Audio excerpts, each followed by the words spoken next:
Hello. Yeah.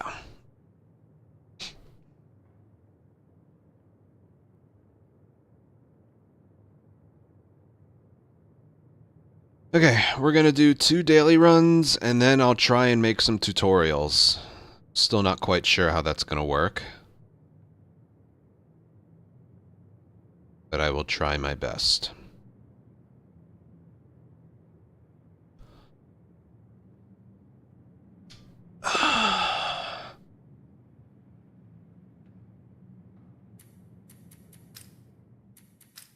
Today's Joel, right? I'll warm up a little. And then we'll go. This is not the daily, we're just doing a standard warm up.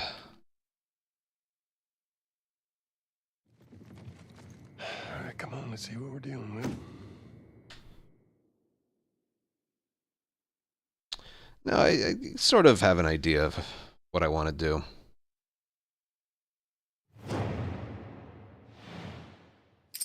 Hold on.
Might have been.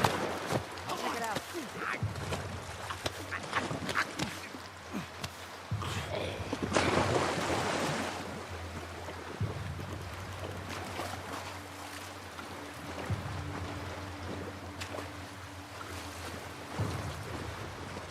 Angie, you got anything?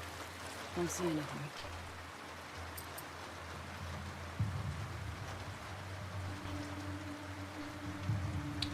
It's a tough one, huh? See what we got.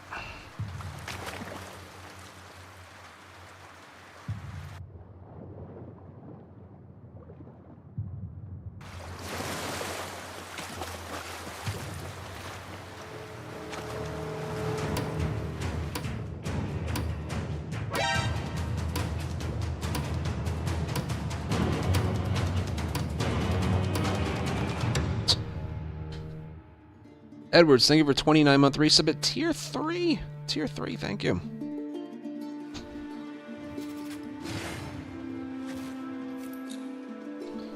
Freaking score gettings.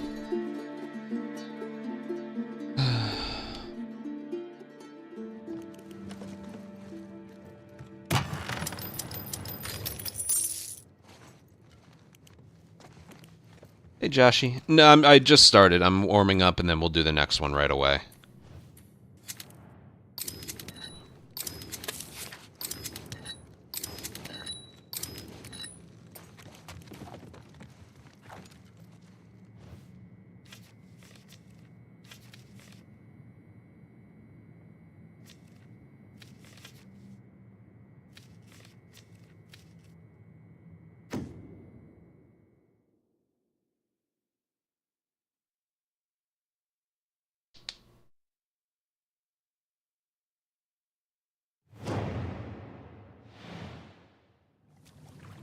But this is one I would really struggle with as Joel, so...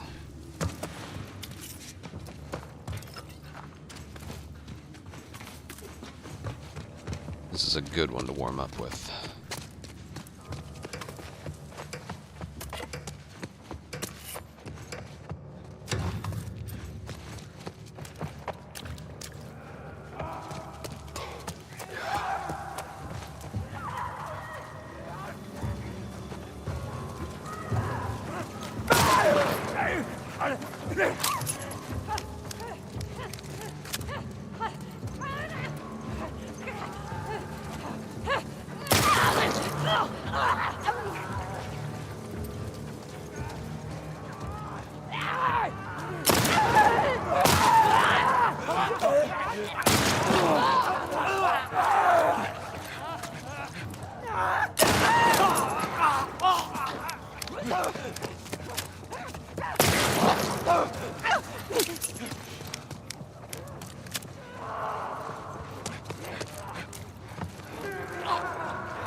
Yucky.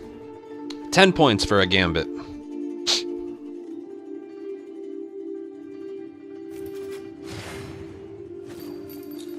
Yeah, don't ever swing at an infected. Stun it first. Because I did take damage. Okay. Warmed up. Maybe. I don't know. Thanks, Val. That was quite the board. I would be interested to see with rerolls if you could get 14 out of that. I think it would take some better hunteds than I had. I was more than happy with it, though.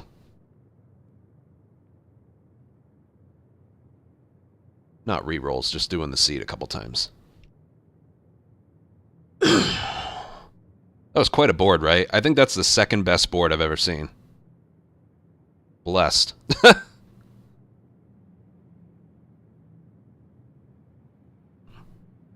Not yet. Not yet. Yes, I would. 1014. Congrats on that, by the way. That's absolutely ridiculous.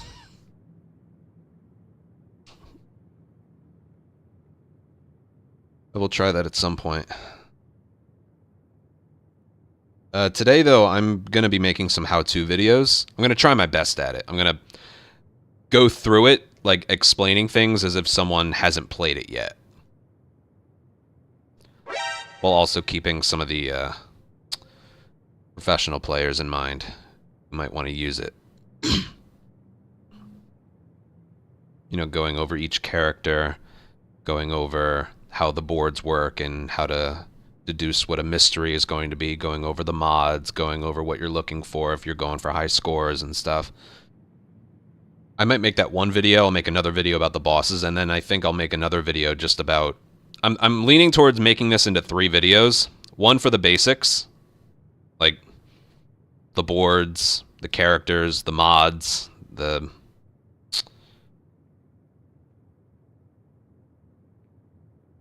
I think that's one video. One about the bosses, just the bosses. And then another just how to go about assault, hunted, holdout, and capture.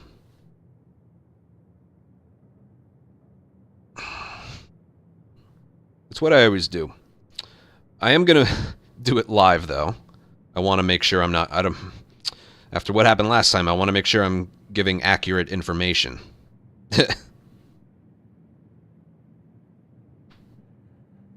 Yeah. Alright, daily run. Sam, thank you so much for 82-month resub. Thank you, thank you, thank you. Well, rolling. Yeah. And it's weird. I didn't, like, dive into, like, the coding or anything. I just... It's the speedrunner in me. I don't believe in coincidences. There has to be a method to the madness. I'm never usually accepting of an area just being, well, I don't know how to get through it. No, there's always something. There's always a method to it. The only thing you can't figure out is how many assaults and hunteds are going to be on a board. That you don't know. But 3 captures, 1 holdout, 6 infected. The thing with the first encounter being a certain faction. It's all. There's always something. You just gotta notice it. Oh, and this one's underrated about the boards. There always has to be a forest, logging camp, and hospital. There always has to be those 3. Always. So that's the stuff I'll talk about. Okay. Daily run for Joel. Let's get to it.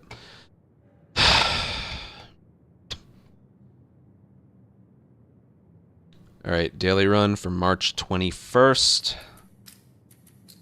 I'm still angry at this one. The names. Ooh, I don't see anyone I know in the top 10. Oh, Shadow. Would have liked to have finished this one.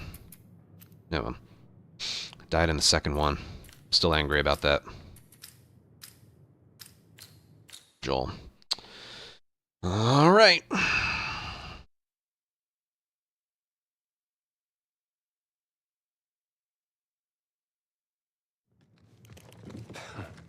And we start with infected. Oh, and the reloading mod. Ugh. Any mysteries? Nope. This one could be tough. Could be very tough, actually.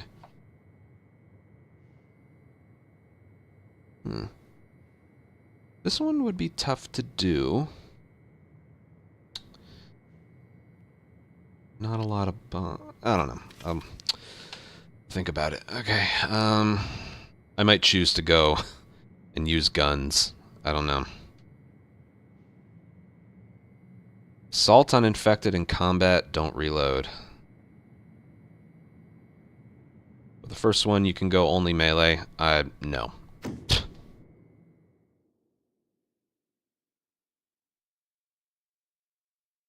I don't know if that's what others do, but I've tried doing the first one without guns, and it's just a miserable experience. It never goes well for me.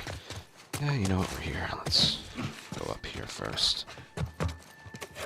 I'm not kidding, it just never works for me.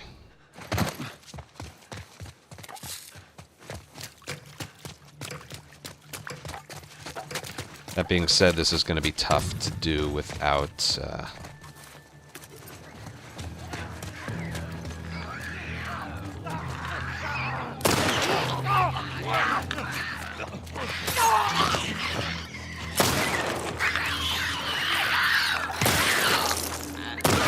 No! What the hell? I missed the headshot.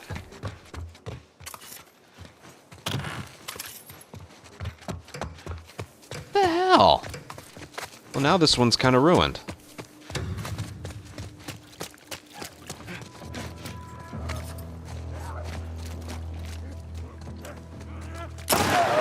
Missed that too.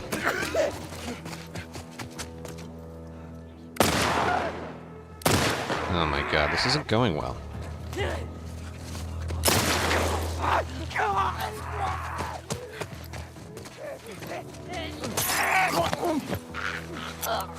Oh, he's not reloaded. Which doesn't matter because I already missed a shot.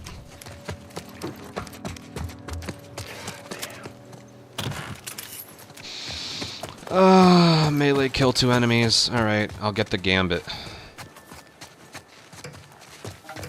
I'm gonna use this, though. Save the melee weapon for later.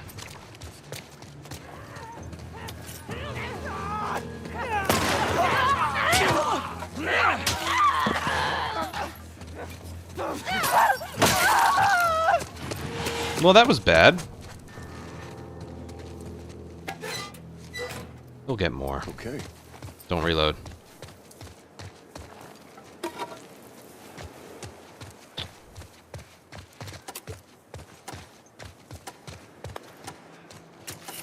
That was a piss poor start.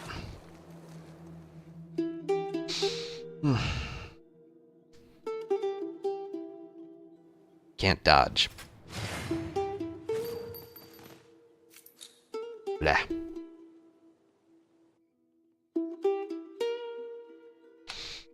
I don't like playing as revolver characters. I would have bought that anyway, but that's not bad. He'll get enough shivs, don't worry.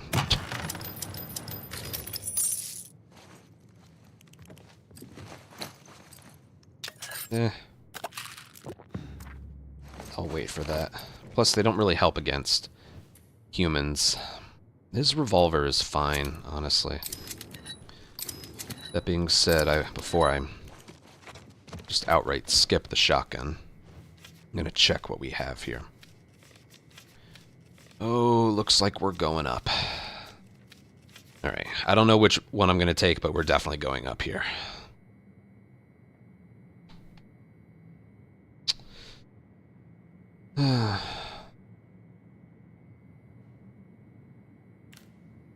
I don't well, let me look at the rest. Capture. I don't know if I'm going to need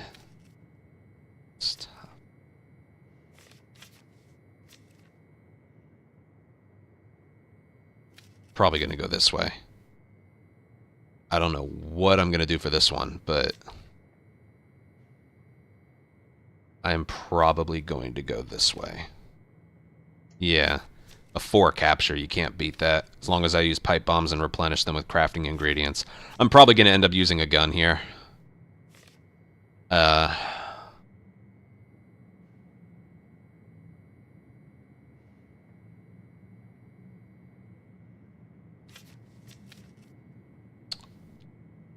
I think I'm good. I don't think a shotgun's going to help. Famous last words, but I don't think a shotgun's going to help.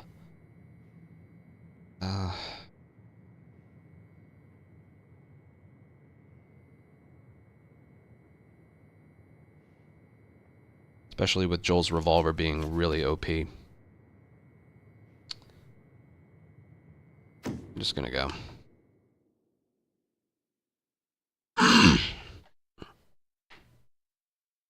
If there were infected later, I would. Yes, if there were infected later, I could go for collaterals, but no, with just humans, it's not really needed. God damn it! I forgot it was tripwires. Okay.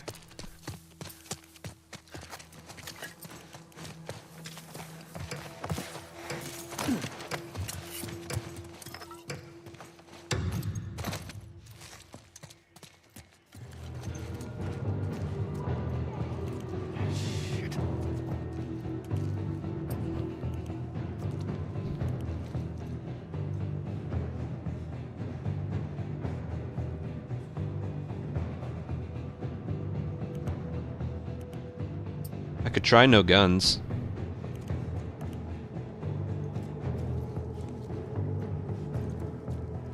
Right, they have to know I'm here.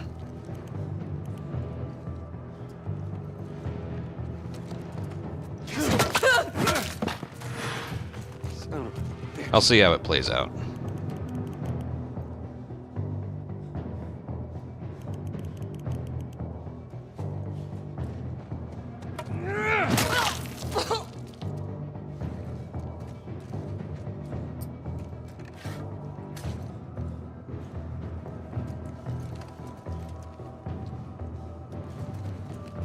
Why don't you come and get me?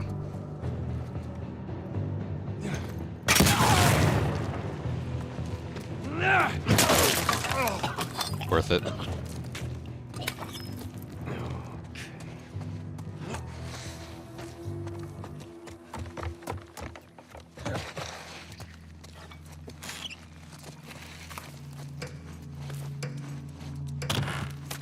Oh.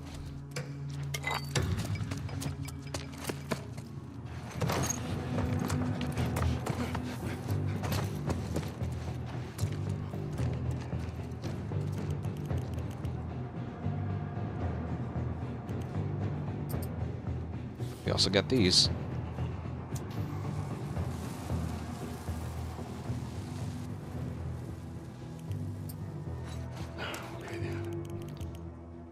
They'll get to me.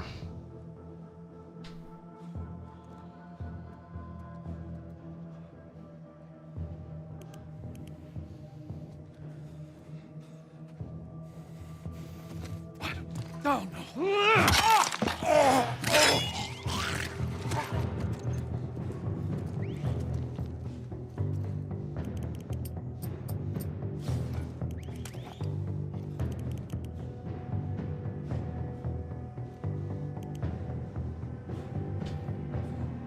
I don't like how they take so long, but I'm not.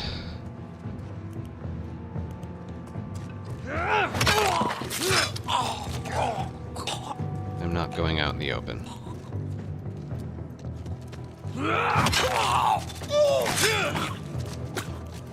Each of these is getting me 5 points. Not using a gun, 50 points.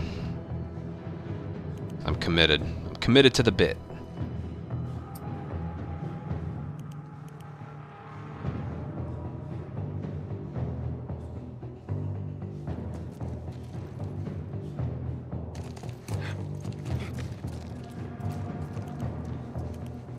That being said, I don't like waiting here.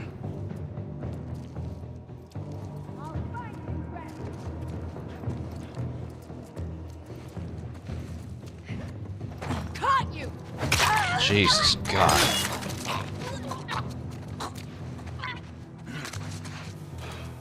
I'm not going up there. Brick or bottle?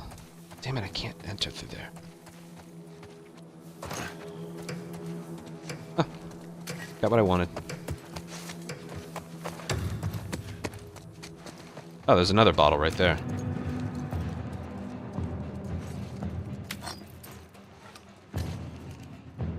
Bit risky. And also, I don't want to hand-to-hand combat anyone.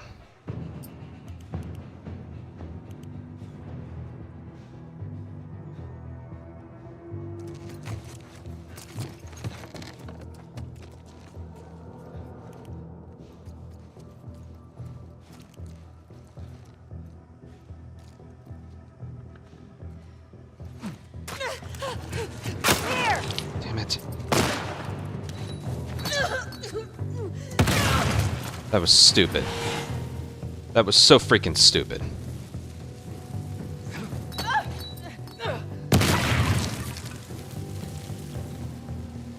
I wanted to kill her, then get the bottle at the bottom of the stairs. That's what I wanted.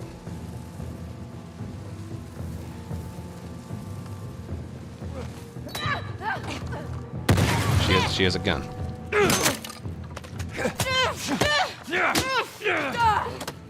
Easy. Whatever.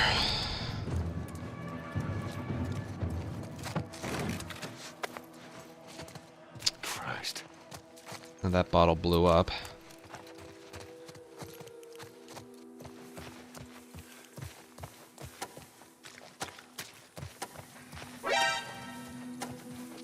Stupid, stupid, stupid. That's the only thing I regret there.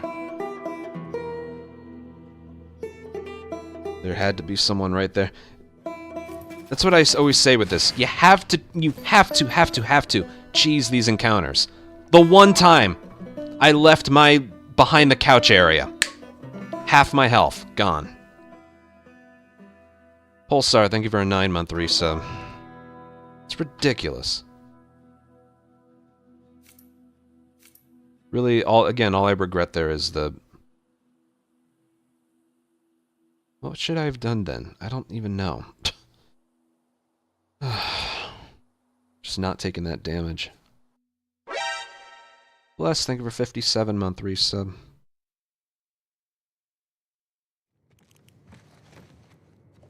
You get 470.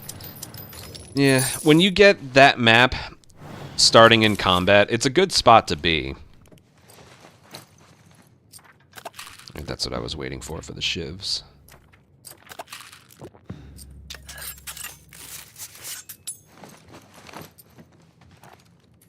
Spend this on that. Probably gonna need it. And pipe bombs, thank you.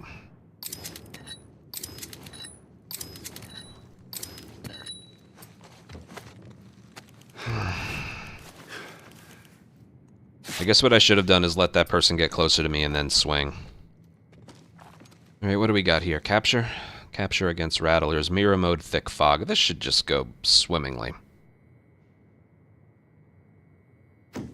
Craft if you have to.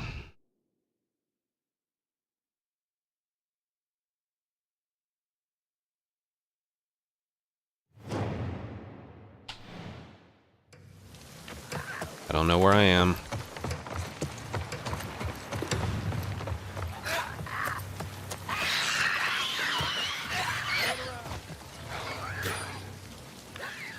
This isn't good.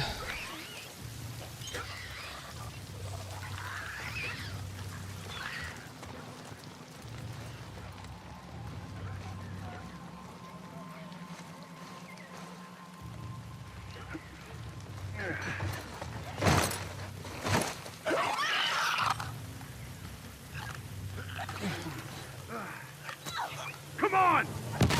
Right there! I love how they knew where I was right away.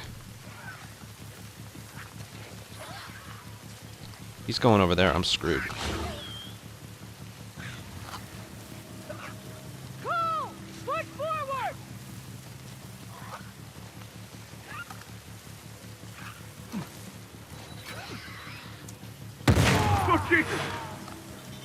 The clicker's in the way.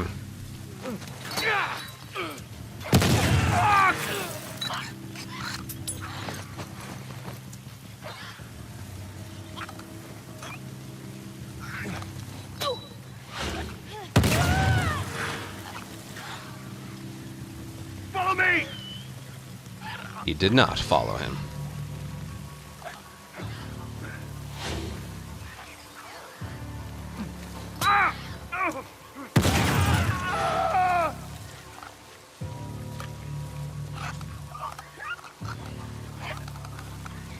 How many bricks or bottles back here?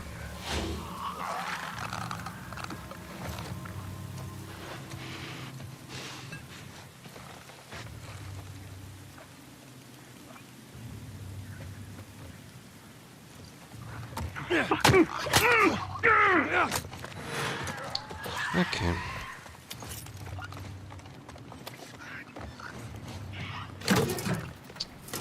If I had killed one of them a few seconds faster, I would have gotten the gambit. That gambit is kill...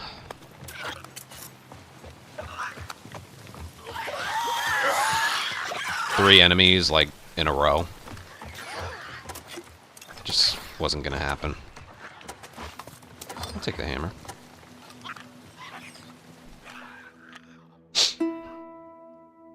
Oh, I should have killed the clicker for the gambit. You're right about that. I didn't think of that. Well, 10 points. It's whatever. Seems low. 530 seems low for a capture. Whatever. Multipliers aren't bad.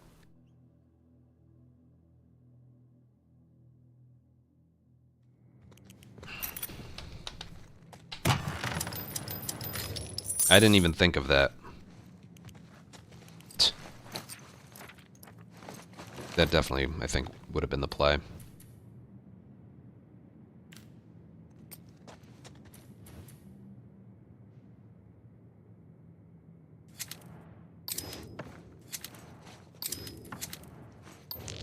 Oh, fuck right off.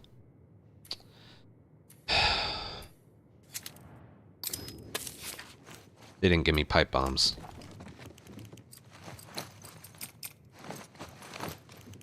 They didn't give me any pipe bombs in the locker.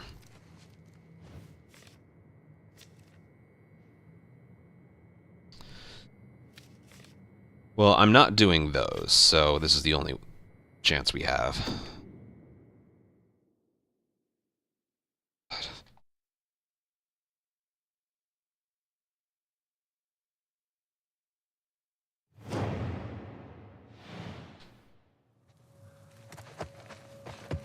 Where are we? The loot on hardware store when it's hunted is different. I just need a bottle or a brick.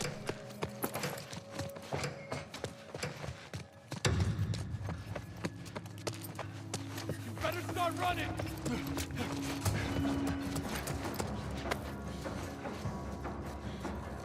Did they see me? This is horrible. Well, they lost sight of me already. I think. Lady, you better stop. Everyone else seems to have lost interest.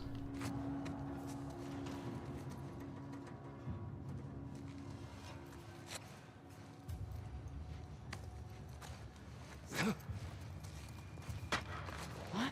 That might have... Thought I saw them. Check. It's them! Right over there! I'll kill you! Them shithead!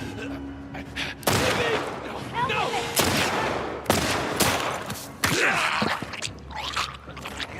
Gotta do it.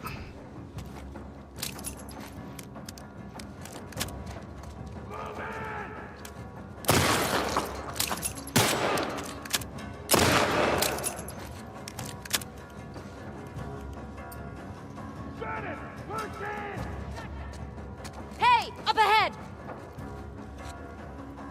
Heads up! God damn it!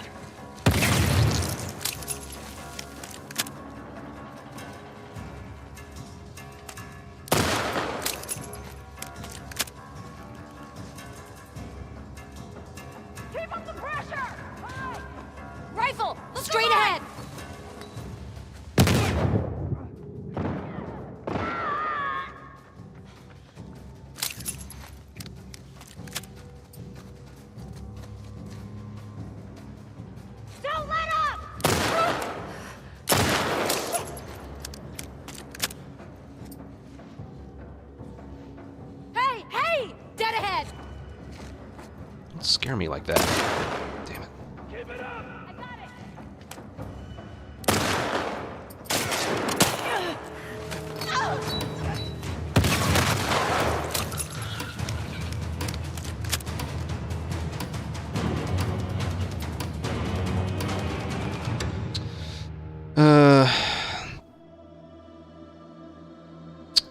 I tried really hard to, like, distract everyone, and then...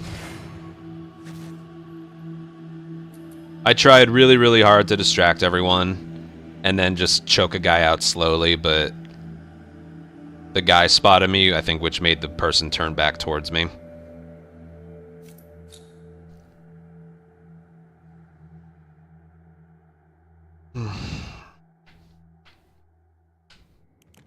Okay.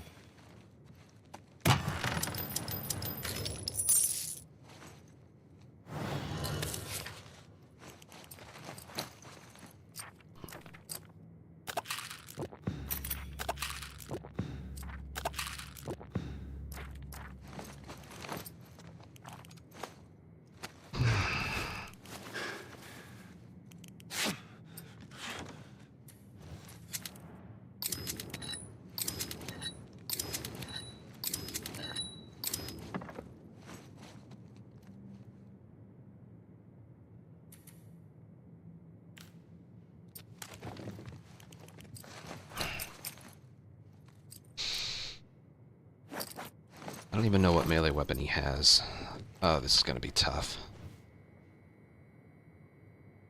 Increased health, increased speed. Against rattlers, so the clickers are gonna be in the way.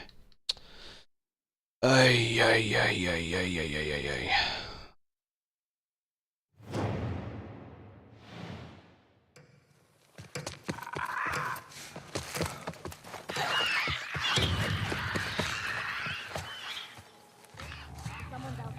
I almost hope they spawned upstairs.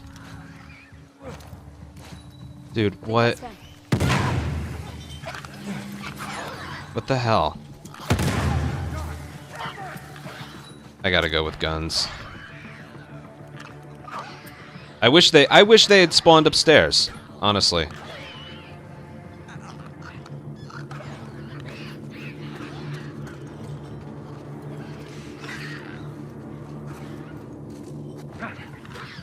There!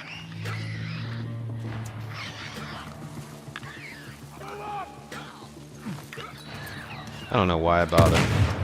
Get down! This isn't going well.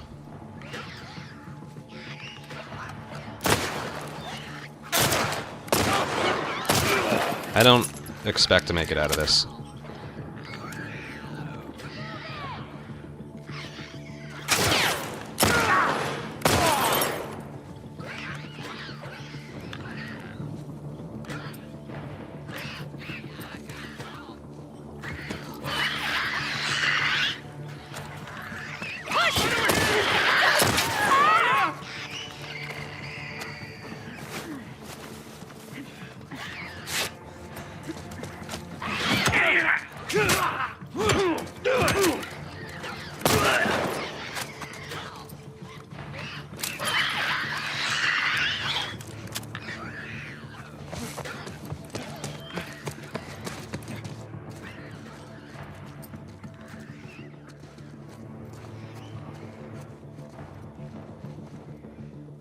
This ain't happening.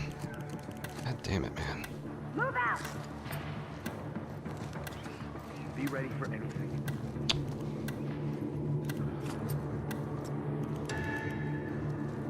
I really, really, really wish it had spawned upstairs.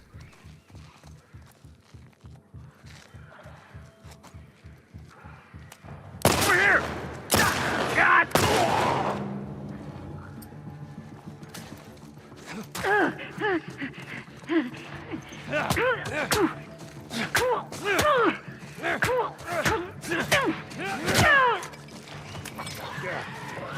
I still didn't get the gambit, huh?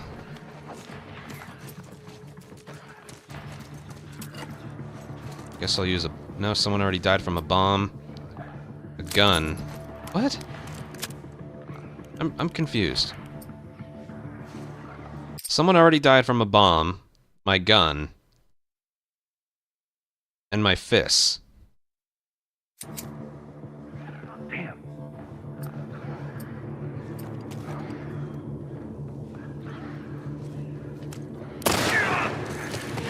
Oh, but I didn't. It was the wrong thing. I thought it was 3 different melee weapons. Okay. Oh my man, that was not good. I don't know how I could have done that. I thought it was the 3 different melee weapon ones. I don't look what the gambit is right away. I just go based off of the picture. It looks very similar.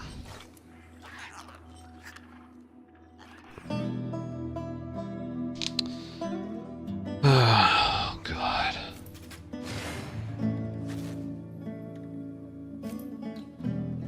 That's the crappy thing about this board. It actually has very high multipliers. If I had played better. I don't even know how I'm going to do this one. I'm probably going to just use guns.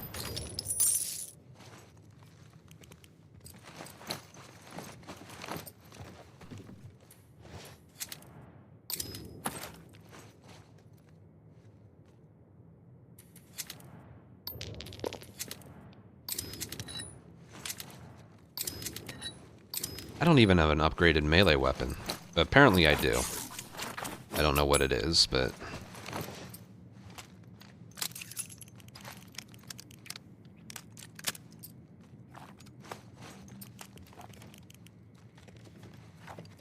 Alright, arcade bloater.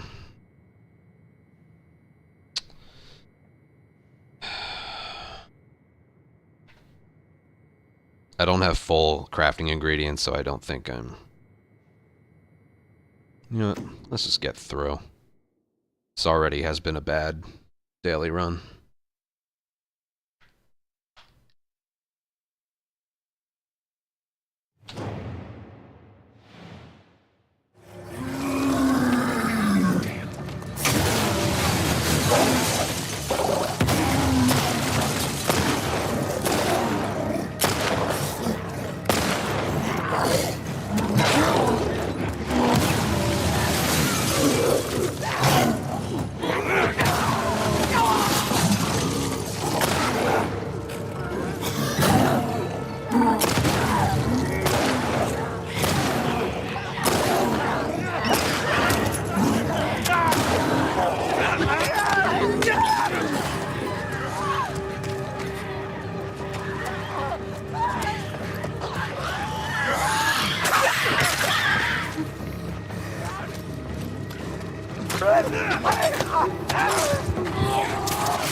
Yeah.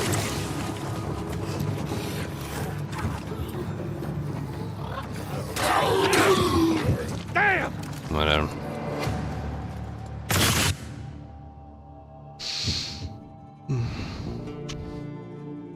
Joel had tired sprint, so I couldn't get away in time.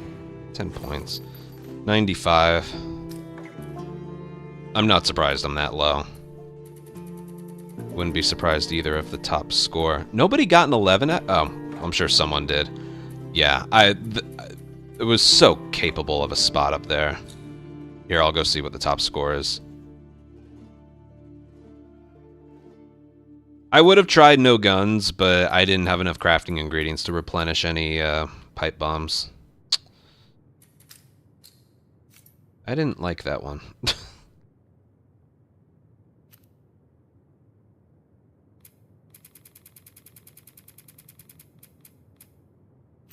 Is the board broken? It's not letting me see first. The board isn't letting me... There we go. Not counting him. Yeah, it's not a surprise at all.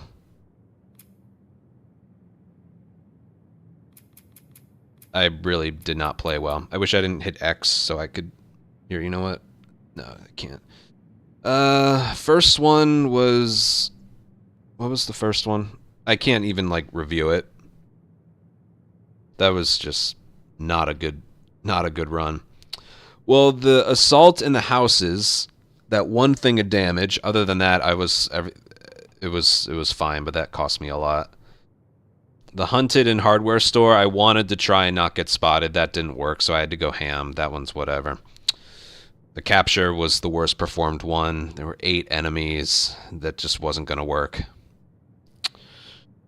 You know, it's funny, and again, I actually wanted it to spawn on the top floor, because I would have trap mined the spot you climb and then pipe bomb my way through. Oh yeah, the one capture I did in logging camp was pretty good. That was probably my best performed one. And then the first one was assault on infected. Once I missed a headshot, that was it. It wasn't good. Yeah. Well, that's a forgetful one for me, but the crappy thing about that one is the multipliers were actually very good, which is the whole reason some high scores like this are possible. It's not a surprise at all that happened. Ah, well. It's just tough. It's just tough. I really don't like playing as Joel. Yeah. Ugh. That was not a good display there. I don't know what I... That last capture, what was I supposed to do?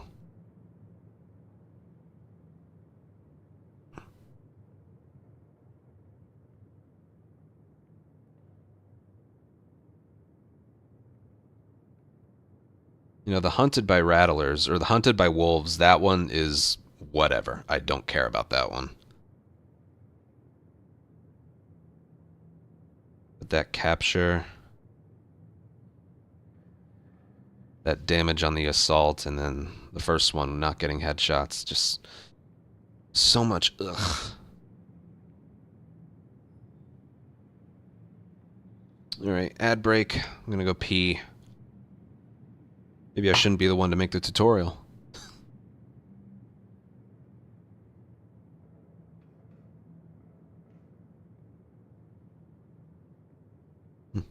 No. I'll be right back.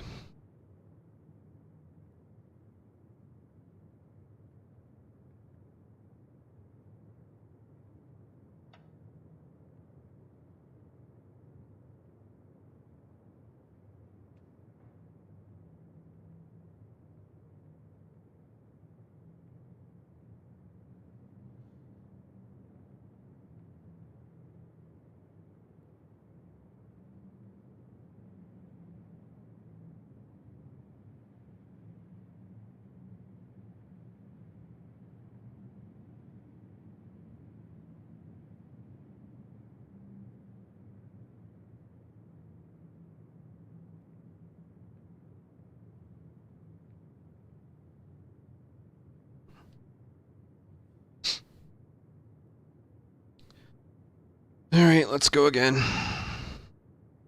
You know what, let me reset the game so it doesn't crash.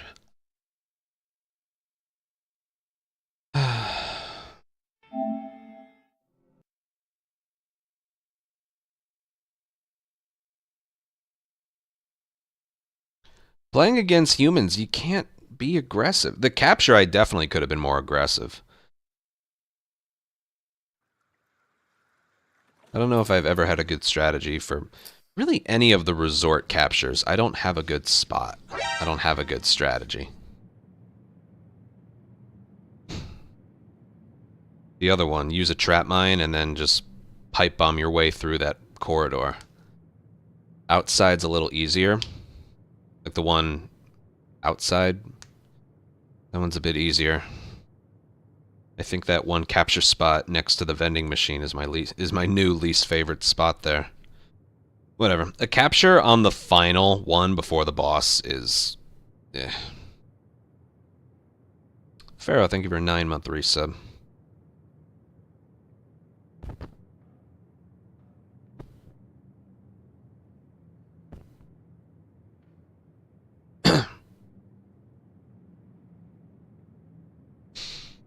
Alright, let's go.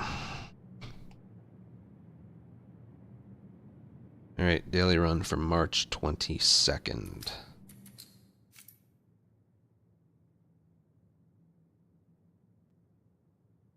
Bleh. Wasn't well done.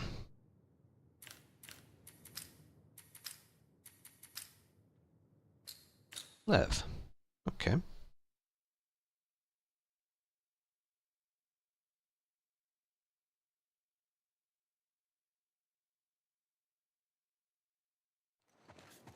I'm ready. Well, it's a human encounter. Theater Stalker. Let's just see which one's the best.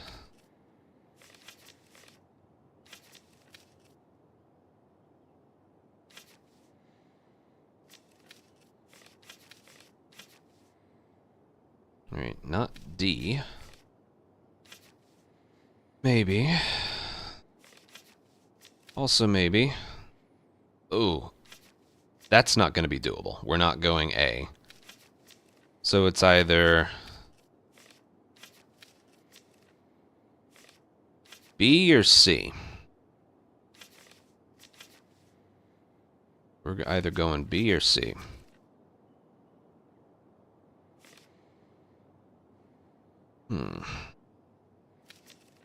I'll make my decision later. This is either assault or hunted on humans, so let's get past this one first.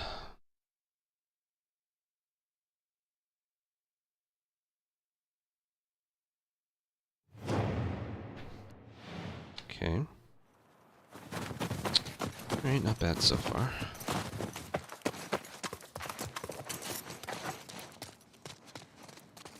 Get it.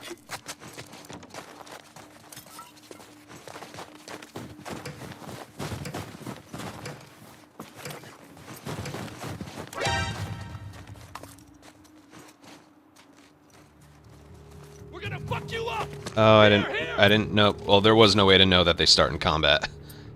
Go around! Yeah, got it!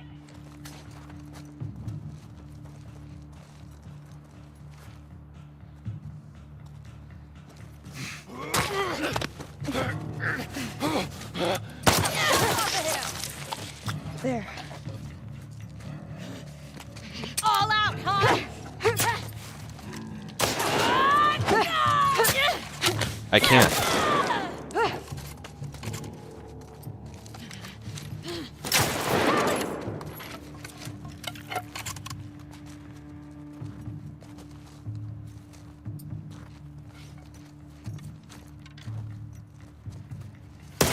I can't. I couldn't do anything. That was the worst daily run I've ever done. I couldn't do anything. When it's a mystery, you have no way of knowing that they start in combat. I would have backed up if I had known that. I'm trying to think, how many times has it happened where I've gotten starting in combat there? There was literally nothing I could do. And then it's the thing where Lev starts with 3 pistol bullets instead of Jesse's 6, or Dina's 6. Starting with 3 bullets is a nightmare. There was literally nothing I could do. I could have aimed, when I got the one in the hostage, I could have gone for the one with the gun, but then you just get flanked by the one with the melee weapon. You had no way of knowing they started in combat because the first was a mystery. I'm sitting here now. What could I have done differently? I have no idea. I have no idea.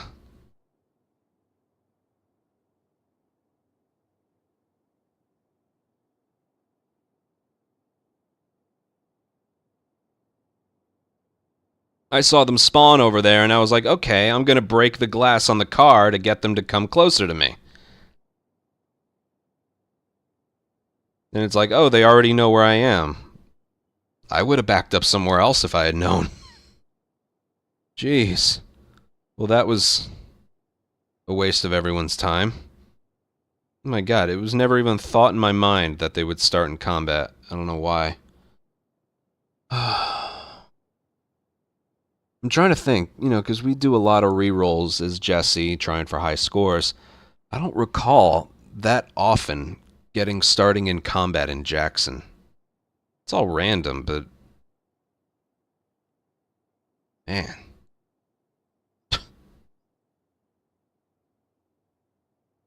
We are on a rough stretch with these daily runs, I gotta tell you. I'm just in a slump.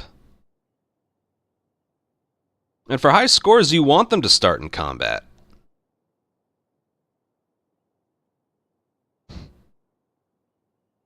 Three pistol bullets didn't help either.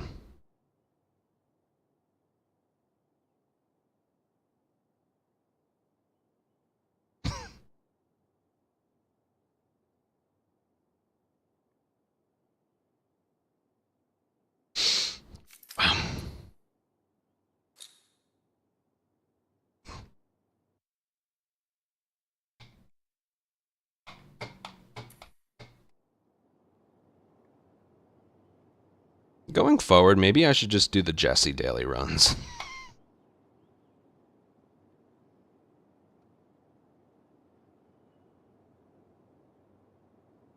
Because I despise playing as everyone else.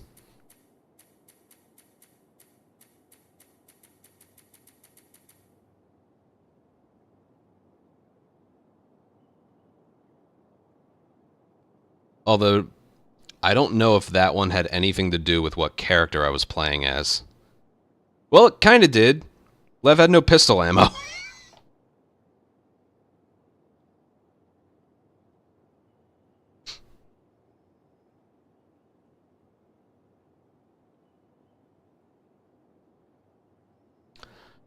I don't even know.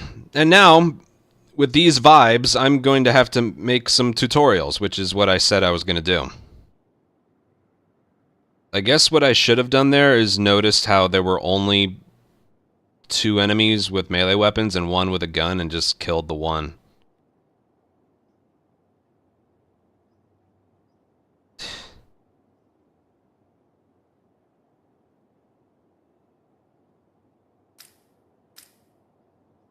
Here, you know what we'll do before we do the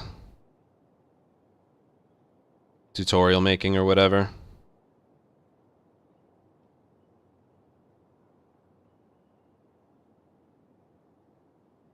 Val, what was that seed?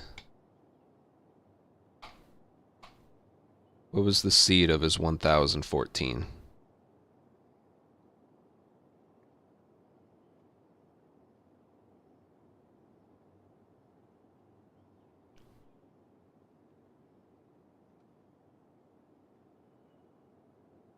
You didn't fire a bullet? Why'd you try to arrow the one up close? Because I didn't have a bullet. I was out of ammo.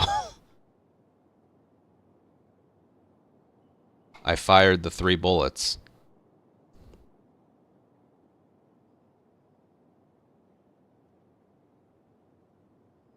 You saw 3 in the inventory? Yes.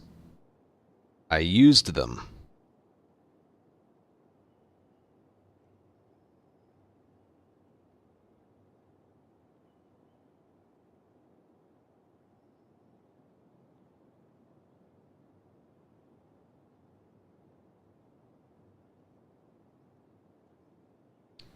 Never. I'll go look.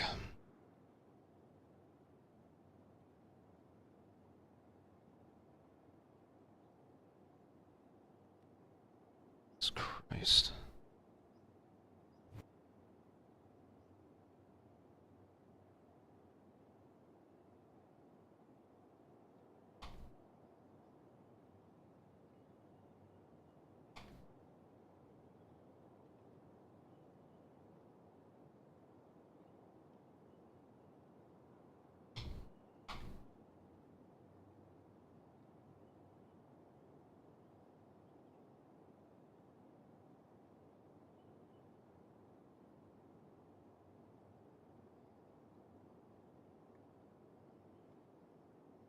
Where does he show the seed?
Alright, I got it.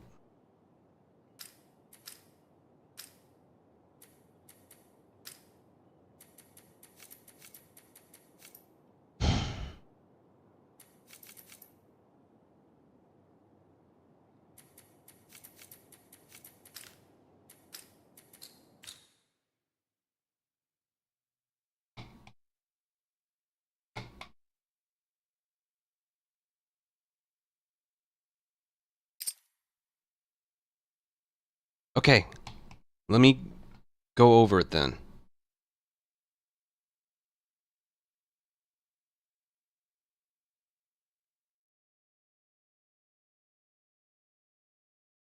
Spawn in, I didn't know it was alert only, or starting in combat. I have 3 bullets, I use 1, 2... Oh, he's already empty.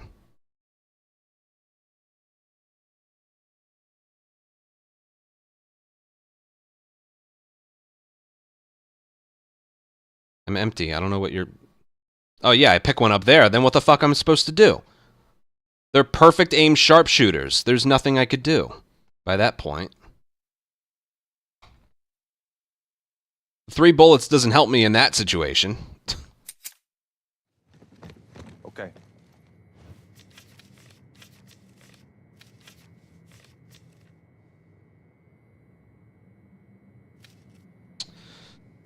What's the mystery? Probably capture.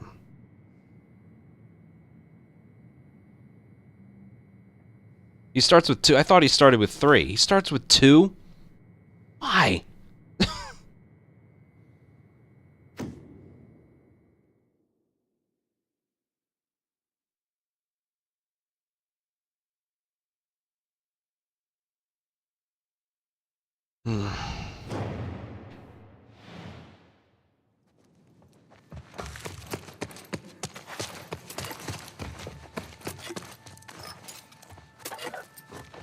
Because bow. Yeah, and that's a great weapon when everyone starts in combat.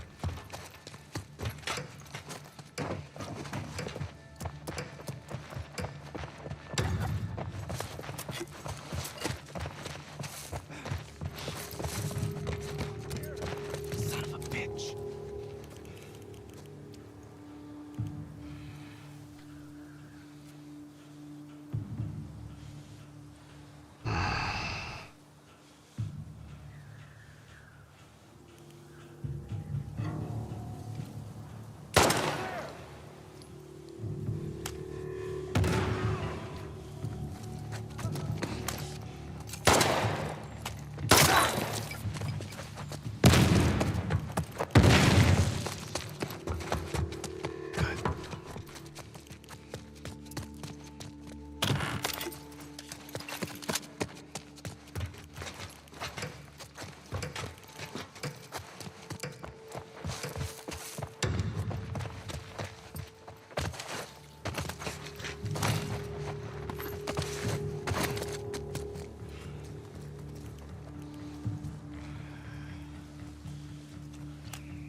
I'm convinced I can only play as him.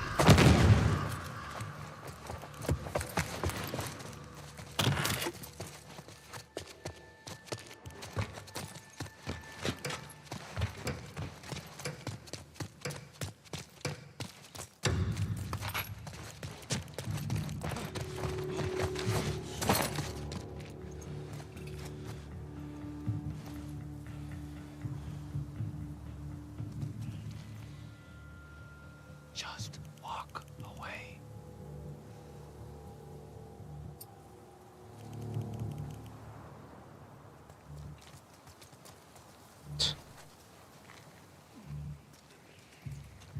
You have anything? Nothing to report. Well, they only have melee weapons, so... Bad feeling.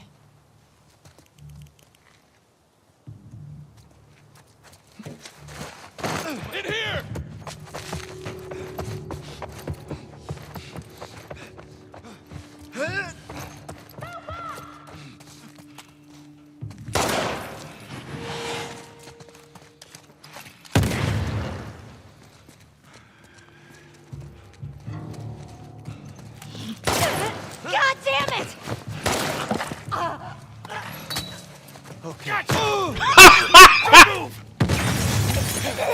Why are they allowed to do that? That wasn't a push! Great!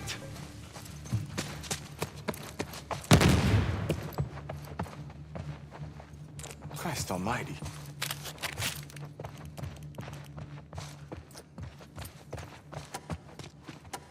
I need to get back to speedruns soon. Maybe of a different game.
Not in terms of time.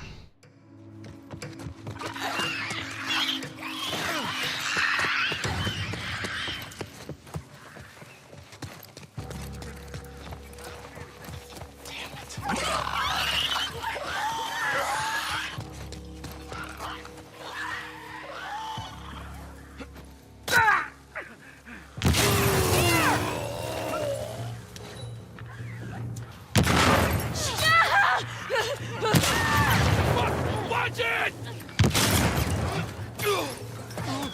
There you are! Here I am. Drop him now! Let go! I just wanted the gambit.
Are there any other? Well, I gotta get them at some point.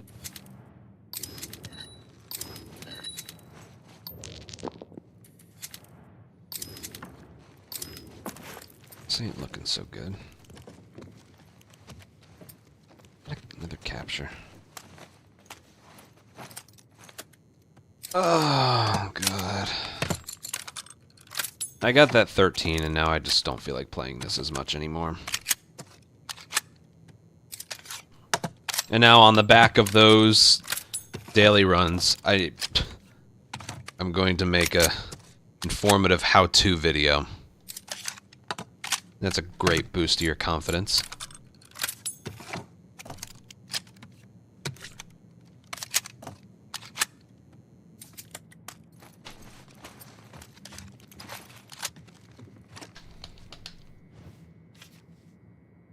Ooh.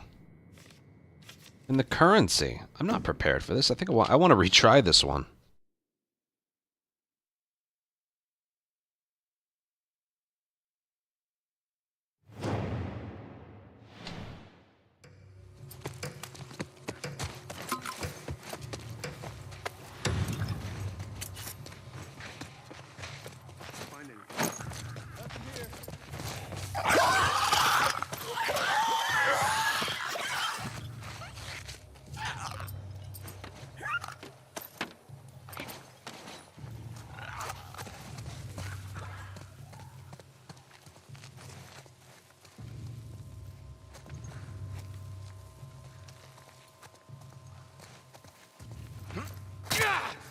Was that them?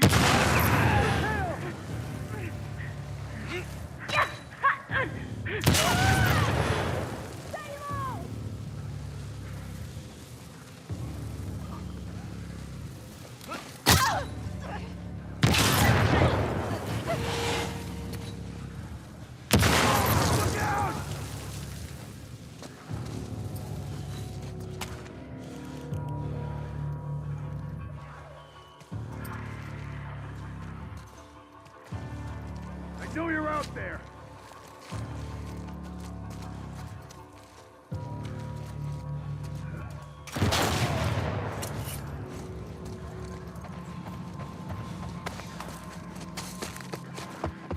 Whoa.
I'm not even given the shotgun.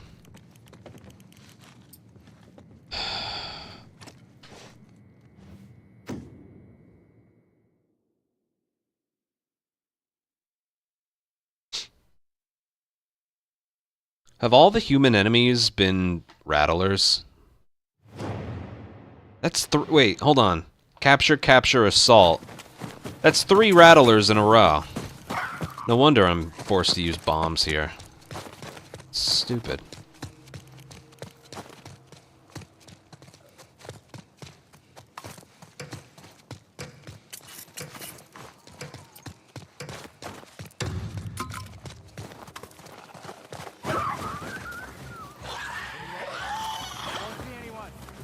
Why do they always spawn over there on this map?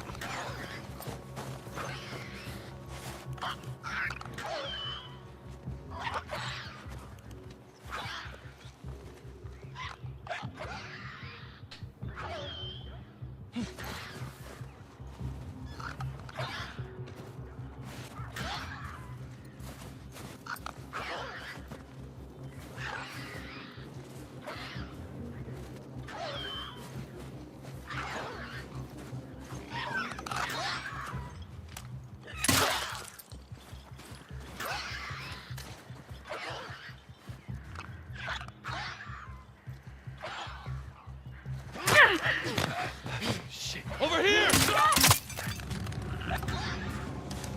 God. Pete! Push forward! I got it!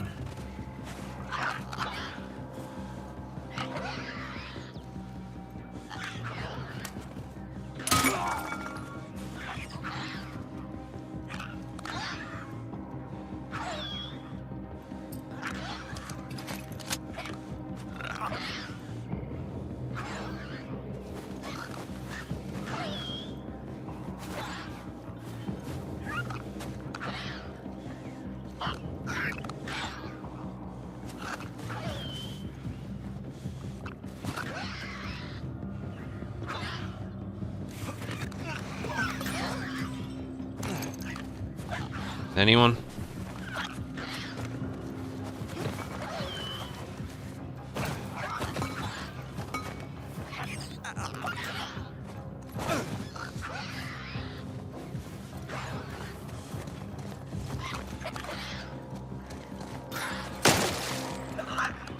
What?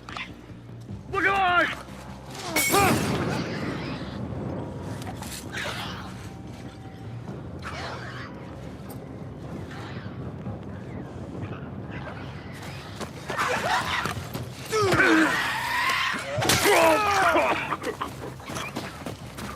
How long was he there for?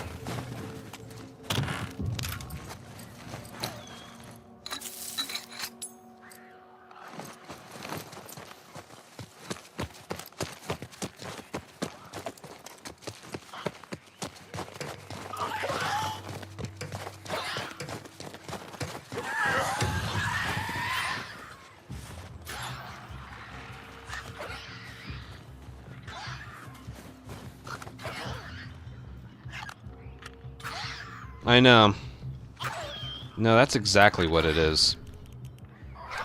You have one of the best supermarkets ever, and you're given 3 Rattler encounters right before.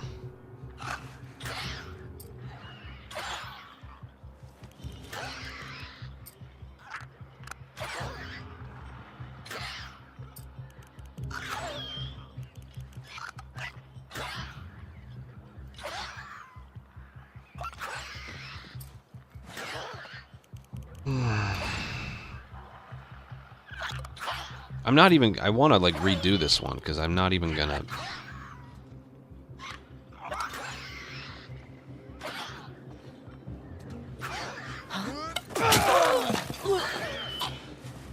All right.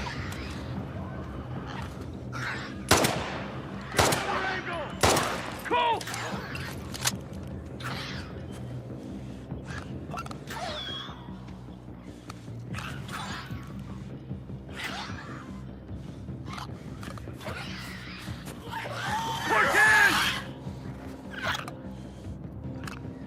Dude, I can't even, like... Shit! Stupid! Let him go! Get off me! Fuck you!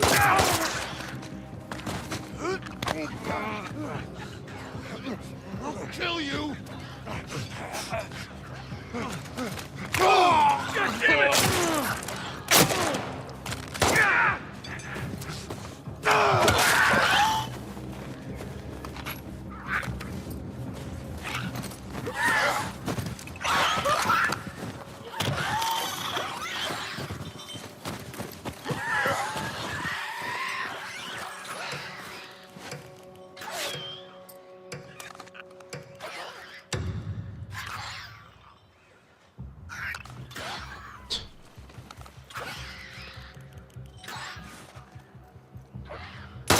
Potato!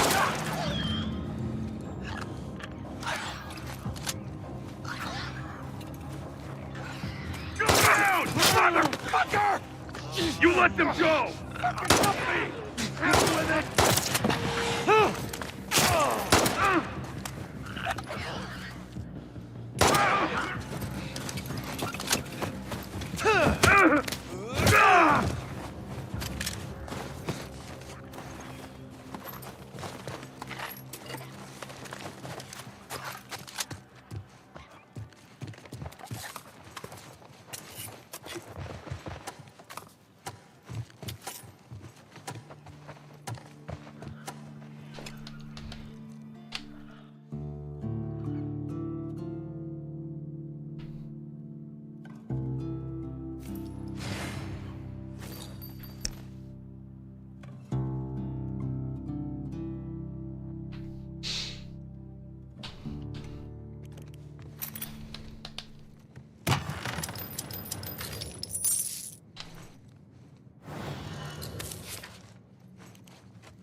You know what, forget it. I'm gonna try it again.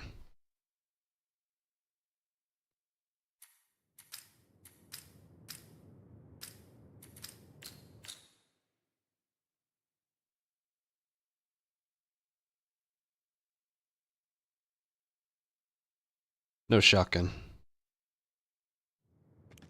Okay.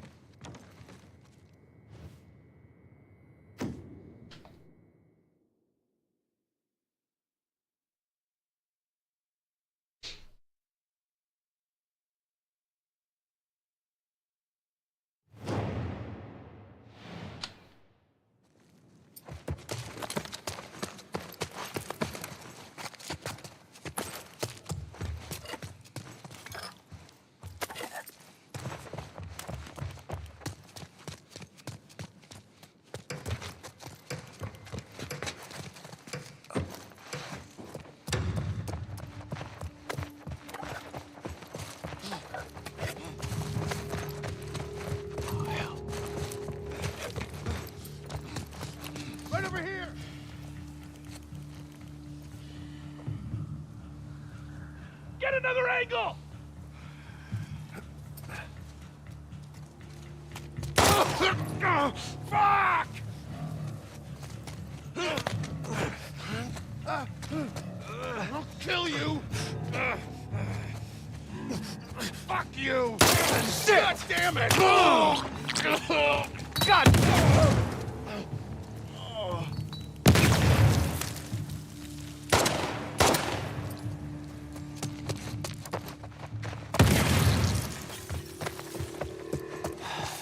Catch my breath.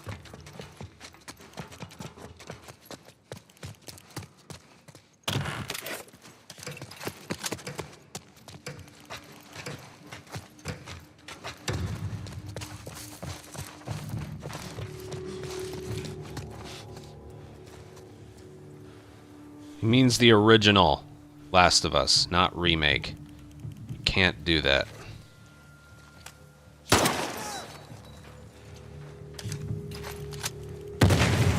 Try another angle!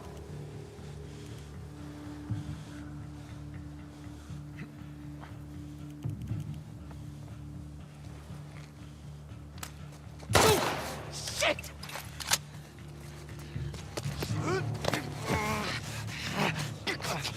Get off! Okay. I'm gonna find you.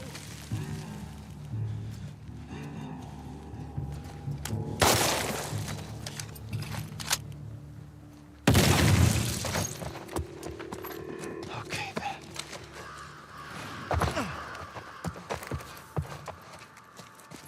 The Gambit's different. Grab and kill 2 enemies from stealth. Yeah, right. When they start in combat, sure thing.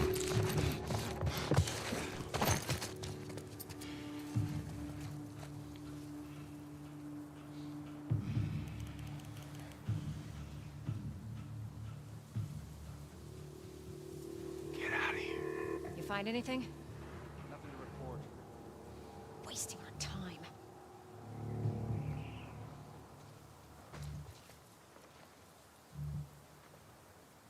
Yeah, I'll just stealth kill one of them.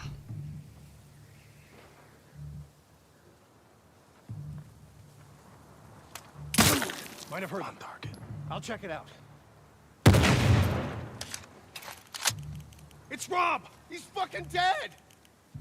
Sweep this whole fucking place! Yeah, I'll say. Be ready for anything.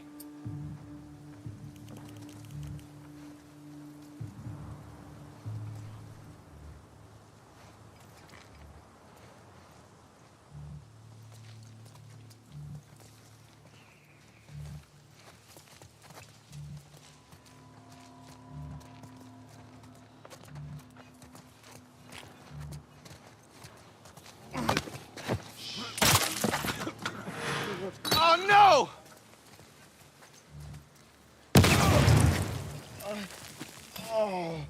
Whoa!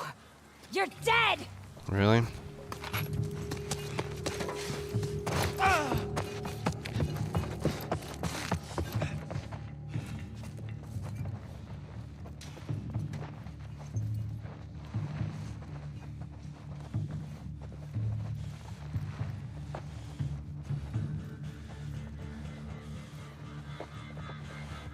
I'll find you!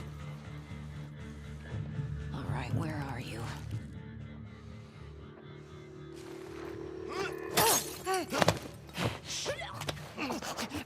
I wanted the Gambit. Great! I basically get another chance at this.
Yeah, I'll say.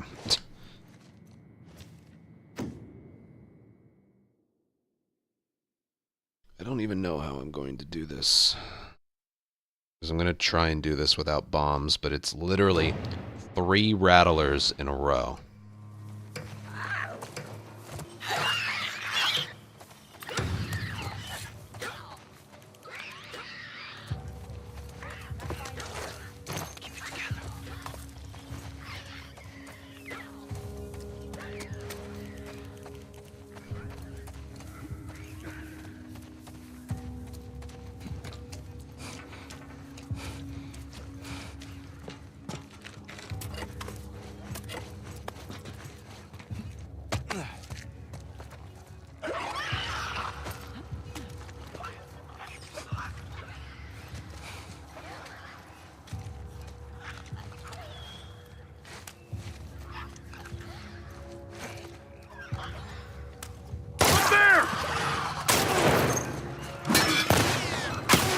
Well, that worked out, didn't it?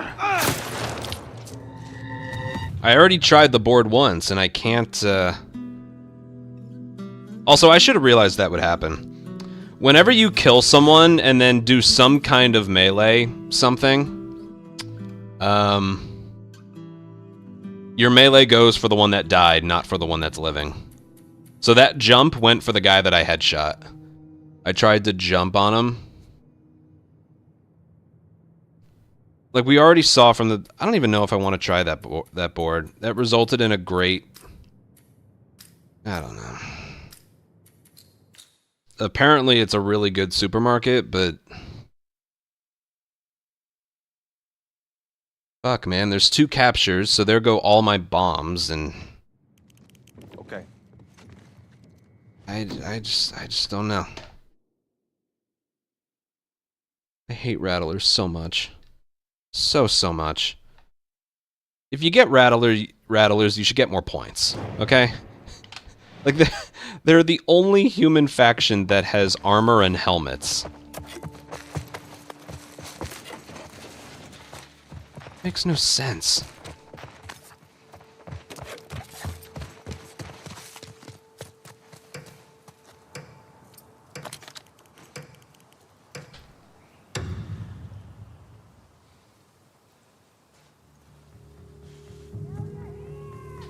Jesus.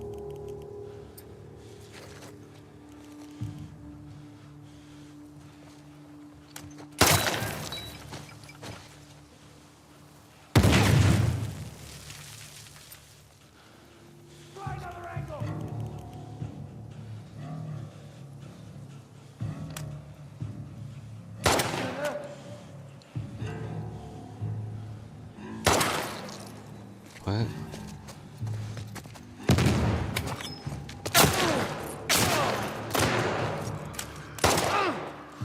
I thought the other guy was the one with the gun. Wow!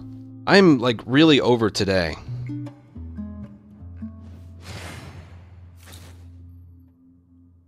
I told you, I would get 13,000 and then every, like, fiber of my being would want nothing to do with this anymore.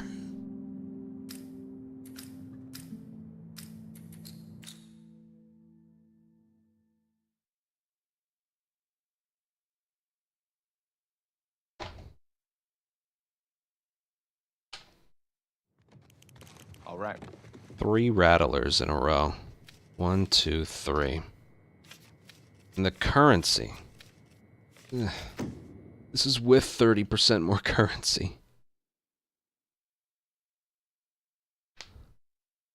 How do I prepare for supermarket if I can't use my guns on them? When we get to the 2nd, 3rd, and 4th.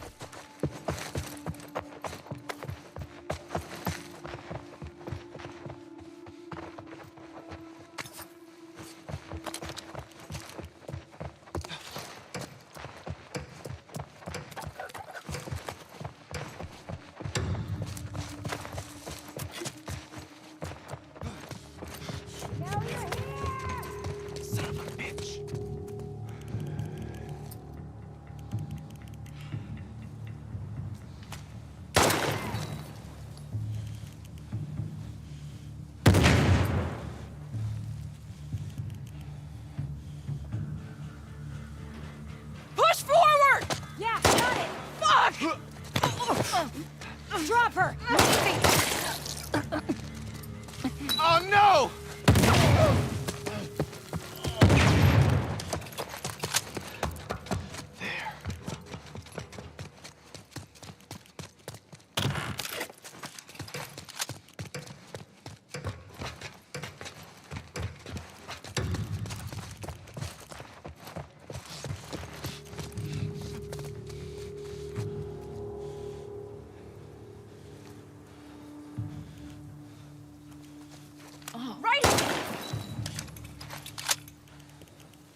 done!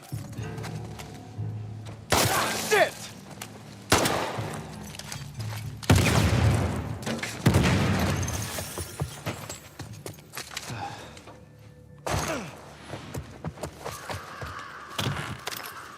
It's going okay. I did the gym today. Feeling pretty good.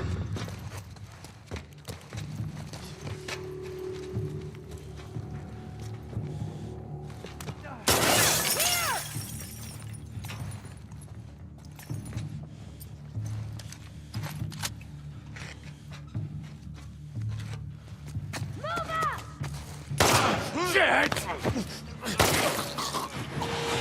God damn!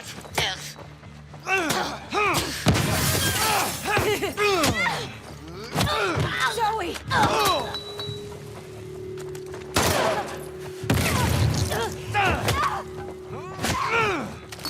Wouldn't let me dodge, by the way. That was something. Also, ammo.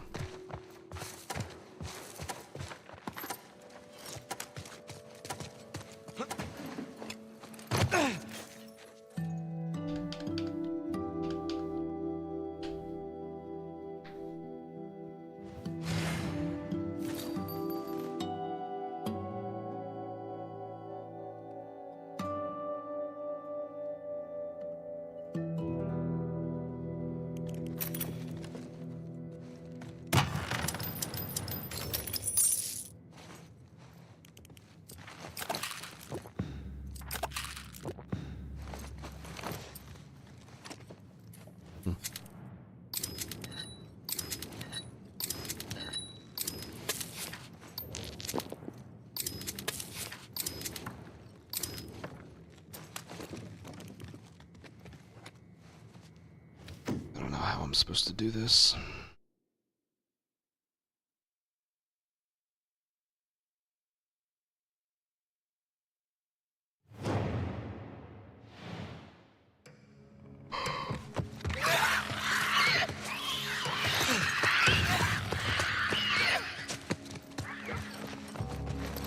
Not finding anything. Keep it together.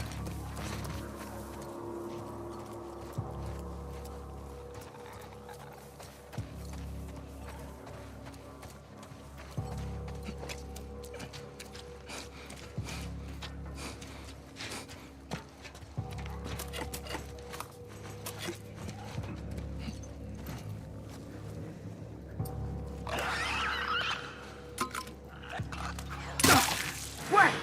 It came from that way!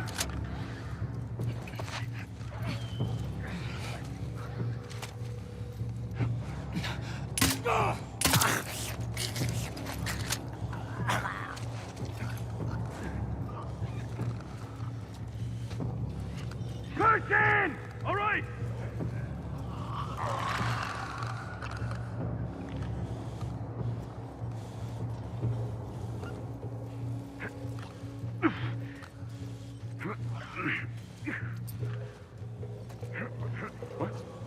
Right over here! Motherfucker!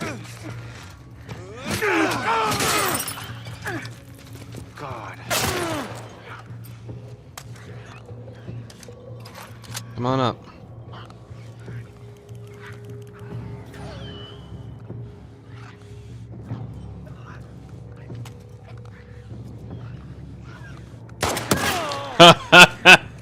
Yeah, they should be counted exactly the same as every other human enemy.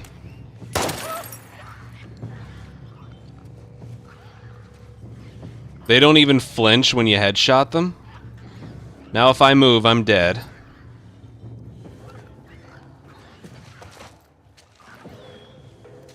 He's not letting me move.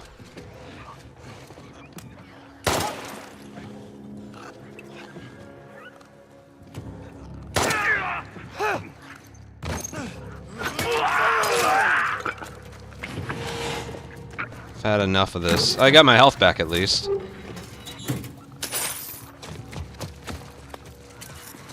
My God. God damn. Dude, did you know that if they aim from the side?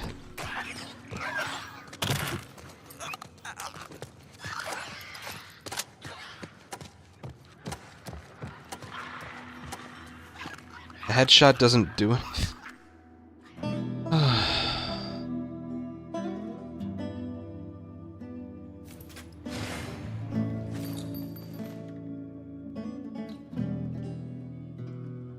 No, it was the helmet. They're supposed to fly.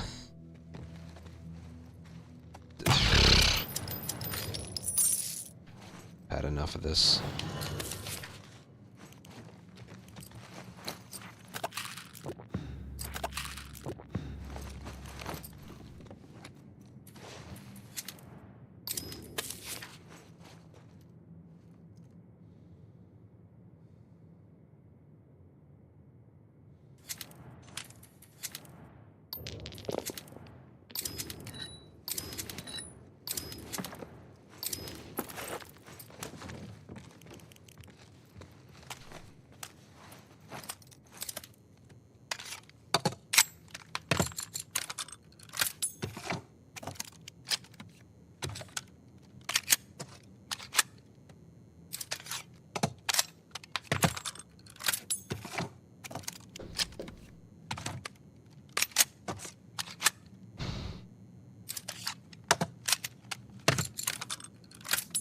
That could be a legitimate tactic for that spawn location. Get alerted right away and then just wait for them to climb.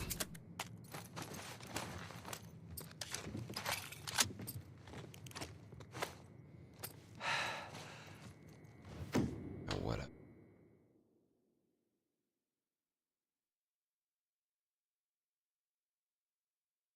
I'm trying to not use any bombs. That's what I'm trying.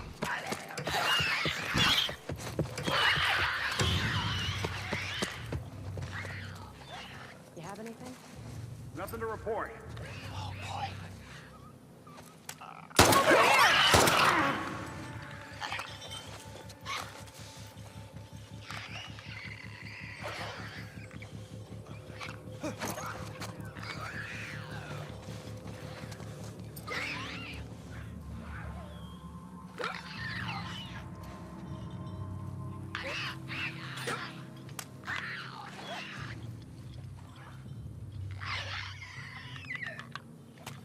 Right over there! Oh, God damn it!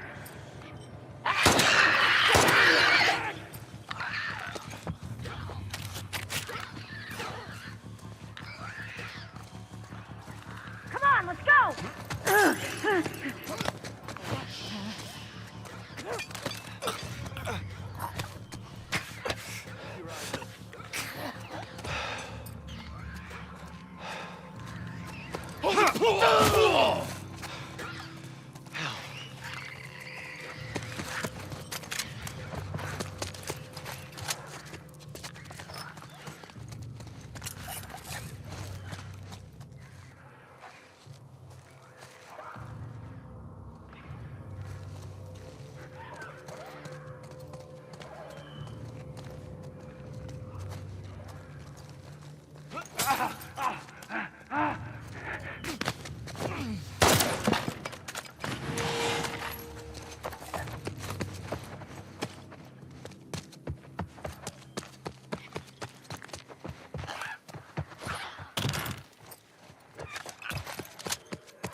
This is being much better prepared now.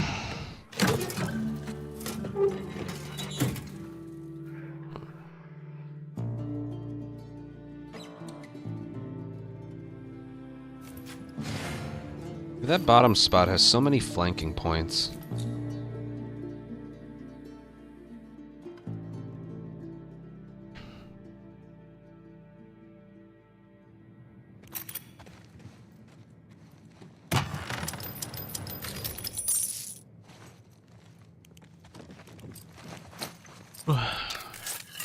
Oh.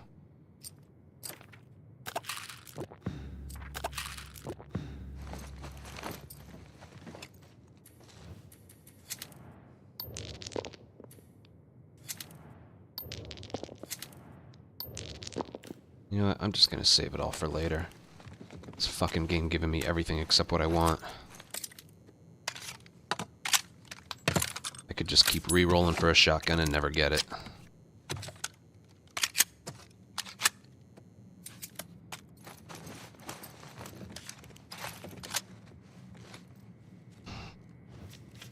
This is a really crappy supermarket board.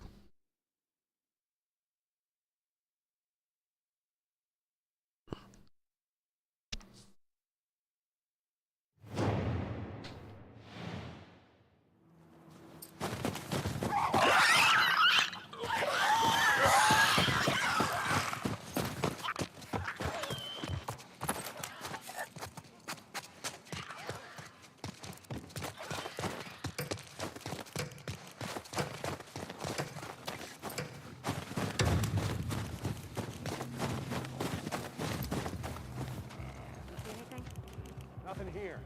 Man.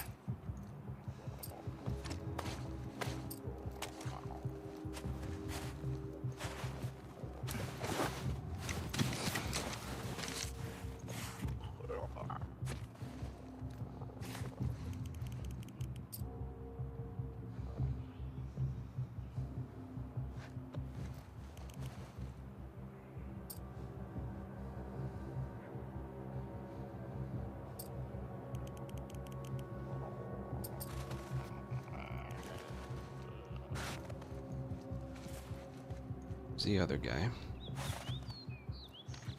Over here! Cool. Go! I got your stick! Got it! Hey!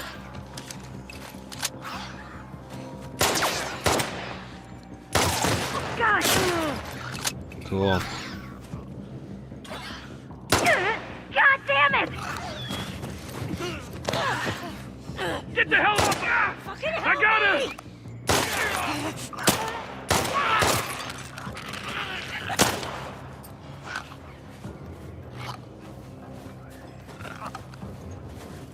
I know you're out there.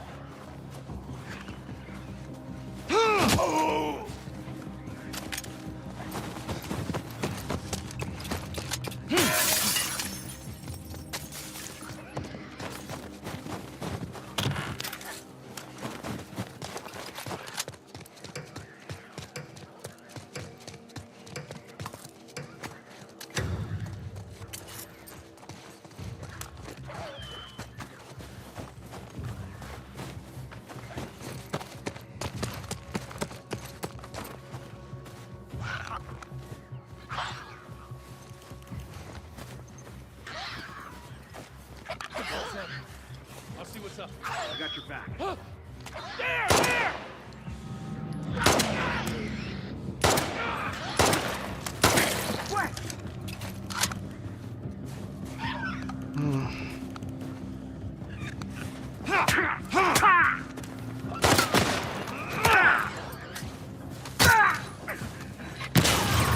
You're fucked now!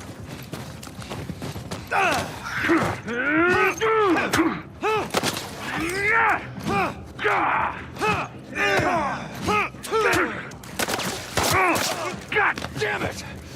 Drop some shithead! Get off!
What's the point of this map being so big again?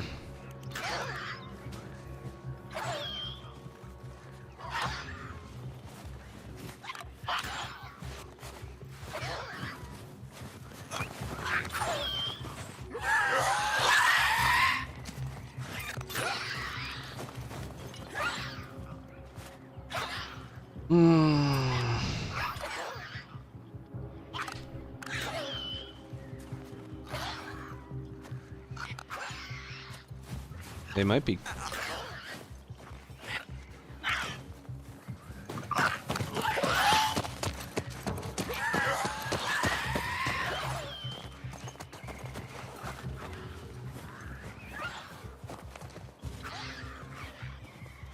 Nope.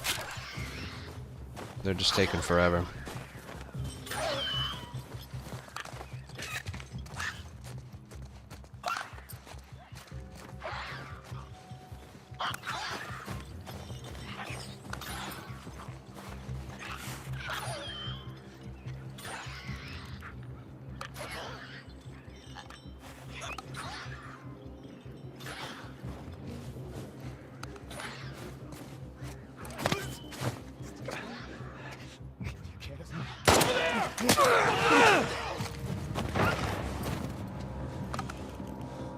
Find another angle! I'm on it!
Oh shit.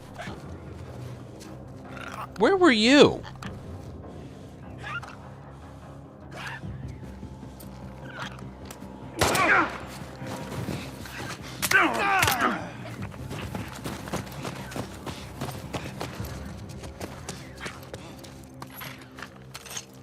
Good lord.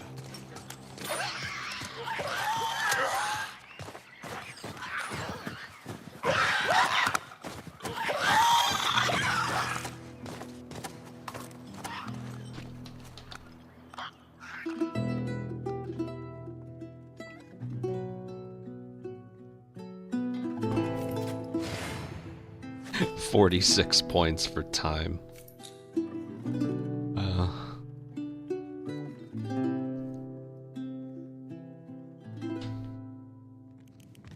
This place makes me appreciate Jackson. We're just in Jackson.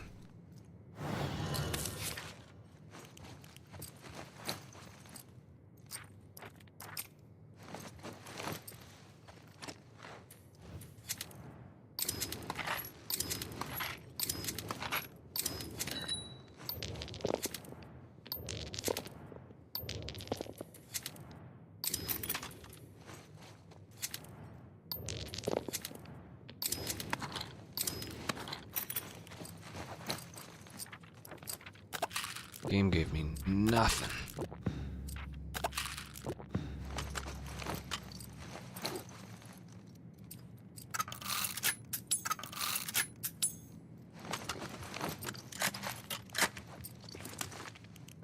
He's technically pretty set. I just need a melee weapon.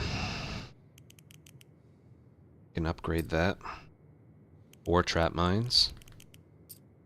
And he's technically pretty set. Let's see what this board's all about.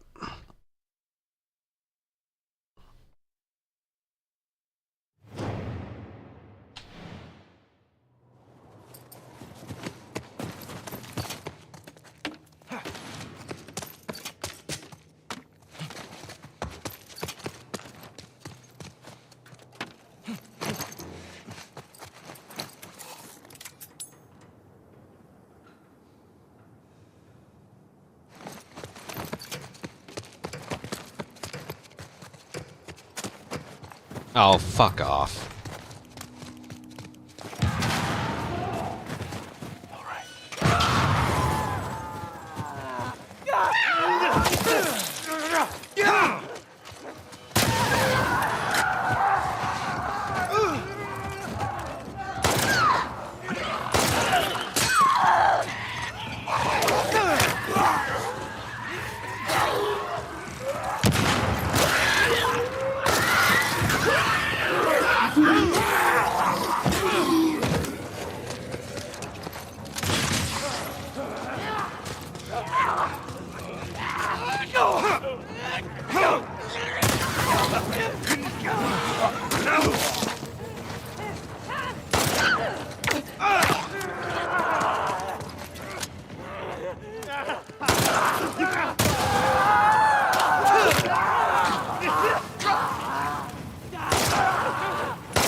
Well, this isn't going well.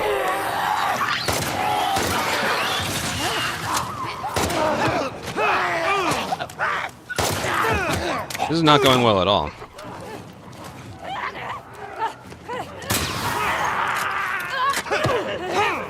I'm ready to just quit.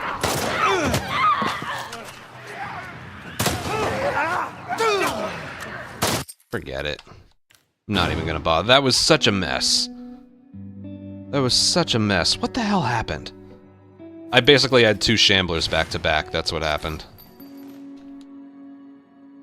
Today's just not my day. Can we all agree with that? Can we all agree that today is just not my day?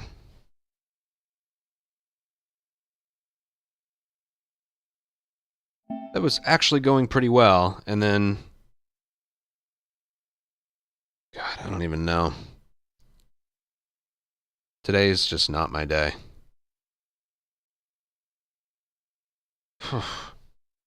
Good lord, what was any of that? That board isn't worth it. I don't even want to make a tutorial.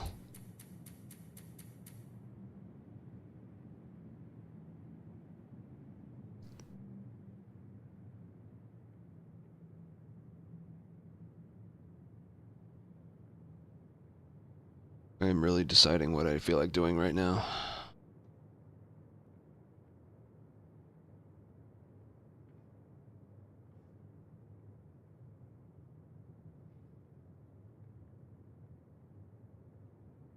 What the hell was that?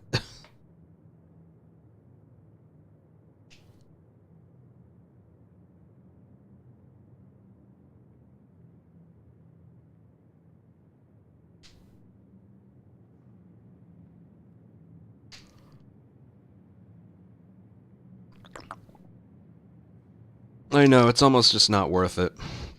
3 rattlers in a row. I don't know if I've ever had to deal with that.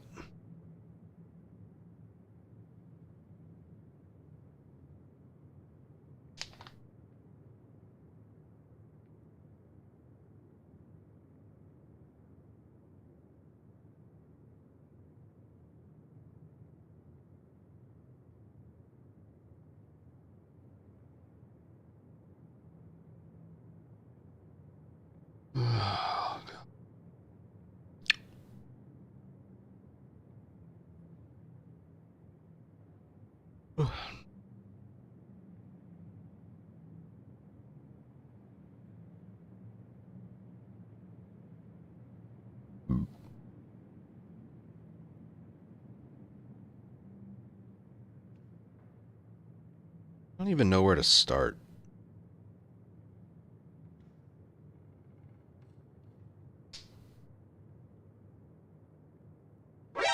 Anonymous, thank you for your gifted sub to TO.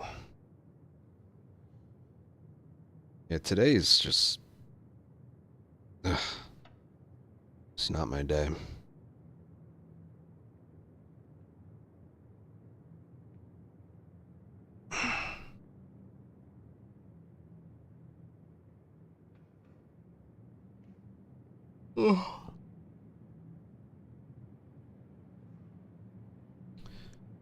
If I do make a tutorial, I'm just...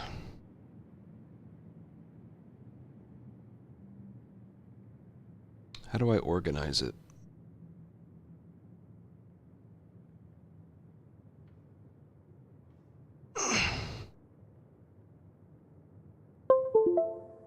See, whenever I do like tutorial stuff, I don't plan ahead. I just start talking and then I just improvise my conversation with myself. It's pretty much what I do.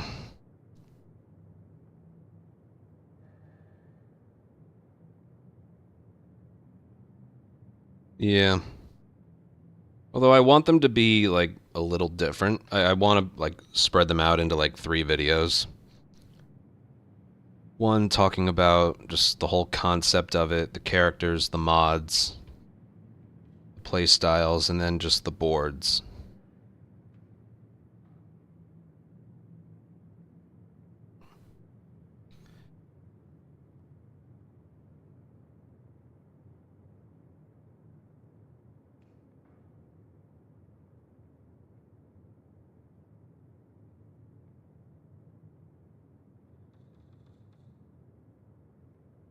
Whatever, I'm just gonna try.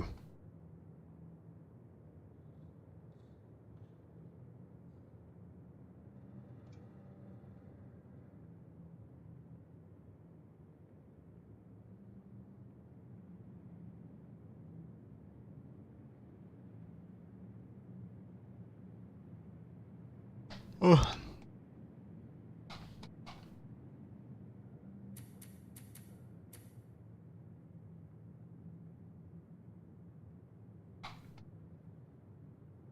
I think this will go much better over here. I'll turn myself off when I start, but...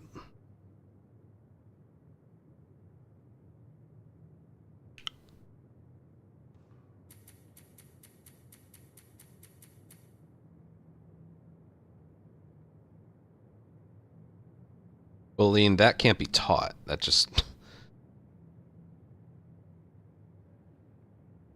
You gotta... Oh. What the fuck happened in that supermarket?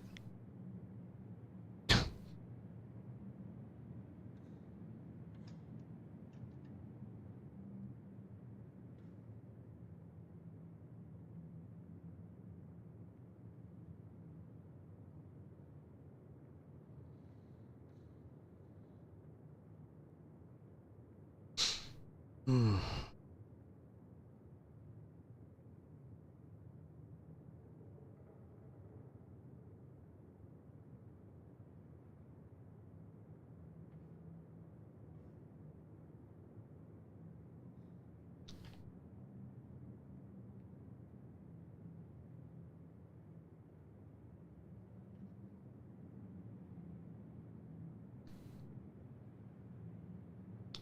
Yeah, sorry, I'm just thinking about how I want to do all this.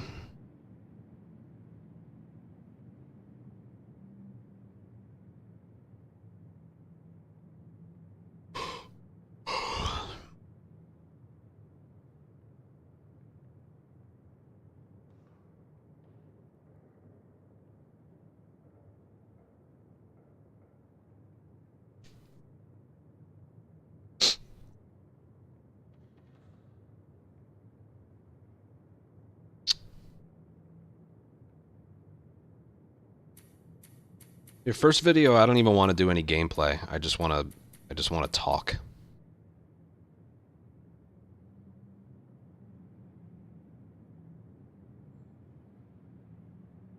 You know what? I'm just gonna go with this and just start.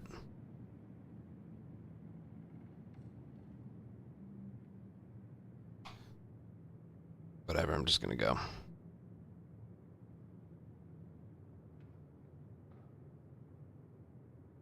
If I have to redo the take, I redo the take. I'm just gonna talk. Hello everyone and welcome to this tutorial on everything No Return related. So No Return is the roguelike mode for Last of Us 2 Remastered. It's only available on PS5. And I'm just going to try and explain every single thing that we know about it 2 months into playing it. There's a lot to talk about. Let's see. This video isn't even going to feature any gameplay. This video is just going to go over the basics of everything. So I'm just going to, we'll start right here. Standard run is just a normal run. Custom run has, like, you can change things to, you can change pretty much anything to suit whatever you feel like doing. But I'm just gonna load up a board and then just talk.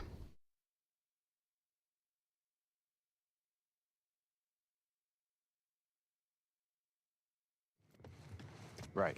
Okay. So this is our hideout. You start here, and then after each round, you come back here to regroup. When you're finished with a round, you get... When you're finished with a round, you see right there, it says rewards. 80 parts, 70 supplements, 26 currency. Those are all... you're given those after each round. And then you collect them from here, and you use that to upgrade your weapons, just like in the campaign, and also get things from the locker. That's what you spend currency on. And then the supplements, again, just like the campaign, and every character has different things to upgrade. But, yeah, the way it works is it's 1, 2, 3, 4, 5 things to do, and then a boss. There's 6 different bosses, and there's 4 different things that can happen right here. Assault, hunted... Where are you? Okay. I got the rare RNG, the super rare RNG of capture not being in here. Normally there's assault, hunted, holdout, and capture. I got the super rare RNG of capture not showing up here. Yeah.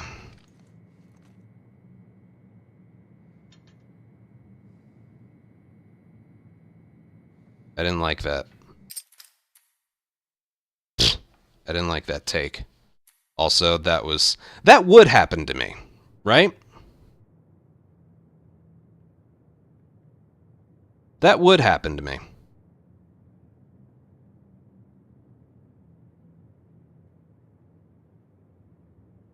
I try and show each one on the board, and then capture doesn't show up. That would happen.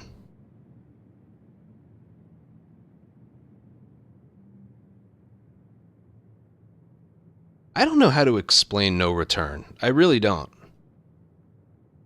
I've been thinking about this for a couple days. I don't know how to explain things in this. Do I approach it from the perspective of no one's ever played this, or people who have played this a lot and just want to get better? I don't know.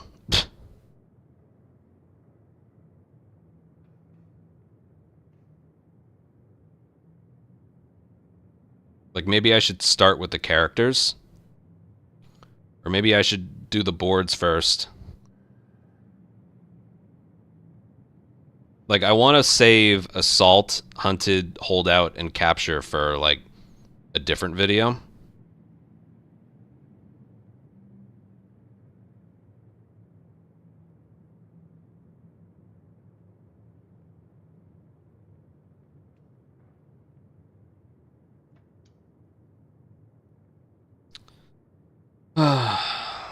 I hate tutorial making. Even when I did, like, campaign tutorials, I never liked those either.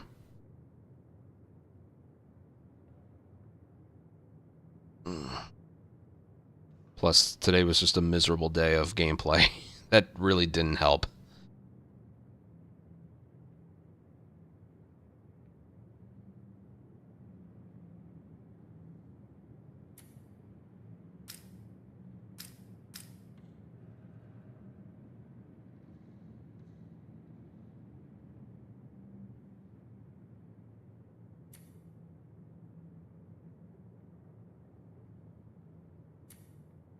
Yeah, but that was Last of Us 1. That's easy. That's more fun to explain.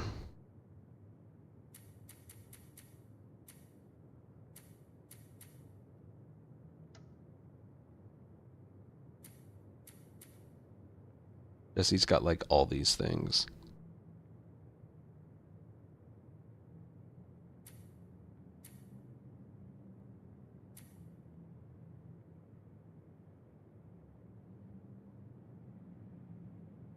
One video each for the game modes. No, I would combine all of them into one video.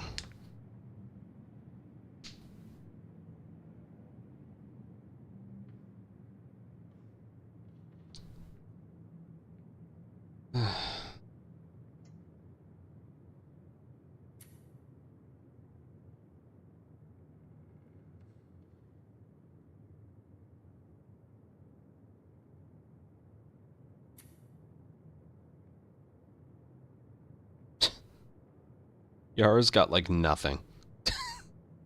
Yara's whole thing is just Lev. Jesse's whole thing is basically being a tank.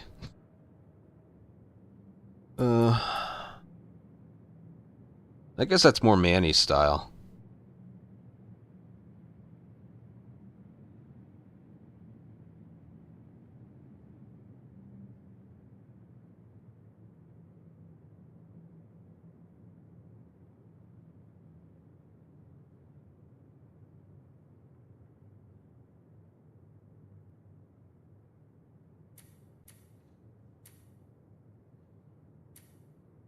Why do they do that? Look at the traits that, like, these two have.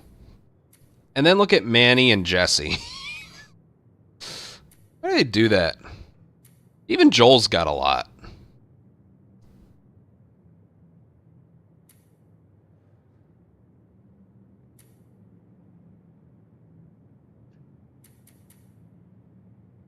It's just that there's so much to talk about, and I don't know of a way to organize it.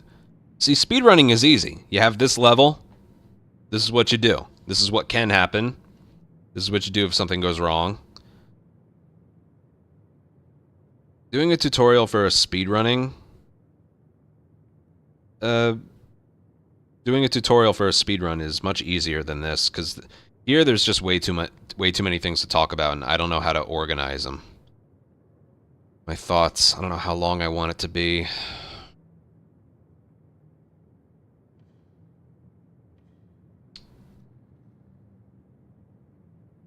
Struggle with this one.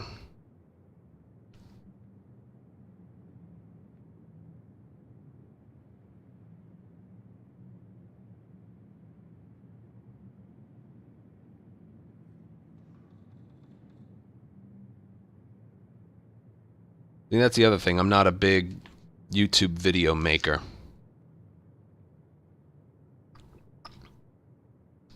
For some people, that's a passion of theirs. I'm not passionate about YouTube video making.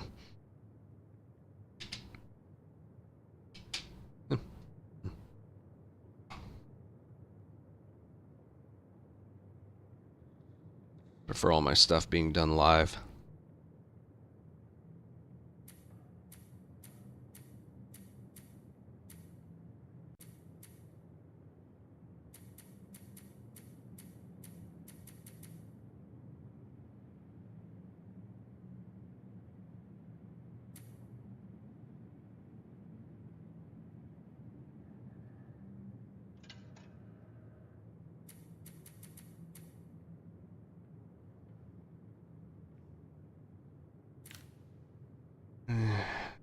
Soon. Soon.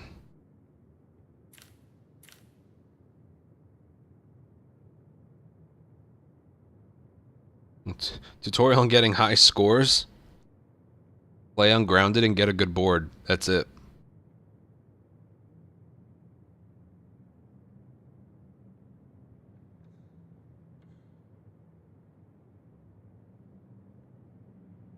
All right, I really gotta think about this.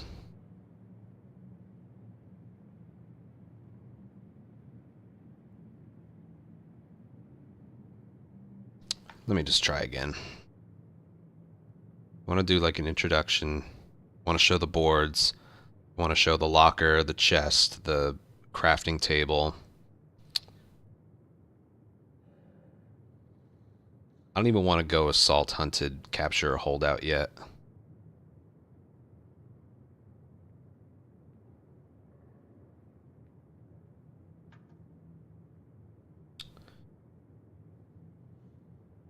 And then from there, I want to go over the characters. I think I want to go over the mods.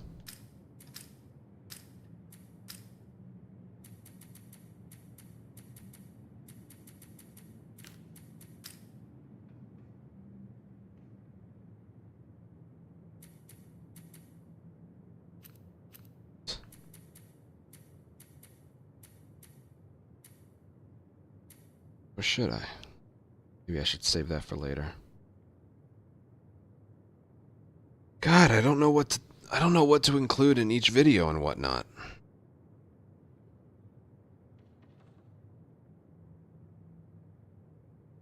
No, I don't want to make this like a 10 video thing.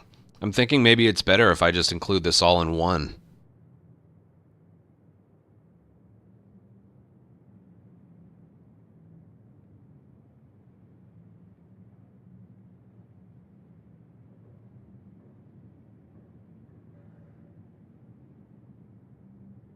Again, I'm good with when it comes to speedrun tutorials, but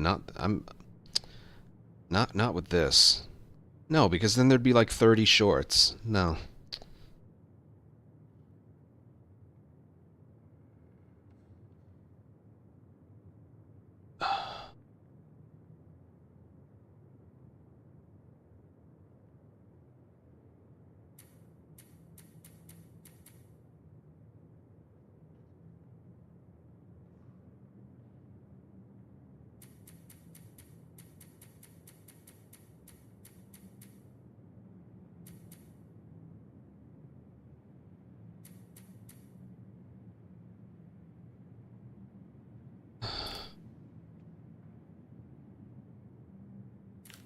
Yeah.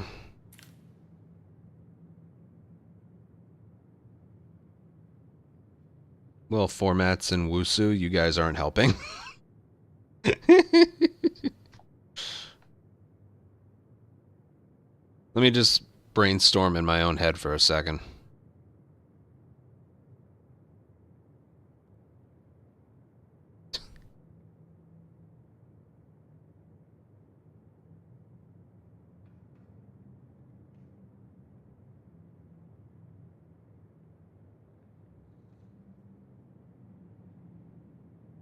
Okay, start the video, explain what no return is.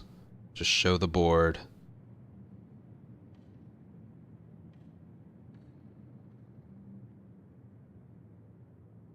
Show that there's 5 tasks, then a boss. Each task gives you rewards, which you upgrade there. Supplements there. You'll notice on the board they have these mods. Let's look at these mods. Or there's multipliers and then okay. Basically, I want to explain everything that isn't. All right. I'm thinking one video on its own for the bosses, another video on its own for assault, hunted, capture, and holdout, and then the first video I want to make is pretty much everything else.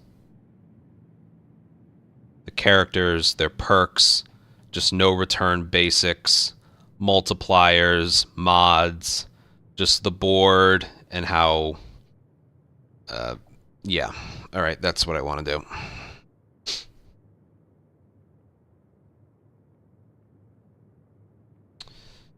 But I have to pee. Alright, so I'm thinking 3 videos. This first one is not going to feature any gameplay. It's just, I'm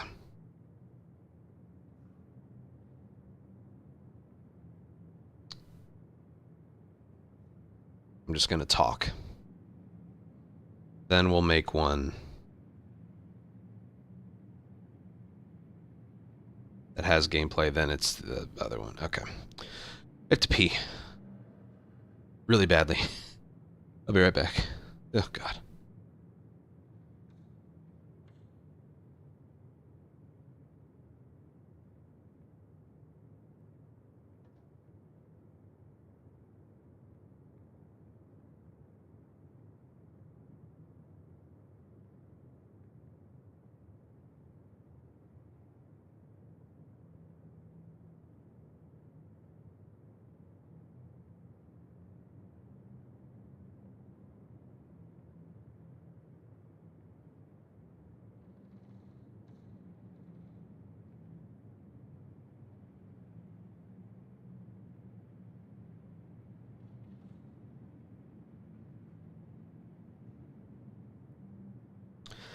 Okay.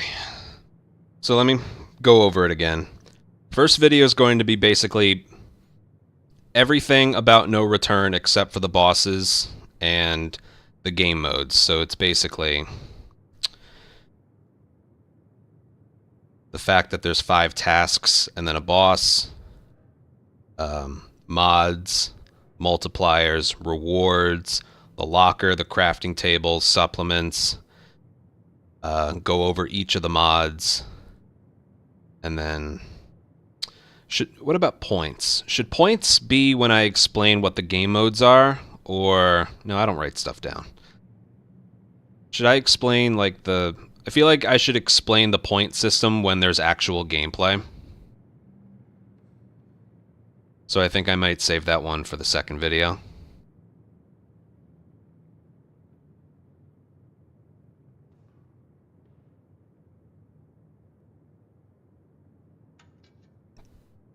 Yeah. Explaining the point system would make sense with gameplay.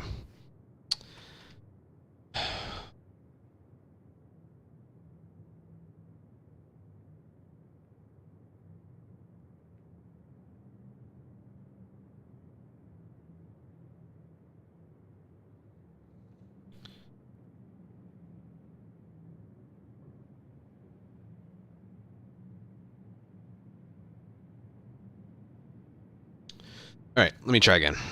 Yeah. Let me try again.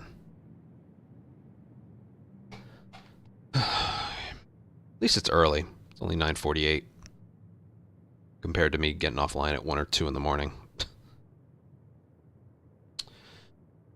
I should probably turn off alerts in desktop. Okay. Okay, let's see here. I'm just gonna go.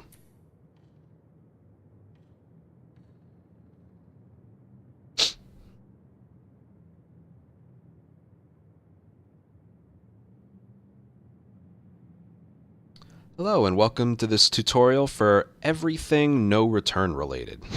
So No Return is the roguelike mode that is featured in Last of Us 2 Remastered. It's only on Remastered, not the original Part 2. And it's a lot of fun. Let's start out. Well, this video is going to be talking about pretty much everything non-gameplay related. Just what it is, different characters, different perks, what to look for on the boards and stuff, and just more what it is.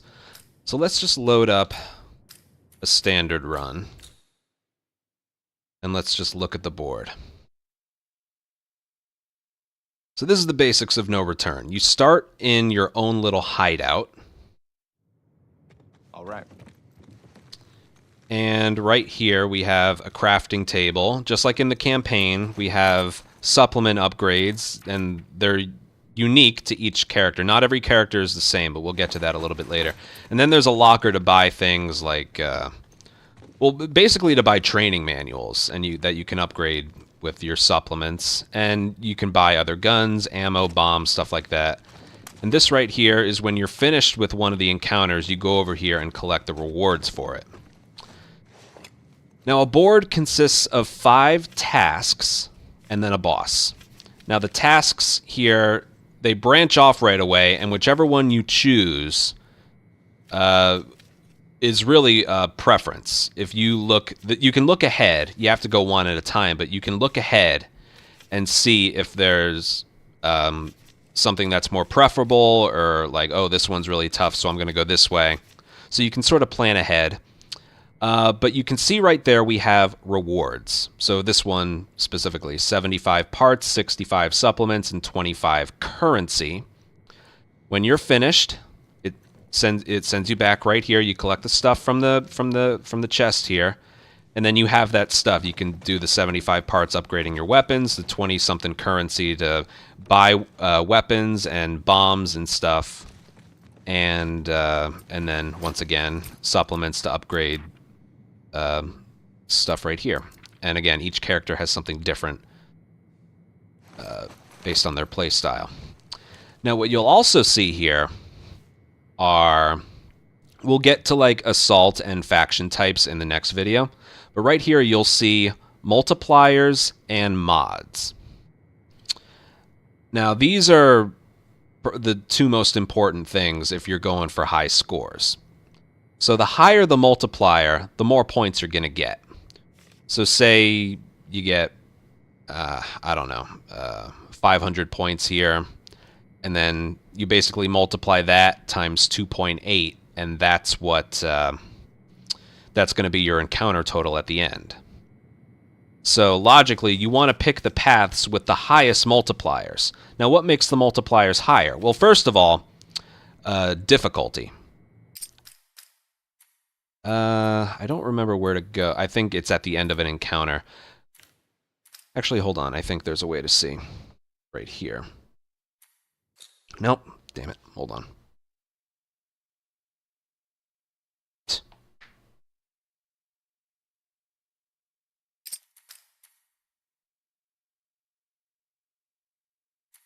Sorry about that. Okay. Yeah, there you go. Score multiplier. So the higher the difficulty, the higher the multipliers will be. The multipliers are the most important things when it comes to highest scores. So the easiest difficulty is 1, light is 1.2, moderate's 1.5, hard is 1.8, survivor is 2, and then the highest jump from 2 to 2.5, grounded mode. And my advice with getting good at grounded mode is to just do it, fail, and you'll just get better by doing it. If grounded is all you're ever used to, you will get good at it. Okay, that's my advice with this. But yes, let's go back to the board. Oh yes, yes, by all means, I am recording this live, so chat if there's anything you want me to mention, because I'm probably going to forget. I don't write things down. Let's move. Yes, this is also based on permadeath rules, so if you get right here and then you die, that's it. You're taken back to the main menu, and you have to select standard run, grounded, and just start with a new board. If you want to play that certain board again, if you go under difficulty, there's a seed, and you can put that into custom and then try it again, and it's the same board. But yeah. What was I going to mention next? Multipliers and mods, right? So anyway, back to multipliers and mods. You want to go for the highest scores, which is what we're all out for. You want to go for the highest multipliers. But sometimes they can be a little difficult. Again, assault, hunted, capture, and holdout, we'll go over those in a different video. But the mods dictate what the multiplier is going to be. So when you have negative mods, the multiplier is higher. And right here, every now and then, there will be a mystery. A mystery is actually a negative mod. It will increase the multiplier by 1.5. So this could just be a normal encounter just like this one, but if you attach mystery to it, it increases it by 1.5. And I want to spend here and go over what those mods are. Right? Yeah, it's under custom. Pretty much everything right here is customs. You need to know about is in custom. Okay, so these are the mods. A positive one keeps the multiplier where it is, or actually decreases it by 0.05. And a negative one will increase it by a certain amount. I don't know how much specifically each one does. All I know is enemies drop bombs on death, and invisible enemies are the two highest multipliers, because they are technically, the game assumes they are the two hardest ones. I believe it is, they increase it by 1.2, and those are the highest. But we'll go over these. Photo mode filters is a negative mod. It basically, just like that, it puts one of these photo mode filters on the screen, and they can be very hard to deal with. Some are more difficult than others. Like this one's difficult to deal with. That one's difficult to deal with. Some of these are somewhat pleasant to look at, but there's a couple that are not very pleasant to look at. No matter what photo mode filter you get, the multiplier is still the same. Okay. Enemies drop bombs on death is basically what it sounds like. When you kill an enemy, they drop a bomb, and it can kill another enemy, and they can also hurt you, but they don't deal the same amount of damage as like a pipe bomb that you throw. It does, I think, maybe 30% damage compared to that, but I think it does like 100% damage to enemies, because runners can get cut in half by it or killed. So can humans. I notice humans don't die as frequently to them as infected. I think they're more deadly to infected. But yeah, enemies drop bombs on death, one of the highest negative mods. You want this. If you want the highest score possible, you want this as a mod. And I find it to be helpful, okay? Melee kills restore health, so when you melee kill an enemy, you get a little bit of health back. That's a positive mod.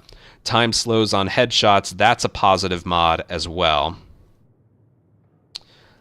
And it's basically what it sounds like. You headshot someone, and then time will slow down for 2 seconds. This one isn't very helpful. It's a little bit helpful if you do it in a hostage situation, but just by itself, it's a mod that you just almost don't wish, like you don't wish is there.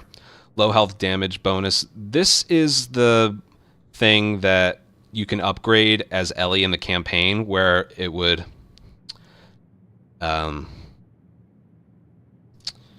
where an attack would otherwise kill you, you get like one more chance to make it out of there. It's that one. That's a positive mod again. Negative mod, photo mode filter. Yeah, the endure perk. That's right. Yeah, it's basically the endure perk. Photo mode filter, again, we just talked about it. Tripwire traps, that's another negative mod. Basically, there's tripwires around the map. And just like with the dropped bombs, if you go across one, even on grounded, it won't kill you, but it will do a lot of damage. And it's a lot of fun to watch enemies go through it. Tripwires is especially helpful on holdout, because tripwires aren't in the building that you're in, but they're still across the map, and enemies just run into them. It's quite funny. And chaotic. But it's a negative mod. Increased enemy health. I don't know how much it increases it by, but they have increased health. The one thing with this, if you're meleeing an enemy, so when you're in stealth mode, again, I'll show this stuff off in gameplay, but when you're in stealth mode and you run up and hit square or punch on an enemy, it will no longer kill them unless you have a melee weapon. If you just have your fist, you'll run up and just punch them. It doesn't kill them. And same thing goes with a bottle stun, and then your fists or Ellie's knife or something, it doesn't kill them. So, yeah. If you're going for leg shots and headshots, then it's still, you know, you can run up and melee them for a kill or headshot them. So this one can be inconvenient. If you throw a pipe bomb at one of the Rattler's clickers, it doesn't kill them either. So yeah, I recommend when you get this mod, unless you have a melee weapon, I would go for grabs on stunned enemies. Decreased enemy health, the exact opposite. They die a lot faster. You could be in an alert, run up to an enemy, and hit square with a melee weapon, and I think it kills them. 2 pistol shots instead of 3, stuff like that. Increased enemy speed, they basically just run faster. It's a negative mod. Crafting gives bonus parts. That's basically what it sounds like. You get extra parts at the end of a round. It's a positive mod. This thick fog is a negative mod. This one is kind of hard to deal with. There's basically mist everywhere, the thick fog. But it really does hurt your vision. Even if you have a really good monitor, it really does hurt your vision. So assault or capture, it's very, very difficult to deal with. So it's a negative mod. Vaulting boosts movement speed. This one's kind of funny. It's a positive mod. You vault over something, and you basically move at 2 times the speed or something. You look like your character's in fast forward motion. It's very funny. Temporarily unlock all recipes. So the recipes are things like shivs, upgraded melee weapons, crafting pipe bombs, crafting trap mines. You basically have one round where you get all this stuff. You don't keep it when the round's over, but you temporarily. Again, that's a positive mod. This one's kind of fun. You basically become a firebender. Melee attacks set enemies on fire. So if you punch an enemy, it sets them on fire. Another punch usually just kills them right then and there. It's a lot of fun in Hunted by Infected as long as there's no clickers or shamblers. It's quite a bit fun. But yeah, it's a positive mod. Long shot damage bonus. So when you're a certain distance, it's a positive mod. When you're a certain distance away from an enemy, you'll shoot them, and then your damage will have been doubled. It's kind of a weird one. It's something I don't really notice, or like you change your strategy to accommodate for it. It's a little weird. You'll know like it worked or you have it because the reticle when you shoot them looks different. Like the X that pops up when you shoot an enemy, it gets bigger and is a little more blurry. But yeah, stealth kills boost movement speed. It's kind of like the vaulting one, except for a stealth kill, and then you just are able to run really, really fast. Positive mod. This one's pretty helpful when it comes to like hunted for infected or something. Stuns restore melee durability. So if you have a melee weapon on your back, and you used a couple hits, and you either shoot someone's leg or brick them or throw a pipe bomb at them, your melee weapon will get some durability back. That one's actually helpful. That's a positive mod. This one's a negative mod, and I believe it's only available on the assault missions, or whatever you want to call them. Yeah, it's only available on assault. Basically, after a certain amount of time, there will be like a bottle that spawns next to you and crashes right next to you, and that will attract the human enemies. I think it'll also, yeah, if it's assault on infected, it will also attract the infected as well. So yeah, you can find a way to use that to your advantage, but basically doing nothing for an extended period of time, a bottle will crash next to you and then be like, hey, I think I heard someone. Come on, let's check it out. So then you're forced to do something. This is basically the forced to do something mod. It is a negative one. This one is probably my least favorite one. It's realistic reloading. Reloading discards ammo left. So if you have a pistol with nine bullets in the magazine, if you fire one bullet and then reload, you lose 8 bullets. That's basically how it works. So in something like this, you're going to want to use something like the hunting pistol, where it's 1 bullet per, or the shotgun, where it's 2 bullets per. Using a gun with a large magazine round or clip capacity or whatever, this one is it's brutal because you always forget that you have it on, or you always forget that it's there. So yeah, keep track of how many you fire. You could have 10 bullets. I'm trying to think of an example what it would be like. Yeah, you could have a 9 magazine pistol, have 10 bullets, fire 1 bullet, reload, you'll have 1 bullet left. So it's something you got to keep track of. It's my least favorite one. Long gun's locked. The left holster gun, any left holster gun you have isn't available for that round. So yeah. Oh yeah, you're right. This one's worse as Joel, because he has a 12 bullet revolver.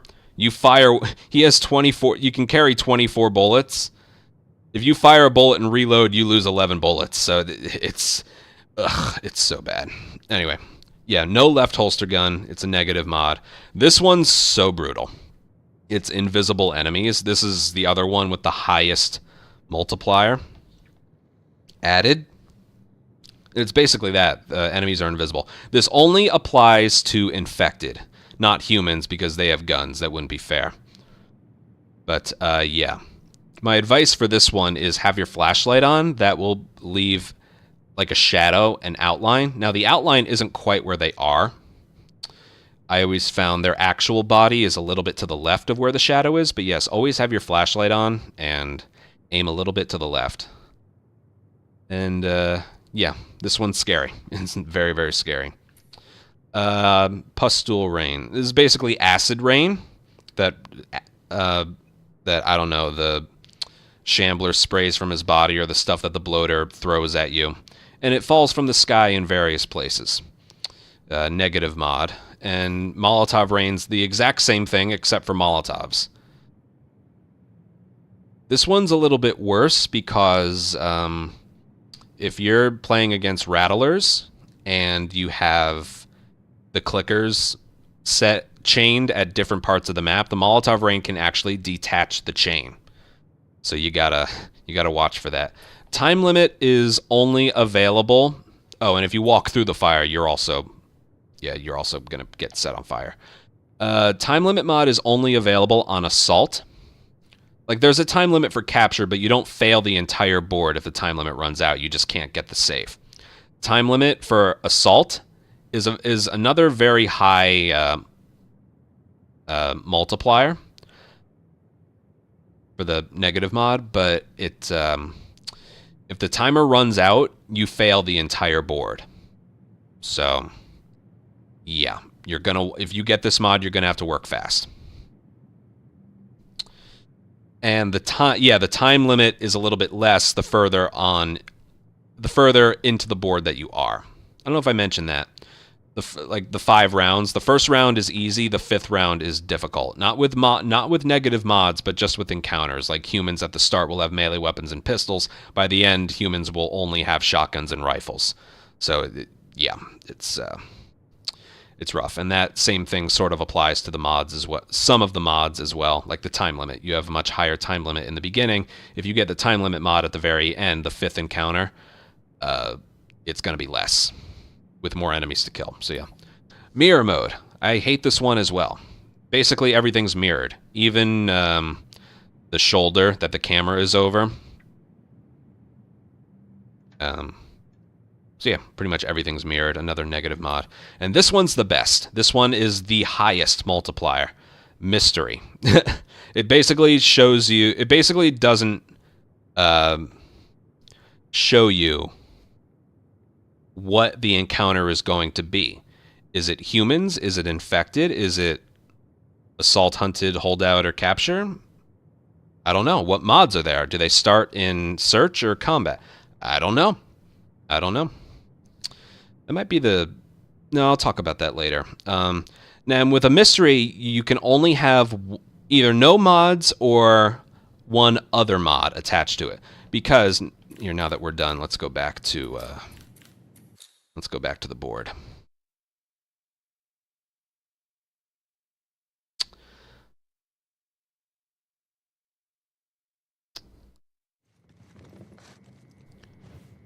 So, on a board for a standard run, you can only have 2 mods. Whether they're both negative, both...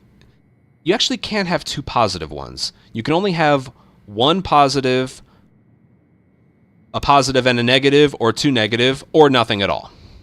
It's right here. There's 1 positive. There's 2 negative. There's 1 positive, so like I said. So 1 positive, and 1 negative, or 2 negative. Those are what you can have. If you have a mystery, the mystery itself counts as a negative mod. It's 1.5. So that means only 1 more mod can be added onto that.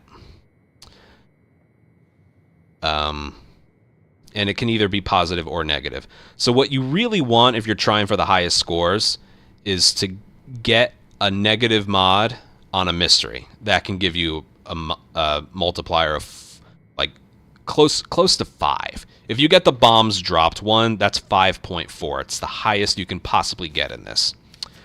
And also, I should mention, I don't think there's a basic assault.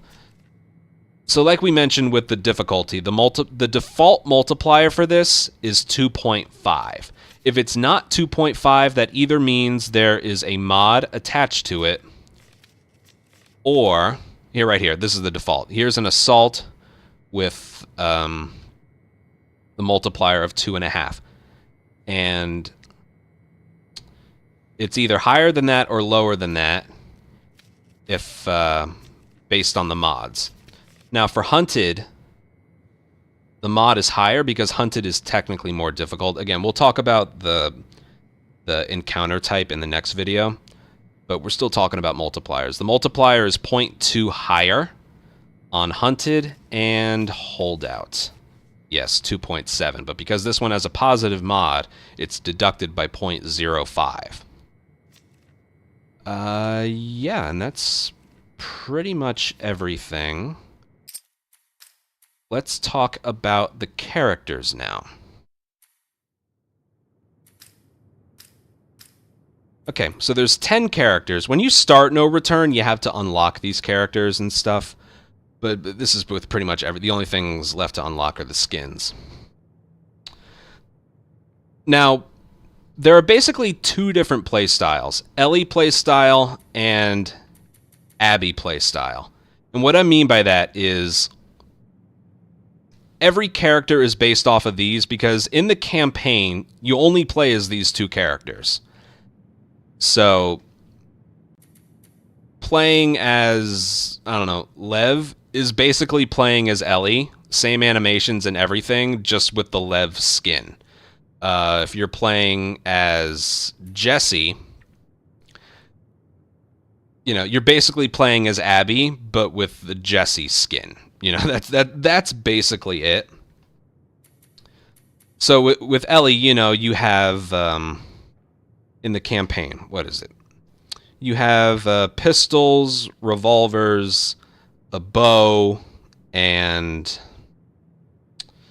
someone help me out here. What else does she have? She has Molotovs and stun bombs. Both characters have trap mines. The SMG, yes. Ellie characters have the SMG. And the rifle. Yes, the rifle, thank you. So when it comes to starting weapons and lockers, those are what the Ellie characters, and the pump shotgun, yes. Those are what the Ellie characters are going to have. Now, when it comes to the Abby characters, you know, they have their bare knuckles, they have a military pistol, they have the crossbow, they have the variable rifle, they have the pump shotgun, and the hunting pistol. And in place of Molotovs and stun bombs, they also have trap mines, but they also have pipe bombs, which in my opinion are the most, I think, the best weapons. I think for the main reason of when you craft pipe bombs, you craft them in groups of 2, and you can carry 4, whereas Molotovs, you craft 1 at a time, and you can only hold 3. Oh, yes, the Abby characters also have the double barrel shotgun, not the pump. Yes, the double barrel shotgun. Yeah, so with that in mind, again, melee-wise, Ellie characters use the knife, Abby characters use their bare knuckles, and all the animations are the same. I don't think it's lazy, I think it's just, you know, the amount of effort to change so much wouldn't be worth it. Anyway, so the Ellie characters are Ellie, obviously, Dina, Lev, Yara, and Mel. The Abby characters are Jesse, Tommy, Joel, Abby, and Manny. Now again, what type of character it is affects the locker as well, not just whether they use their fists or knife for their melee. And then from here, each character has their own like play style and traits, as you can see on the right. So Ellie starts with a pistol and a Molotov, and she can also craft them right away. And she gets 50% more supplements compared to everyone else. She can craft Molotovs, and she has 2 upgrade branches for her supplements. Dina is more for bombs. She starts with trap mine recipe and a stun bomb recipe and crafting ingredients to be able to craft at least one of them. And she starts with a revolver and double craft upgrade branch. Don't quite know what that means, but I should, but I don't. Jesse, I'll say it right now, Jesse is by far the best character. The best character. It's not even up for debate. I don't even know why they would make him randomly the best character. He is the best character by so much. Oh yeah, she can craft like 2 at a time. You can upgrade the supplements so she gets 2 at a time when you craft, and she can hold 4 instead of 3. Right. Anyway, Jesse, he starts with a silence pistol, which you can take off. He starts with 1 pipe bomb. He gets 30% more currency after a round is over. Well, it lets you know on the board, but he gets 30% more currency than everyone else. He gets unique items at the trading post, which basically means he can re-roll as many times as he wants. He's the only character when you go into the locker, I'd have to do an encounter first to show you. We'll show it off later. But you go into the locker, and there's an initial set of things to buy. If you are done buying things, or there's nothing there you want to buy, and you want like a whole set of new stuff, there's a thing furthest to the right. It costs 3 currency. It'll basically give you a whole new set of stuff. Every character, we call it a reroll. You can only reroll once. Jesse can do that as many times as he wants, and is so freaking OP. Like, let's say you want to buy Molotovs in the locker as Ellie instead of crafting them. Sometimes it won't be there in the locker, and then you'll reroll, and then it's still not there. So it's like, well, fuck, you just cheated me out of Molotovs. So with Jesse, let's say I want to buy pipe bombs, which is what we do a lot. Let's say it's not there on the first one when you enter the locker. Okay, reroll. It's still not there. You can reroll again, and then it's there. He's the only character that can do that.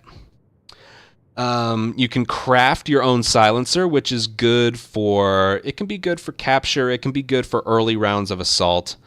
Pipe bomb recipe and the gorilla upgrade branch, which is... It's so crazy. It's the best one, and I don't think anyone else can even get it. Basically... that upgrade branch makes it so his pipe bombs, the radius is wider, and he can craft pipe bombs 3 at a time instead of 2, and can carry 6 instead of 4. It's crazy.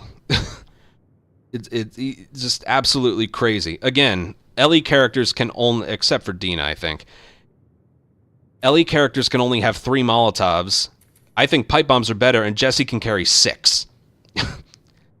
He's absolutely insane. That's why he's the best. More so for the locker and the pipe bombs. But he is an Abby character. Tommy, this is where it gets a little weird with the balancing. Tommy can't dodge, but he has a ridiculously overpowered rifle, a similar rifle that he has... in the campaign that he snipes Abby with, and you snipe at the motel in the flashback. It only has 2 bullets in a magazine, but yeah, it's a one-hit kill pretty much on anything and everything except clickers and shamblers. If you headshot, it's a one-hit kill. He can upgrade, holding your breath and stuff, and aiming stability. It says he's sturdier against melee, but I gotta tell you something. Don't ever do... If an enemy is swinging at you first, or you're going up against stalkers, don't ever go hand-to-hand against an enemy. Only do that if you have a melee weapon. The not dodging is just sturdier melee my ass. Exactly. Exactly, Chewie. Yeah. There's so many times where you're, like, fighting a human with a melee weapon who already started swinging at you. They don't react to your punches, and then they'll just swing again and get you. It's happened to me many times. And also, when a runner when a runner or a stalker connects a hit on you, you react to the punches. So then you're mashing square, trying to throw a punch yourself to get in a rhythm of throwing punches. You don't have time. You basically get stun locked. So it's unfortunate that Tommy and Joel are both like this. But they made them stronger in other ways. Again, I would not recommend going hand-to-hand combat with anybody unless you have a melee weapon or an upgraded melee weapon. But, yeah, his sniper is very good. He's got a pistol. That's about all I can say. Joel is a little bit better than Tommy, I would say. Tommy's good against humans with the rifle. The rifle is good, I can't lie. But Joel starts with a lot more stuff that actually makes him legitimately good. Joel's big thing is with shivs. He starts with a custom-made revolver that has 24 bullets and can one-hit kill a runner to the body. He starts with an upgraded melee weapon that has 3 hits in it. He starts with a shiv. He has an extra holster on the right. I believe he's the only character that has that, I think. Yeah, so he's got an empty left holster, a right holster with a revolver, and then another empty right holster gun that you can purchase from the locker, or just keep the revolver. That's usually what I do. But yeah, his revolver is, again, it has 12 bullets, and it's just more powerful. He cannot dodge. If you use your supplement upgrades, you can make it so he can get 2 shivs at a time when you craft them instead of 1, and he starts with a shiv. So, yeah, Joel's playstyle is pretty good. I prefer him over Tommy, but yeah, he can't dodge, and that you can carry 6 shivs. I don't know what you can use them for. I guess if you get grabbed by a runner or stalker, you can shiv them right away, or you can silently take down a human if you're able to flank them. But yeah, the not dodging is rough. And then there's Abby, who's a little bit like Jesse, where it's an Abby character, obviously. But you start with a pistol. You have a 4 or 5, I think it's a 4-hit hammer to start. Every time you melee kill someone, you get some health back. Upgrading her starting supplement branch, it'll make it so every punch she lands, she gets health back. And then she also has the brawler upgrade branch, where it's the momentum perk, where you stun and melee kill an enemy, and then if you run up and hit square, you'll immediately kill another enemy, which is a good one. So she's not that bad of a character, and again, she gets pipe bombs as well, so it's pretty good. That's the other thing I didn't mention. With Jesse, you can craft pipe bombs. With the other Abby characters, you have to purchase the ability to craft pipe bombs in the locker. So that's what you would have to do with Abby, and I highly recommend it. Lev's an interesting one. He starts with a bow and a pistol. And he starts with the draw speed being upgraded already. Improved listen mode. I didn't even know that was a part of his skill set, which is great for grounded. Sarcasm. And the archery upgrade branch, which basically is you can craft your own arrows and explosive arrows. The explosive arrows are pretty good for bosses and human encounters. But, yeah, that's about it. The one thing I will say about having an playing as a character who has 2 weapons, No Return really, even on grounded, likes to give you a lot of ammo, but it has a way of giving you ammo for the gun that you don't need. So many times when we're playing as Jesse, I'll have a shotgun that I purchased from the locker and pistol. I'll use a bunch of pistol ammo and then just completely run out while they continue to drop shotgun ammo. It's kind of weird. So Lev only starts with 2 pistol bullets, which is the one I want to use the most. But the game's like, no, stealth is the only option. So he starts with 4 arrows and 2 pistol. And, yeah, the bow is nice, I'll be honest. Against rattlers with helmets, it is a one-hit kill if you headshot them. Lev's bow is basically just stronger than another one you would purchase from the locker as another LE character. So Lev is pretty good in that regard.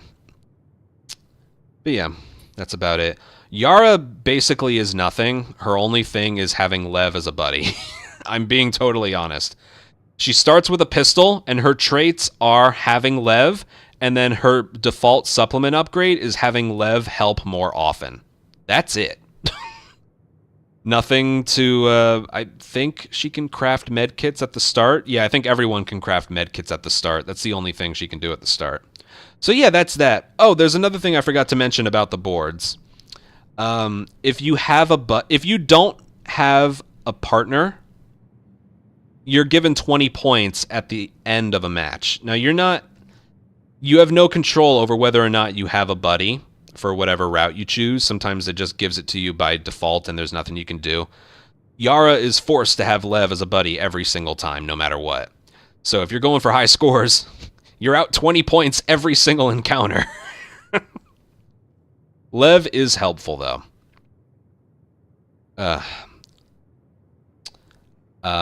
And I'll mention this in the next video, but there's ways you can earn extra points by doing things like not using a gun or only getting headshots or never getting spotted. Having a buddy that helps as often as Lev does kind of makes it so that becomes a lot tougher. If you're only going for headshots and then Lev just kills someone, there goes 30 points right there. Yeah. Anyway, Mel. Mel's playstyle is more, well, it says right there, medic. She starts with a revolver and a med kit, and I believe right off the bat, if you what is it? Yeah, if she picks up any health or heals herself, she has the movement speed increase, which is just kind of funny. It's more just funny looking than helpful. And yeah, you can use the supplement upgrades to make it so she gets more health back from a med kit, and she can also craft 2 med kits at a time. So if you take a lot of damage, Mel is your character. Manny, I would say, is the second best character. There's a lot to him. He starts with 150% health compared to everybody else. So basically everyone has, what, 4 bars of health? Manny has 6. And he starts with a hunting pistol and the variable rifle, which are just 2 really good guns. Again, the hunting pistol being the right holster gun makes it a little bit difficult to get like all headshots or something, or if you put an enemy in a hostage situation, then you can't headshot someone and then headshot your hostage. So that's basically it, though. The variable rifle, it works very, very well. The hunting pistol is overpowered. The big thing with him, though, is he cannot craft medkits. You can't even get that ability in the locker. You can purchase medkits in the locker. That's the one saving grace, just like everybody else. And he also gets 50% more parts at the end of an encounter compared to everyone else. He can craft variable rifle ammo right off the bat. And then I believe his other supplement upgrade is being able to craft the ability to or purchase the ability to craft hunting pistol ammo. Yeah. And fire shells as well. Oh, is that it? The fire shells? No, that's with the shotgun. I thought it was... Well, maybe I can look. Hold on. Sorry. That one I'm kind of pulling a blank on. Manny. I will mention the momentum thing. It's hunting pistol. Yeah, there's four supplement upgrades to it. Let's do it. Right, there it is. Okay, so 1 and 2 you can craft hunting pistol ammo, and then these 2 you can craft fire shells in the shotgun. It requires the double barrel shotgun. There is one thing about Manny, though. There is one thing about Manny. This has to do with the momentum perk. The momentum perk is when you like melee kill an enemy, and then you're given the ability to just walk up to someone, hit square, and kill them immediately. It doesn't work with Manny. And the reason for that is a side effect. If Naughty Dog knows about this, it's probably something they can fix, but I wouldn't get my hopes up. Because he starts with 150% max health, momentum perk doesn't work for him. So you will not take damage. Just have momentum go off for him, and then the points at the end, you'll have like 0 points because the game said he took like 200 damage. But then you'll get back to the hideout, try and heal, and he's full on health. So basically, if you ever get the opportunity to supplement upgrade the momentum perk for Manny, don't do it. In its current state right now, as I'm recording this on March 21st, it's broken. Okay? Let me repeat that. If you are put in a position to unlock and upgrade the momentum perk for Manny, don't do it. You will take damage that you never took, and you will lose a bunch of points for no reason, just for having it unlocked. And yeah, that is about all I can think of for this video. Next video, we're going to go over basically all the gameplay stuff and how you earn points and stuff. And yeah, the different modes: assault, hunted, holdout, capture. How to go about getting the highest scores from them. And yeah, we'll just do a bunch of gameplay stuff.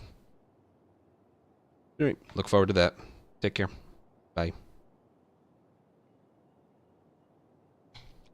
That was 42 minutes long. I felt like that was a good enough video. That was 42 minutes long.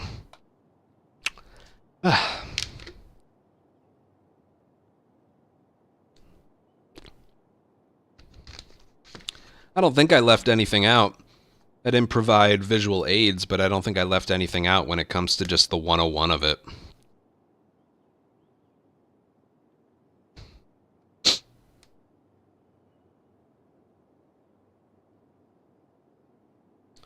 So what's the next video? Just the different modes and how you earn points.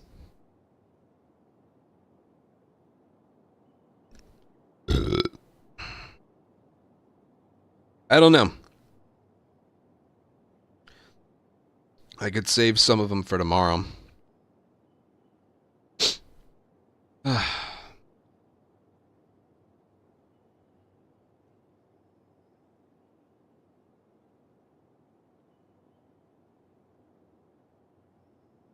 Bosses is going to be its own video.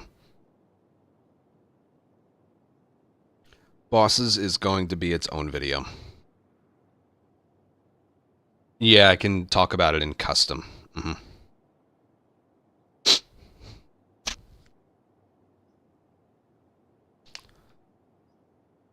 Melee weapons are basically the same as the... But yeah, this is where we can talk about gameplay. The second video is basically gameplay stuff.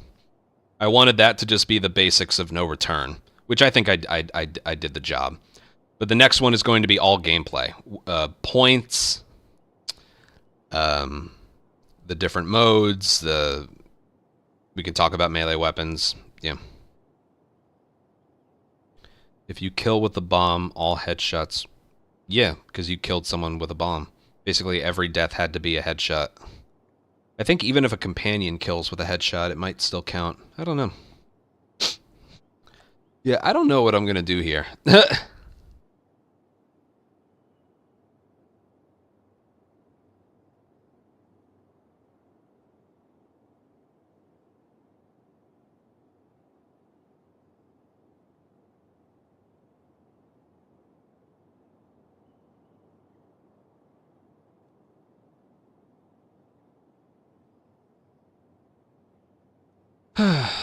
I guess we can... It's still early.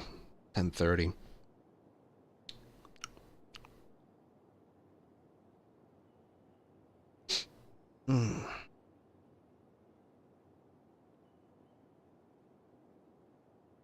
Yeah, I know. Yeah.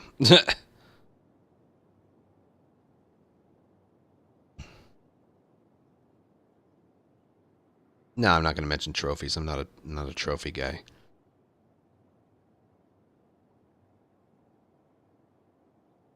Alright, so how should I organize this one? This video is going to be about the modes, and we'll do a bunch of gameplay stuff.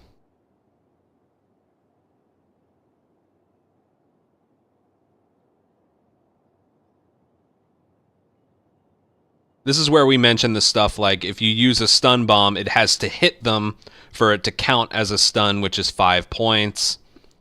There's the encounter type where they either start in search or combat.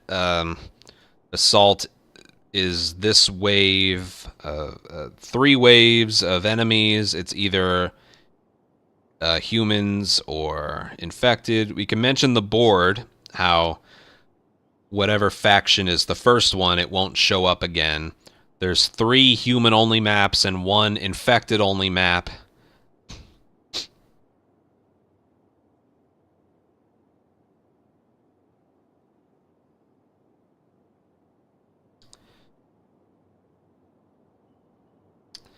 This is where we mention, like, if you have 2 guns, the game typically likes to drop ammo for the gun that you didn't want it dropped for, which is why for the first 3 or 4 encounters, it's best to go with only 1 weapon.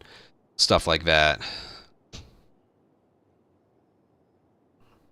And then there's deducing what the mystery is going to be, because most of the time there's 3 captures, 1 holdout, and then a mix between assault and... There's usually 6 infected encounters on the board. There are exceptions to this, but... yeah.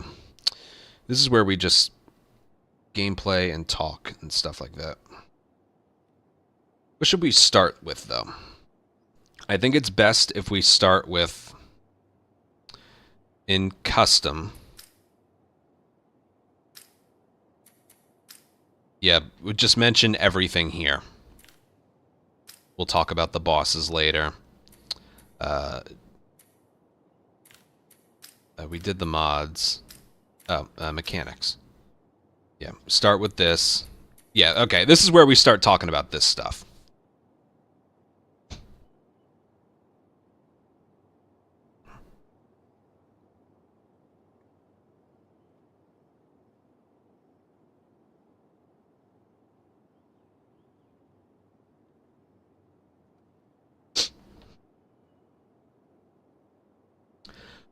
What's every single way to get points on at the end of a round?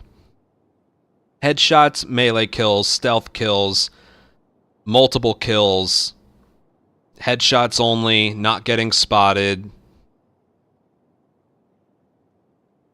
gambit, starting in combat, not having a buddy.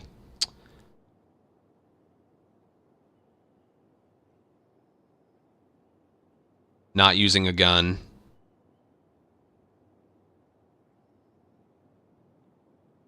This is where it gets... this is where it can get a little...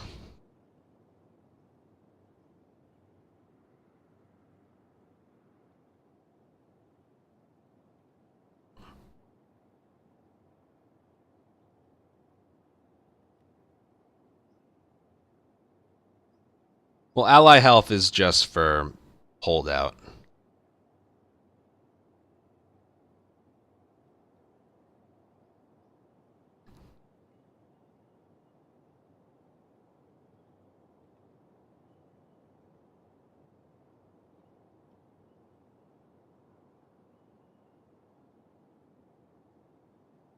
Yeah, I don't like writing things down. It's why I didn't do well in school. Oh, God.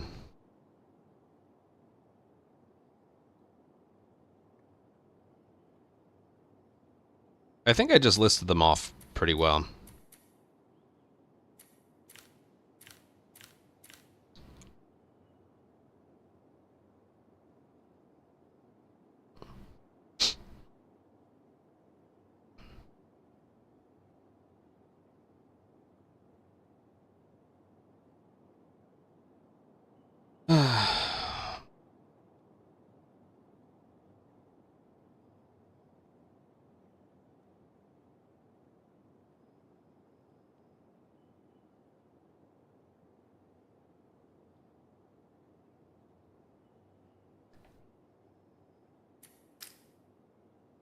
I think that'll be for people to learn themselves.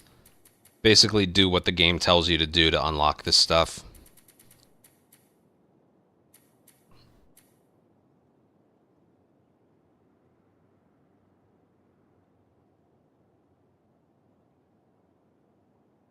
Which I still haven't done. That has nothing to do with, like, getting high scores and stuff.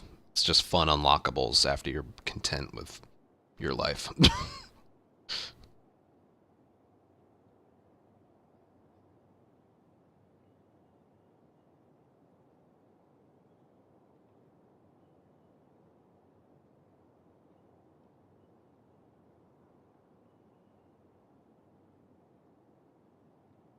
Hostage kills, yes. I'll have to mention, like, which ones are worth 5 points. You know, we'll go in order. We'll go in order. These are worth 5 points. This is worth 10 points. The headshot's only one's worth 30. Wait, hold on. These are worth 5. The hostage... No, what is it? The multi-kill is worth 10. The headshots only is worth 30. Not getting spotted and not using guns is 50 each, and then there's the ones with 100 where it's you completed the encounter, you didn't take any damage, every shot you fired you didn't miss, and then it's either completing it in under 3 minutes and 5 seconds, or then that one's replaced by ally health in holdout, and then hunted that one's replaced by how many you killed, 10 points per kill. Plus the way you killed them. Yeah, so we'll go one at a time here.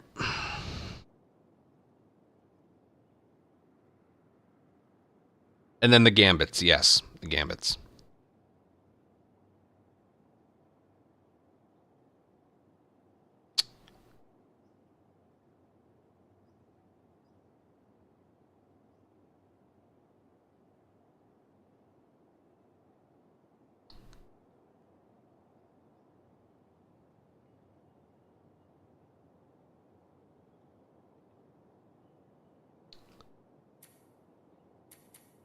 All right, you know what? Let's just go.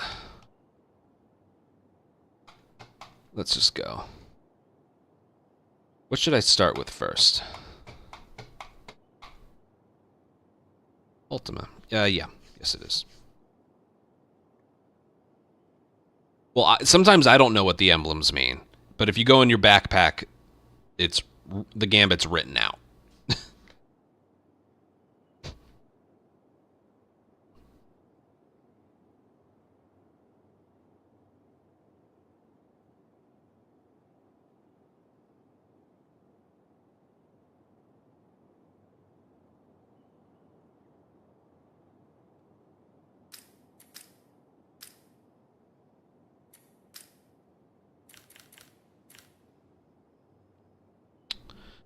All right, why don't we just get started?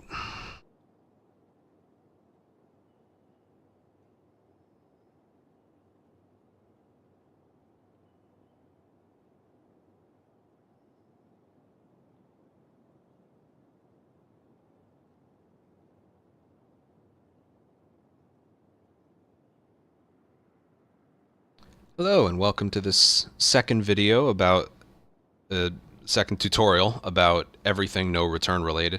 This video is going to focus on I want to redo that because I can't think.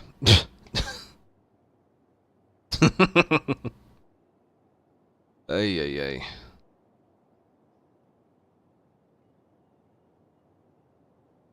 I immediately forgot what this one's going to be about.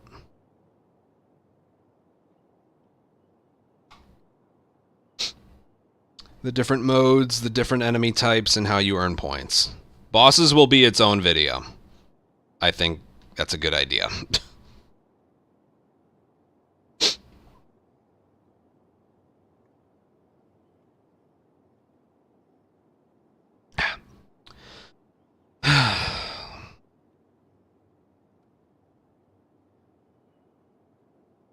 Hold on, let me just think. Hey, look at the bright side. When this is over with, I'm going to go back to speedruns. That should be an exciting thing. I haven't decided. I'll do a little bit of part 2, but I haven't decided what game I'm going to run after that. I told you I just wanted to get that 13,000 and then I'm good. I'm content with what we did. I'll still do the daily runs, but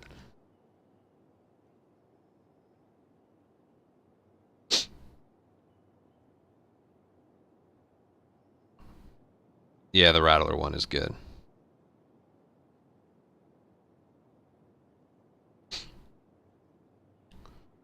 Here, let me think. This video we're going to talk about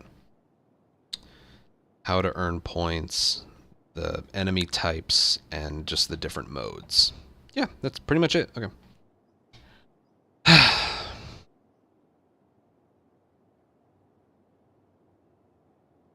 Hello and welcome to the second video of this no return tutorial. This video is going to be about how you earn points in the encounters, the different enemy types, and the different modes. Now before we get into some gameplay, let's just go over what those modes and types and enemy types are. So right here in mechanics, there's 4 different modes. there's Assault. Assault is basically 3 waves of enemies. Now, I mentioned before on the board, if you're starting with the first, if you get Assault on the first encounter, there's only 3 enemies to deal with, whether they're infected or people. I do need to mention some of these are infected only, some of these are human only. Assault and Hunted are both. Capture is only humans, Holdout is only infected. But we're starting with Assault. It can be both humans and infected. If I'm calling them rounds, if the first round on the board is Assault, you'll have 3 waves of 3 enemies each. If you're in the 5th round, like the one right before the boss, and you get Assault, there's going to be like 6 or 7 enemies per wave. It's a lot harder. Human enemies will also, like, some of them have melee weapons and pistols. By the end, they pretty much all have rifles and shotguns. It's rough.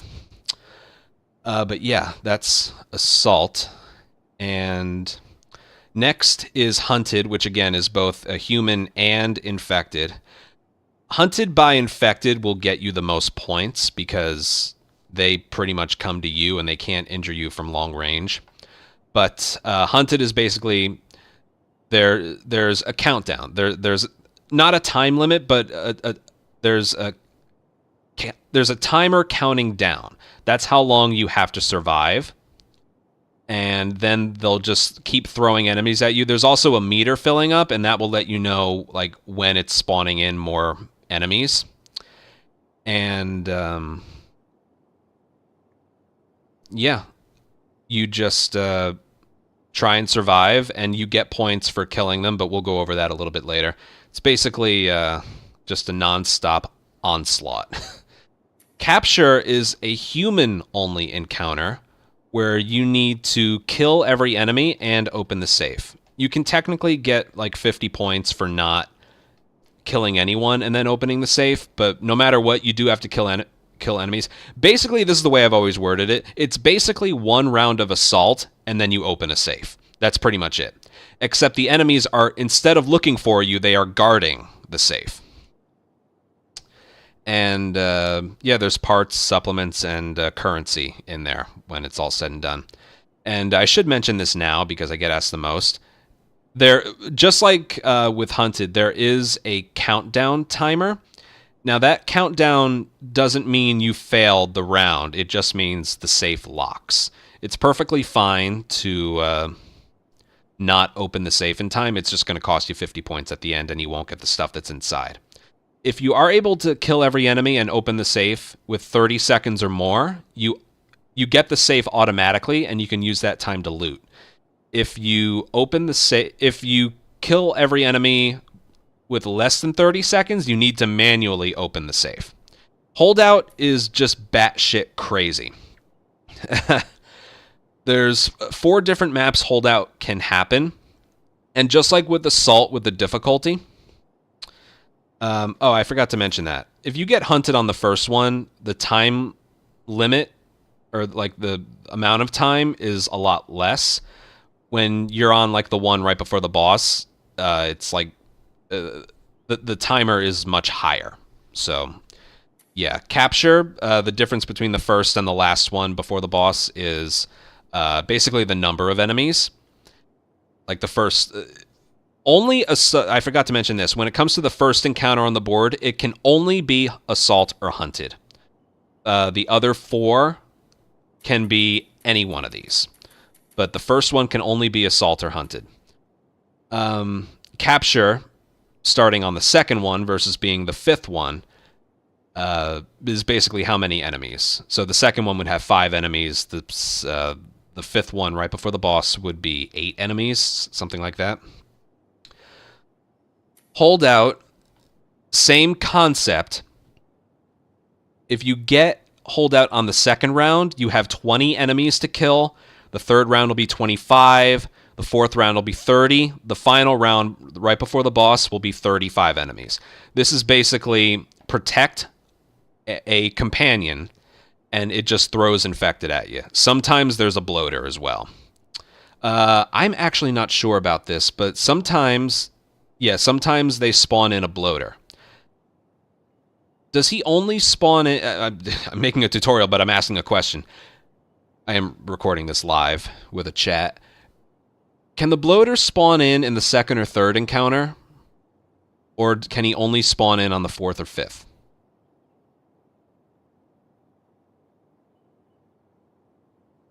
I feel like I've had him spawn in on other rounds. Only on the last two. That makes more sense. Yeah. Okay, so the bloater... if you're doing holdout, bloater can only spawn in on the fourth or fifth round. Which is bullshit because he's treated as a boss. But, yeah. If you're going to do holdout, I'd recommend doing it on like the second or third round versus the fourth or fifth, because it is just legitimately tough. I would say sometimes tougher than any boss. And also, there are only 4 holdout maps. What are they? The Overpass, Hospital, State Street, and the gas station. And each of them have different blockades that are pre-assigned so that they can either come from the left, right, and middle, or just from the left side, or just funnel them through the middle. And how difficult this is based on the RNG of the blockades. I would say, though, Hospital is probably the easiest one. Okay, we also have gambits. As you can see by the little example they give, somewhere throughout a round, and it can be, they appear on any of the modes, you'll get a gambit. The gambit is basically a task you can do in the middle of the round. And you get 10 points at the end of a round, but in the example of that, you also get something, whether it's 5 currency, or it refills your health, or it gives you some ammo. If you have to change your play style to get it, I wouldn't go for it. But the best gambits are the ones that happen via your natural play style. But yeah, there's quite a few different ones. And eventually it stops like explicitly saying what the gambit is on the top left, and there's just a little icon. If you go in your backpack, it will you know, say what it is in text. So yeah, sometimes they're worth going for, sometimes they're not. There's also a dead drop, which is basically this mailbox will ask you to put something inside of it, like something you already have, like a med kit or a bomb or a shiv or something. Not a gun, just like a throwable or a med kit. And it's, what was I saying? When the round is complete, you'll get something back at your hideout. It could be a gun, it could be a crafting recipe. Those are pretty much the only 2 things. Yeah, it's some kind of recipe or a gun. It's random what it is. I don't think you're more likely to get something freakishly amazing the later you do a dead drop. I would recommend only doing it within the first 2 rounds or so, because later on it starts asking for, just like we were talking about, when it's really early on, they ask for one thing, but when it's much later on, they ask for like 3 different things. So yeah, I don't use this too much. If you do the dead drop, there are no points involved. All it does is you get something back at the end. Oh yeah, that's true. Should have mentioned this in the other video. If you forget what mod is available in whatever round you're on, if you go in your backpack and slide to the right, it'll tell you. All right, there's the workbench. There is technically a workbench in almost every map. I don't know if it's almost every map, but some maps have a workbench. Don't ever use them in the middle. Do not ever use a workbench in the middle of a round. Just wait until you get back to the hideout. I don't know why they have that. Find me one person who has been like, oh yeah, let me upgrade my weapons in the middle of a fucking round. I don't know. Anyway, trading post. That's the locker I talked about. All right, let's talk about the next one, which are the enemy factions. All right, you have wolves. You know, the human faction wolves. They have pistols, revolvers, shotguns, rifles, and a unique enemy exclusive to wolves is they have dogs. Occasionally they have dogs. They only appear on assault occasionally, but Yeah, and then there's Seraphites. They have bows, and occasionally their unique enemy is the big brute with the big hammer. Rattlers are definitely the most annoying. They're a unique enemy. They don't have one, but it's basically they have clickers chained around different parts of the map that they're on. And they can be frustrating because it sort of messes up their pathfinding a little bit. Instead of just going to you, they'll flank around to avoid running into the chained clicker and stuff. But that's not the most annoying thing. The most annoying thing about Rattlers that Wolves and Seraphites don't have, Rattlers have helmets and body armor, which are so freaking annoying. You don't get any like extra points for dealing with Rattlers either. You would have to, if you just have a pistol, you'd have to headshot them 3 times just to headshot them. Revolver, I think, is 2. A bow is an insta-kill for a headshot, as long as the string is pulled all the way back. But, yeah, for an example of the body armor being annoying, if you throw a Molotov at a Rattler that has armor, because sometimes the Rattlers don't have armor or helmets, but if you throw a Molotov at a Rattler that has armor, it just sets them on fire, and that's it. It doesn't kill them. Whereas if you throw a Molotov at any of these guys, it kills them right away. But here, they just pat themselves out, and that's it. So frustrating. They are the biggest inconvenience of the human factions. That being said, if you're going for points, you actually want Rattlers in the beginning for Assault, because the chained clickers can count for points via stuns and headshots and stuff, whereas the other enemies don't have that. So again, if you're going for points, and like I mentioned in the first encounter for Assault, there's only 3 enemies to deal with in each wave. So if you get Rattlers much later on, that's a living nightmare. And then Infected. Infected are the easiest faction to deal with. You're not penalized for having Infected versus any of these 3. They're all worth the same amount of points, but Infected are just a lot easier to deal with. Because it's simple. They see you, they run at you. The way I sort of word it is, especially on Grounded, when you're doing Assault or Hunted with people, you gotta let them bring the fight to you, but when it comes to Infected, you bring the fight to them. That's the best way I can word it. Yeah, and it starts out with, runners and stalkers, but as you get a little bit further on, there will be clickers, and then towards the end, like the 4th or 5th encounters, there will be shamblers as well. And yeah, that's the other thing. Wolves and Rattlers have one-hit kill weapons. Wolves and Rattlers have a rifle that, on Grounded, even if you have full health, they can one-hit kill you. So, very brutal. Yes. And yeah, I think I mentioned the chain clickers do count as enemies with regards to kills or unique kills and stuff like that. We'll get to bosses a little bit later. And these are the unique enemy types, like I mentioned. Dogs and chained infected.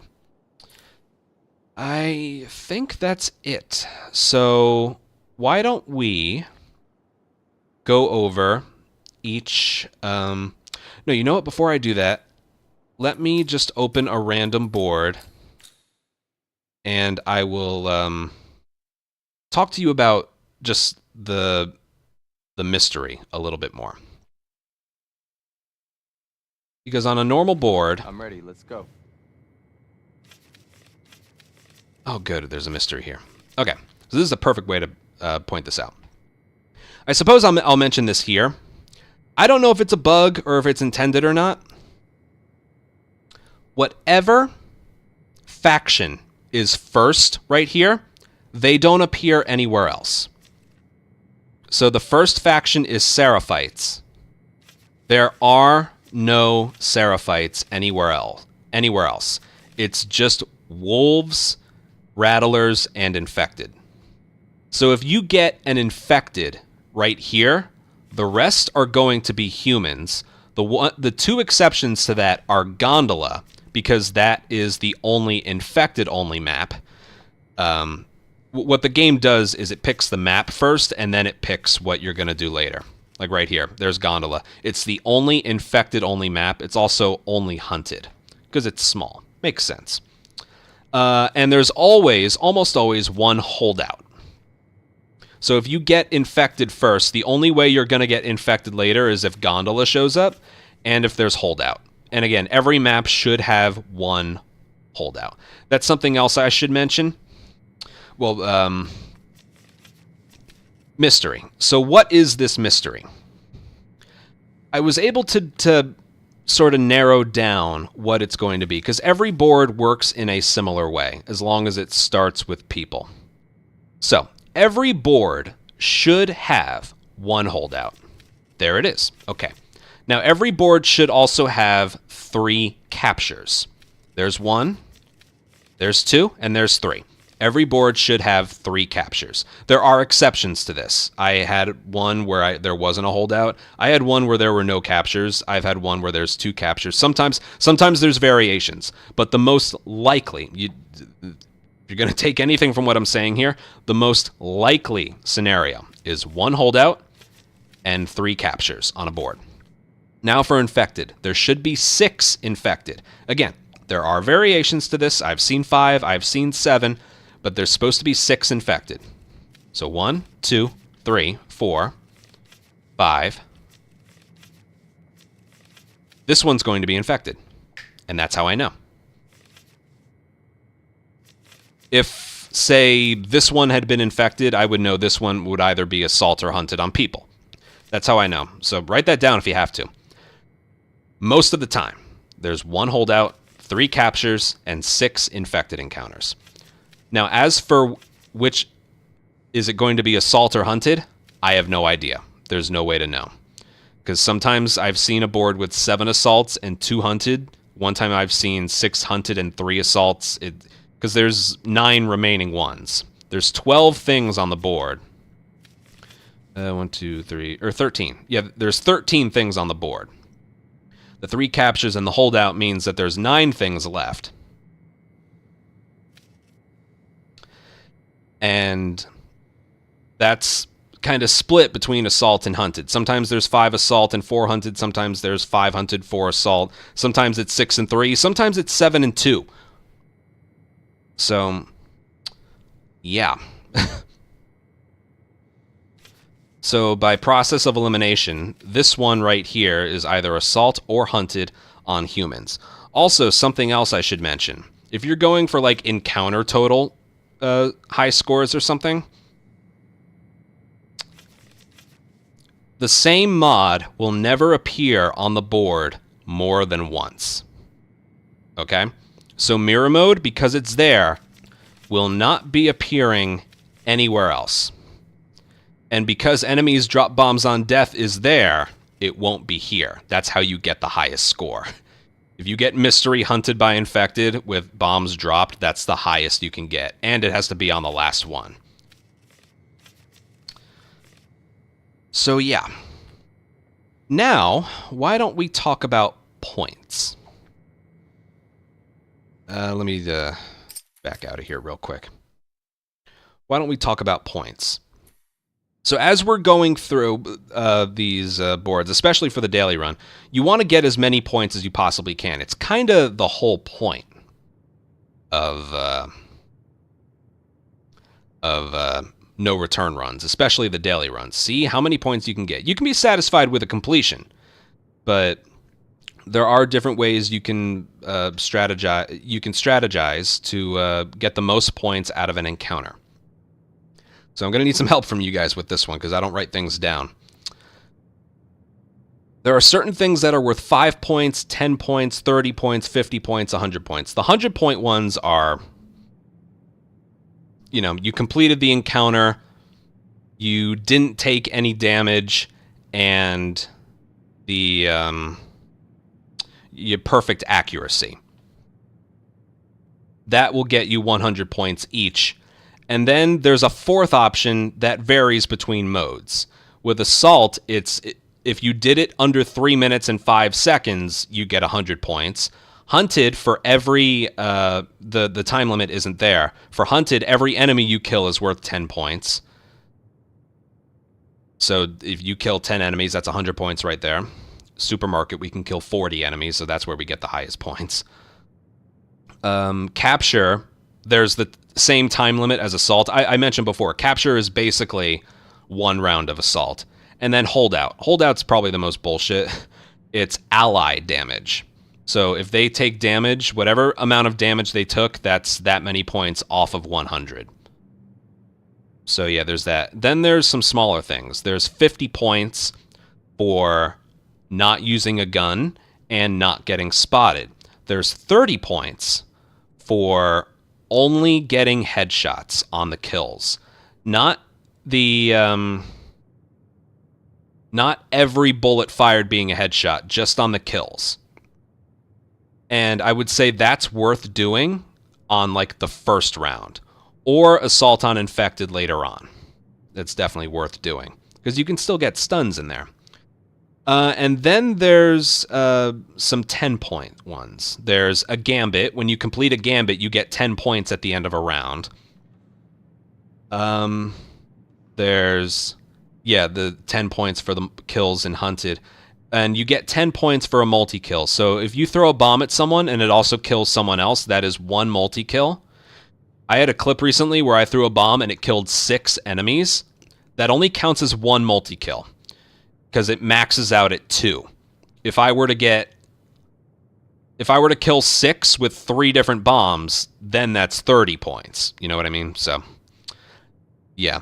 10 points for multi-kills. Then there's a bunch where you get 5 points. That's with a stun, a melee kill, a headshot, and a kill with a hostage. Now, a stun is either you shoot their leg and they go down. That counts as a stun. Brick or bottling an enemy also counts as a stun. Hitting someone with a stun bomb also counts. Unfortunately, with stun bombs, the stun bomb has to hit a person. Basically, with regards to getting points, stun bomb is basically a bottle. If you throw a stun bomb on the ground and it stuns 5 people, you're not going to get any stun points. It has to hit someone, and you can only get 5. You also can't get more than 1 stun on 1 enemy. So if you like shoot someone's leg and then bottle them and then shoot their leg again, you're only getting 5 points. So you can only stun an enemy once. And a stun is also, yes, a clicker headshot. Now, in the stuns restore melee durability perk, if you like throw a pipe bomb at someone, they'll react stunned and you'll even get the durability parts for it, but it doesn't count as a stun when it comes to score.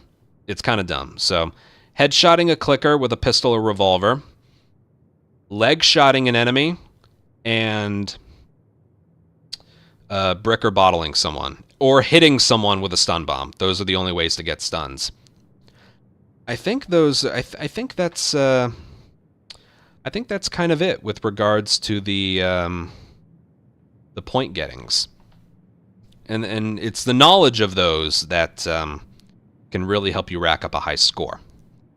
Also, if you have a revolver, if you leg shot an infected, all it does is sever their leg.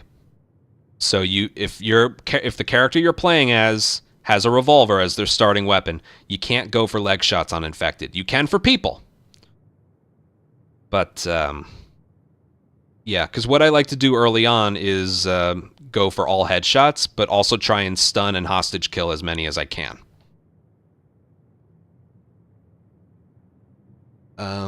Okay, so finally we're going to get to some gameplay. We're going to start with Assault. I'm going to use Custom Run for this. I'm going to turn off Infected, or maybe I'll turn them on, but I'm going to only go for this. And let's show off a round of Assault. And I'll show you some techniques that get you the highest score total. Right. Now I'm going with Jesse just because he's the best character. If you're... Why is he frowning so much? Sorry. If you're going for high scores, you're going to want to play as Jesse. There really is no other close second when it comes to that. And, yeah. All right, we're going to start against Rattlers, and that's the other thing. Sometimes, I forgot to mention that. When it comes to Assault, there will be enemies start in, and then it's either Search or Combat. Now, if they start in Combat, they know where you are. They have an idea of where you are right away. They still have to get alerted to you, but they will run to your position. In Search, they start with, like, you got anything? No, search the whole area, you know. And what that means is, at the end of a round, if you start in Combat, you get 20 points versus starting in Search. So sometimes I actually prefer this one. One thing with humans, though, is they're very good at flanking, so that's what can make this difficult.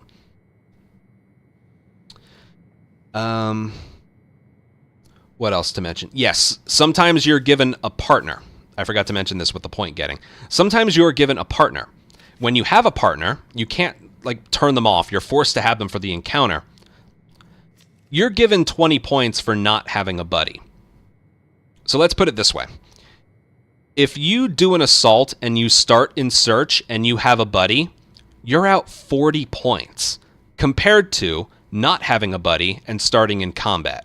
Two things of which you have no control over. It's randomized. The game just gives that to you. So even though the multiplier is less than the default 2.5 via the positive mod, we're up 40 points compared to the other things I mentioned. So I will try my best here. It's Rattlers, so this will be tough. But I want to show you how Rattlers being the first enemy faction is actually beneficial for you, because you can get stun headshots on the clickers as well. So you use this time to loot. The more you play, the more you'll know where stuff is. And because we only start with 6 bullets, I save the clicker kills for later. Loot a little bit, and then try and get to a... But because they're starting in Combat, you want to play it a little bit safe. Again, when you're dealing with aggressive humans, don't bring the fight to them. Let them bring the fight to you. It's the best piece of advice I can give for people. Also, I forgot to mention, there are different variations of maps. We're in the shipping yard right now. There's a variation of shipping yard where it's dark, raining, and like the direction I'm looking, that whole half of the map is open. Right now it's closed because there aren't as many enemies. This variation always happens with this one, but later on there are different variations of certain maps. All right, so let me just try my best. So what I like to do early on is go for headshots only. Remember, headshots are worth 5 points, and you can stun enemies as well.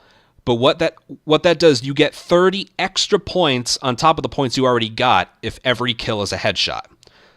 So that's something I always try for. So let's see if I can do that. All right, they're right in that doorway. They're going to come in through here. So I can either right here go for a bottle throw or a pistol.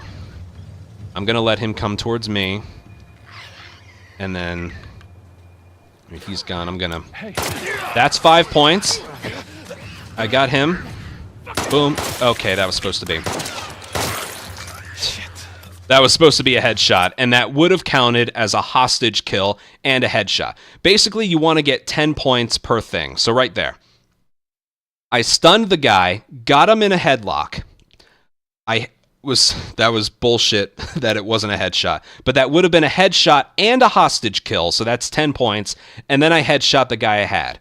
So basically, 2 enemies, 10 points each. Again, stun headshot, hostage headshot. So that's hostage kill headshot. So that's 20 points each for them. This guy has a gun, so I'm going to let him get close to me. And I'm going to use a bottle. The music... If the music dies down... Alright, here he comes. There we go. Okay, so if I had done that the way I wanted to, that would have been 30 points for 3 kills. And this guy's annoying me, so I'm going to... Damn it. Damn it. Damn it.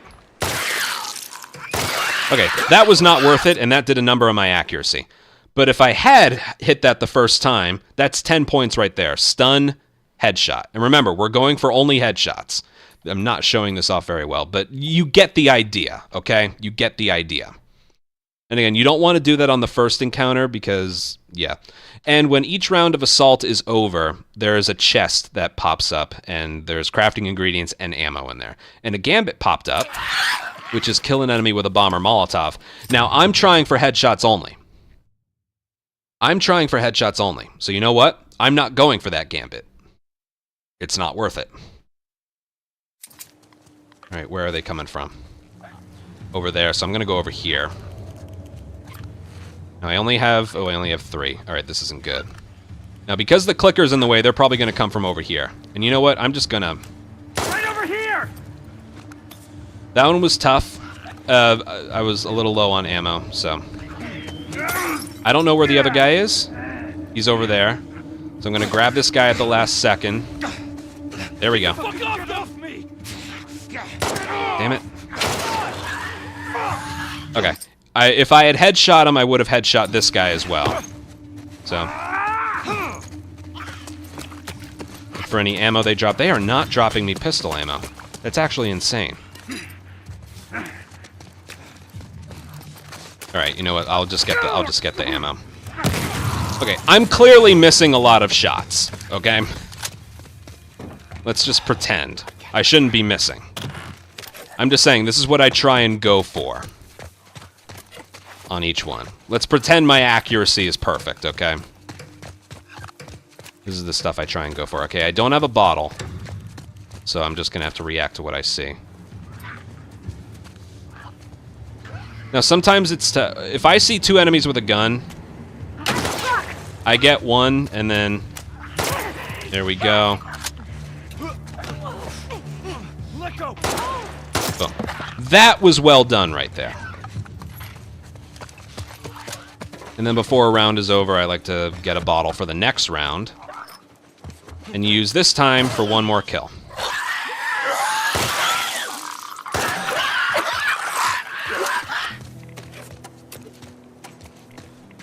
So there were a couple enemies there where I just decided to headshot them.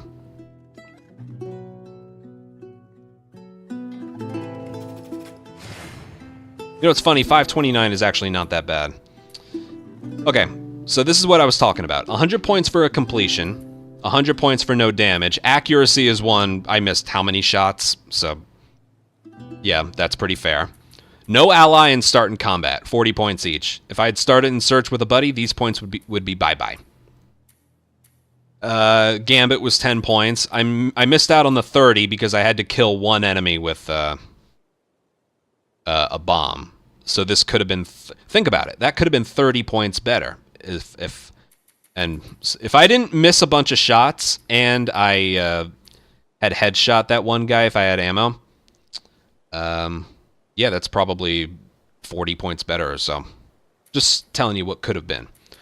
So what else? 6 stuns, 2 hostage kills. Should have been 11 headshots, and this is why rattlers are important in the beginning. The clicker kills count. It's basically 2 or 3, depending on the map, 2 or 3 extra enemies that you can get some points on. Just don't miss. And 2 of them were stealth kills. I don't know why or how. Sometimes that can just pop up there. Yeah. To maximize points, you don't necessarily want to do what I did earlier, where you just headshot them and that's it.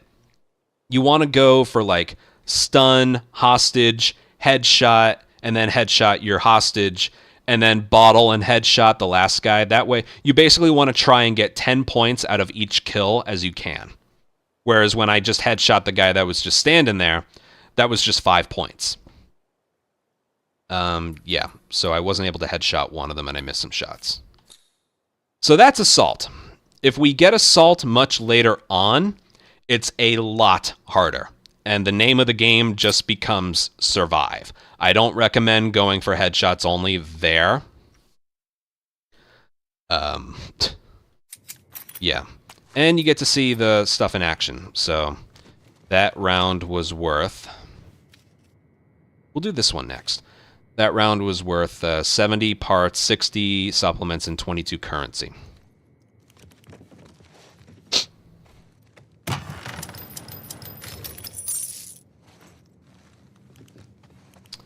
Now, I mentioned when we're in the locker, first thing you do after you do that is upgrade with your supplements. And then I suggest, instead of crafting items, purchase them from the locker instead. So I'll get a med kit. And I recommend, for the first 4 encounters, I would say, only going for one gun. Your starting weapon. The reason for that, if I were to buy another right holster gun, I suppose it's not the worst thing in the world if you buy a left holster gun, but if you buy another right holster gun, and Jesse or whoever you're playing as only has one right holster, you're going to end up getting ammo dropped for the gun that you can't equip in a moment's time. Basically, you're way more likely to get ammo dropped for the gun that you have if it's the only gun that you have. So it's one of those things, you find a way to make it work. I've had some horror stories in the past with that. So what do we spend stuff on? I recommend spending stuff on bombs. Specifically, the throwable bombs. Again, every single character has trap mines, and I do recommend getting them. But go for these first. And then it's pretty early. I'll upgrade accuracy. Honestly, I recommend only upgrading your gun when you, what is it? When you, have enough parts to upgrade everything, because the animations are slow and we get tired of them pretty quickly. Okay, now for the opposite that I mentioned. This is the complete opposite of this. It's against infected. It's in search, and we have a buddy.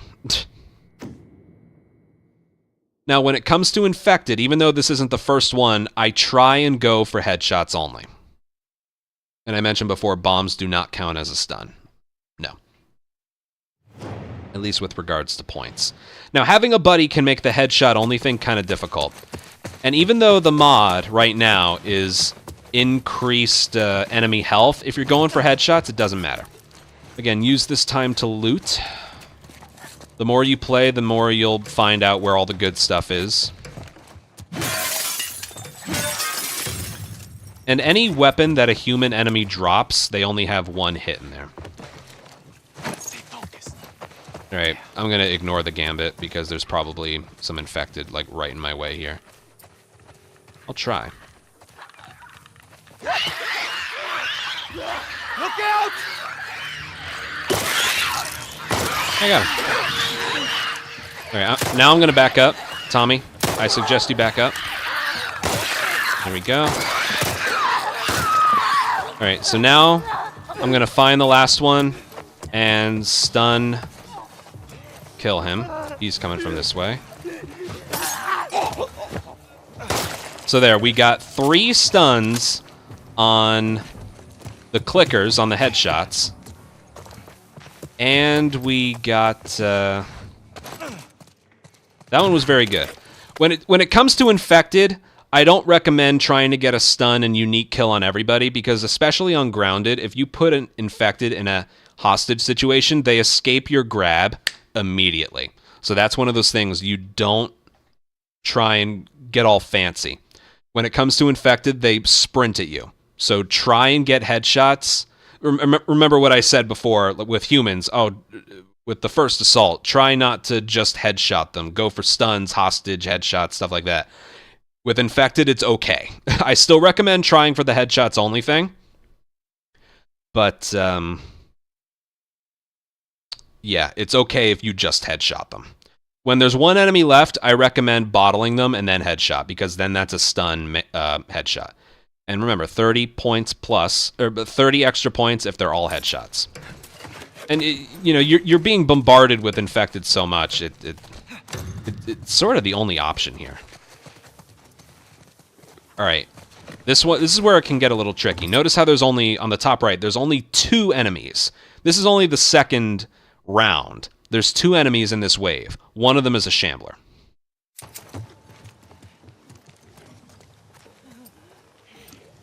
I don't think I can... If I had a bottle, I would... Here, hold on, watch this. Get ready! Stun, headshot. Now watch what I do here. Oh, God.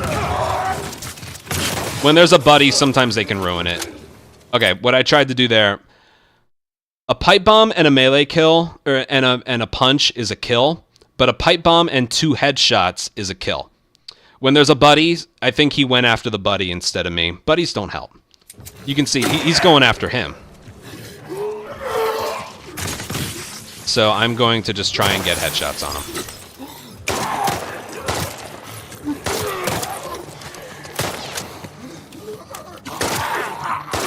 There we go. You want to aim just a little bit below his face. The reticle was a headshot. Shamblers make headshot only very difficult. So I tried to pipe bomb him. It wouldn't kill him. It would just stun him. It doesn't count as a stun, but it would just keep him in place for a little while. And then you would just... yeah. I need a brick. Now, I know this because I played on this map a lot. There's a brick right here. It's not here. That's just great. Here we go! All right, anyway.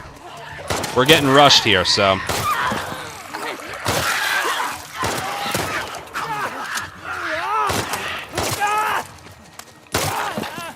I tried to leg shot him. Didn't happen.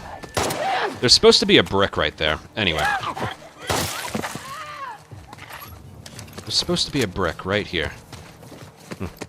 Or maybe it's right here. There is supposed to be. Anyway, that was an all headshot one. So I tried to leg shot that runner right there, but it didn't take. Then I would have put him in a hostage and then immediately headshot him. And then when the stalker was coming towards me, I leg shot him. And then, yeah. Basically, I stunned as many as I could. That first one, there was no chance I was going to leg shot and get him in a grapple because there was a clicker right behind him and the runner was getting really close to me. So if you're getting bombarded with infected, specifically runners, just headshot them. It's perfectly fine. And then you spend some time lining up the clicker shots. And then when there's 2 enemies left or so, usually one of them is a stalker, so they'll approach you a bit later. Try for the stun headshots. If you don't get the stun, just go for the headshot. Because see, right here, look. Every kill was a headshot. Extra 30 points. And 6 of them were stuns. I think 2 bottles used and a couple leg shots and 3 clicker kills. It was probably just 1 bottle used. Yeah, 1 bottle used, 3 clicker kills, and 2 leg shots, if I remember correctly. Something like that. My math isn't adding up, but yeah. Now notice how we got a lower total score than we did the previous round. You know why? Starting in combat and the buddy system. This one I mentioned was the exact opposite. This one was performed a bit better. We had all of these, and we had this too. We didn't start in combat and we had a buddy. That's the stuff right there that makes a big difference. So basically when it comes to infected, it's okay to just get headshots and stuff, but when you get down to a couple enemies left, start going for the stuns and headshots and stuff like that, because it's not really possible to get a it's not really possible to get it's not possible to stun every enemy in an infected because they're very close together. They're well coordinated. And you can't hostage kill anyone because they escape it right away. Okay. I think that's enough showing off assault. I highly recommend staying away from assault or hunted on humans later on in the encounters. Assault on infected is probably the easiest thing you can do. Hunted by infected is probably the next easiest. And then assault and hunted by humans are just hell. Let's go to the next thing, which is hunted.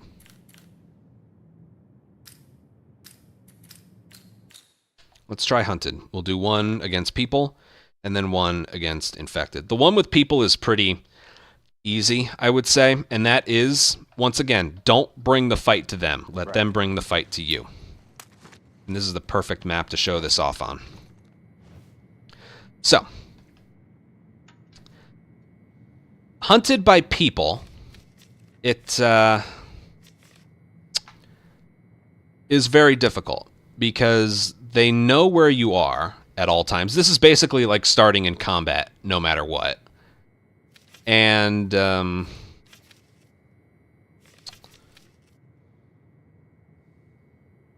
what else? Whether it's here or whether it's here, the name of the game, the goal, is to just kind of stay away from the people. Okay? So what we try and do for almost every single hunted by humans is either not get alerted and kill 0 or 1, or we kill as many as we can without using a gun. That's what we try and do. So for this map specifically, what we're going to do, there's a big axe. I'm going to loot a little bit. There is a big axe.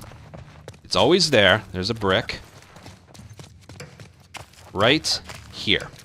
Now, you can either camp right here or go in the other room. Basically, find a spot on whatever map you're given that you can't get flanked and you can hold your own. For the sake of this one, I'm going to go over here. This is where I used to go. Next to that drop box is another good spot. On a map this small, it's hard to go the whole time without getting spotted. It's possible. So they basically just go here. Sometimes they lose sight of you right away, but they're going to walk in your general direction. And again, you can either, like, do this and then distract, or you can just... Now they know where you are. See, that gambit was just on our way with what we're already doing.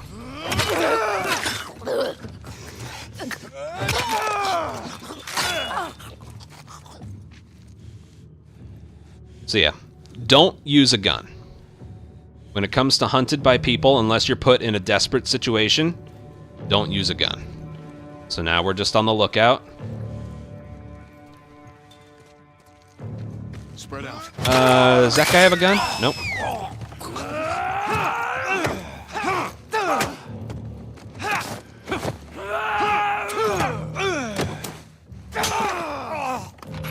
Now, I say, because I only took him out with my fists because he was the only enemy there. You want to watch out for enemies that spawn in who have guns. That's where it gets tricky. If they all had melee weapons, this would be the easiest thing in the world. But some of these guys are going to have guns, and that's where it gets tricky. So now I'm going to save my brick for later. There's that. You have a gun. So I'm going to get him. No, he doesn't. Okay. But we're running out of time. So, oh god, that one has a gun. One thing I will notice, though. People, when it's hunted by infected, that was actually a very good round. When it's hunted by people, the enemies with melee weapons will push your position. Enemies with guns will hang back. 485 in an initial hunted round by humans was actually very good. For emergencies only. For emergencies only, I did not fire a weapon. Now, not using a gun didn't take away from how many I killed. It's the first round, there's not much time on the clock, and enemies spawn in quite slowly. I could have used a gun and maybe gotten one more kill. But it was much more worth it to not use a gun, and that's basically 5 enemies killed worth of points on hunted. So when it comes to hunted by humans, that's the route you kind of want to take. If you have a lot of bombs, use them. It depends. If you think you can get a similar score with a gun, or you want to go for headshots only, that's up to you. But that kind of play style is highly recommended on hunted by humans, no matter which round you end up doing this on.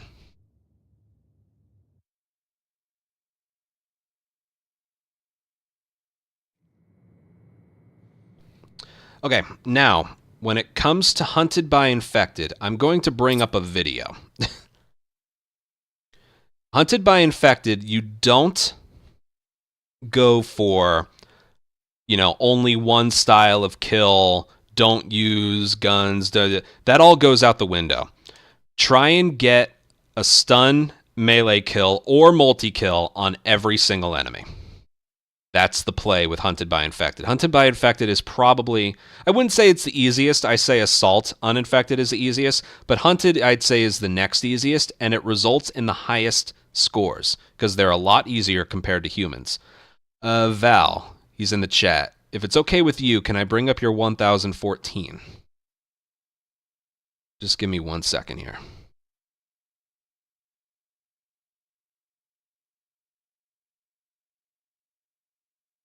Okay. I will shout you out as well.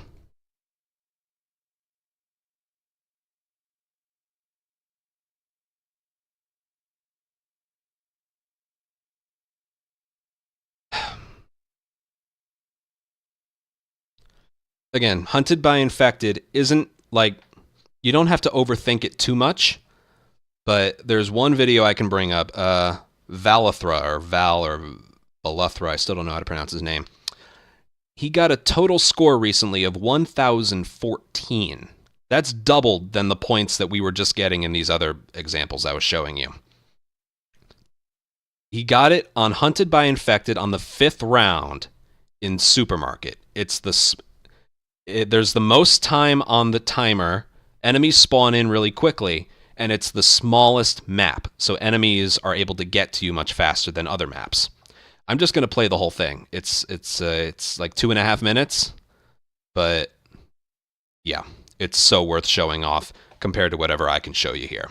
It's a masterpiece.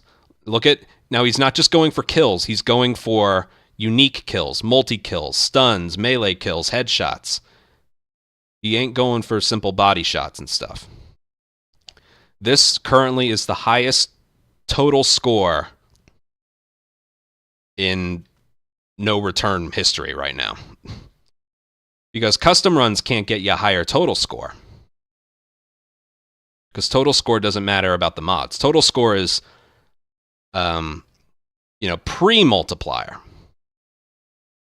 So we lay down trap mines so they ignite on spawn. Now, this doesn't work for every map. This is a smaller map. Multi-kill. Another multi-kill. Melee kill. I'm only pointing out, like, what gives you 5 extra points. Stun. Stun. Multi-kill. So that was 20 points for those two. Stun, headshot. Stun, melee kill. Stun, headshot. Another multi-kill from the trap mine.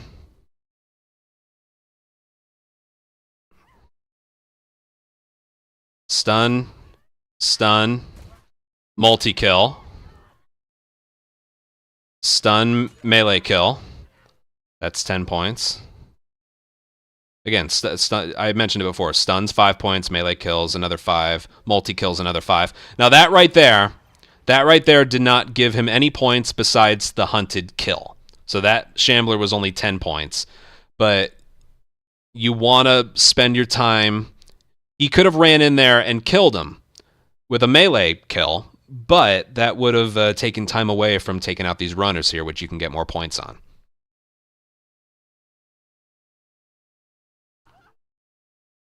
There's another one. And he's just choosing to chuck 2 bombs at it instead of meleeing him later. Stun. Headshot.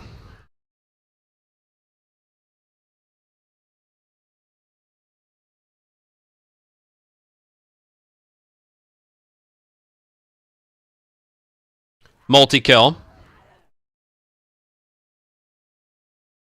It's going to cost him a little accuracy there. Alright, he's going for a multi-kill again. Multi-kill, very nice. Probably just wants to... Right now he's thinking, let's just kill as many as we can. Lower the numbers a little.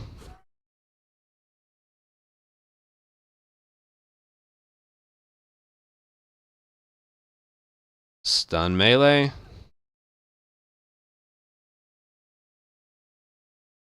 He's just committed to those stuns, which is what he should be doing.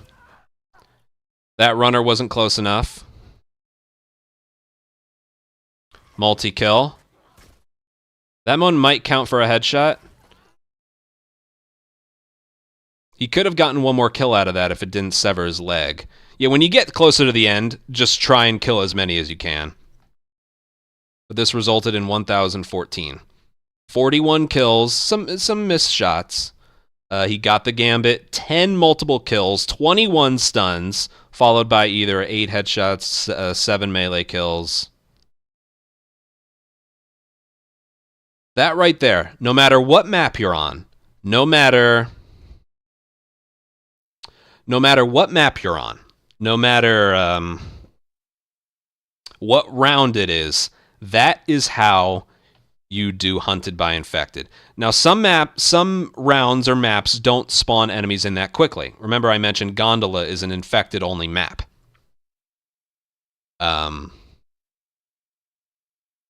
It could be the 5th round.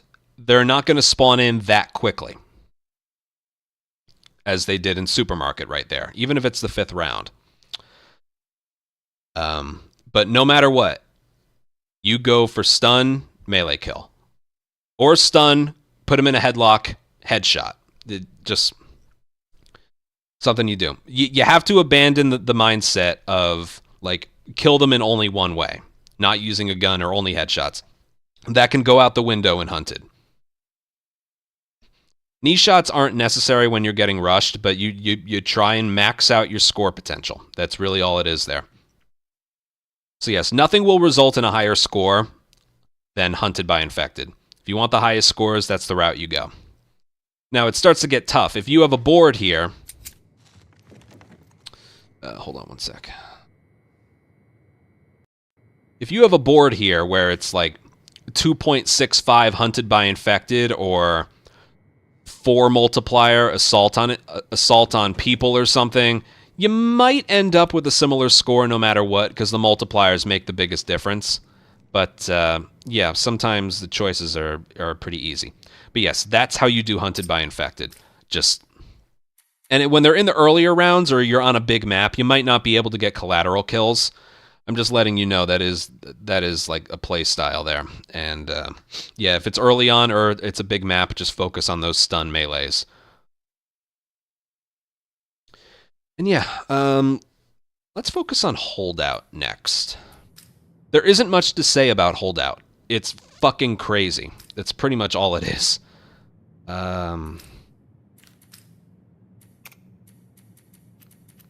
It's pretty much all there is. It's freaking crazy.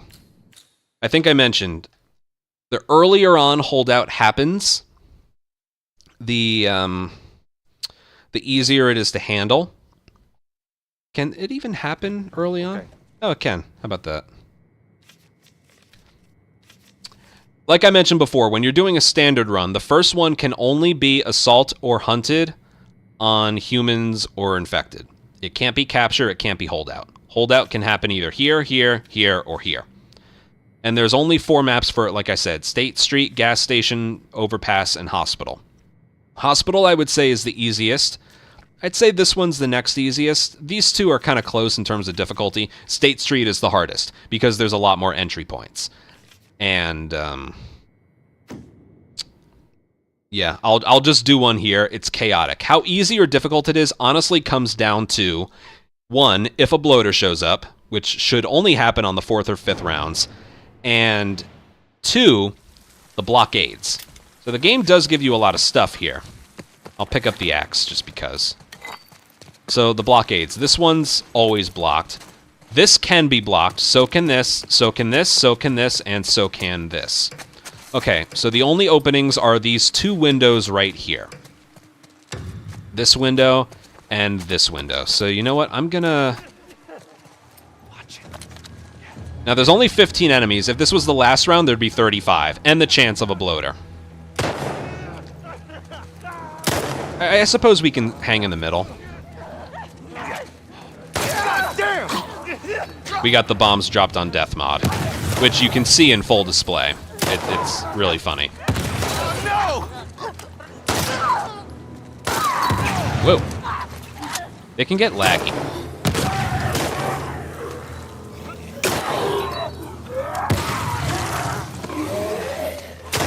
You just try and keep them off Tommy.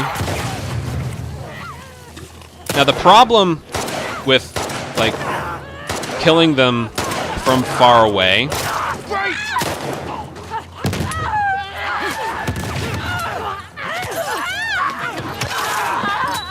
Oh shit. Watch out.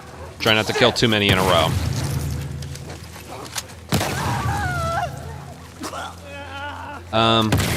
What was I saying? The problem with killing them from far away is they'll drop ammo for you, but you won't be able to pick it up.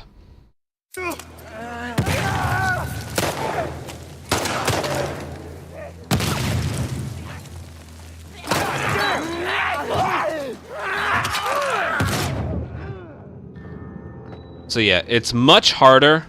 Hold on, will this kill me? Oh, it disappeared. Good stuff. Thank you. So yeah, I'll be totally honest, there really is no good strategy for a holdout.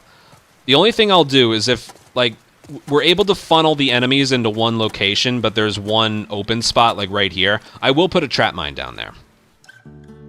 But yes, just being totally honest, the bombs dropped on death certainly helps in this situation, but the worst thing about holdout is what you are rewarded for it. You just saw a total score of 1,014 on Hunted by Infected. This is also an infected encounter, but it doesn't reward you well enough. That's more, not just because of the difficulty, but that's a big reason why I stay away from holdout, is the score.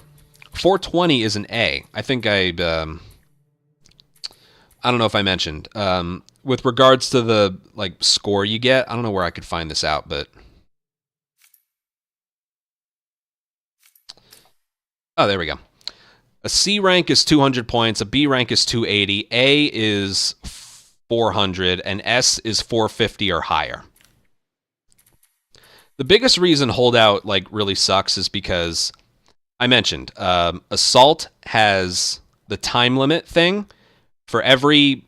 I don't know if I mentioned this. For every 5 seconds past 3 minutes, you're deducted 1 point.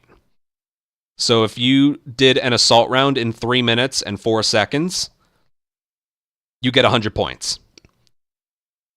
3 minutes and 5 seconds, you get 99 points. And then every 5 seconds after that is deducted another point. Hunted, every kill is 10 points, no matter what, even against people. Holdout, the replacement here is ally damage. For every thing of damage they take, your 100 points are deducted by that much. Which is tough, because the infected don't go after you. They go after your buddy. Except the bloater. The bloater comes after you. So yeah, I've always said how easy or difficult a holdout is dependent on what round you're in and how good the blockades are, because they're random. I wish you could choose, because it's a lot more doable and easier when you funnel them in. I will actually show you an example. This video is a little bit longer, but it's all about showing off things as much as you can. I have a video of a very, very well-performed holdout. It's like 3 minutes long. So this was before I knew how to find out what was on a board. This was a 35 enemy holdout, and it's still the best one I've ever done. So I'm just gonna let it play. It was on the overpass, and a bloater didn't show up, which made it a little bit easier.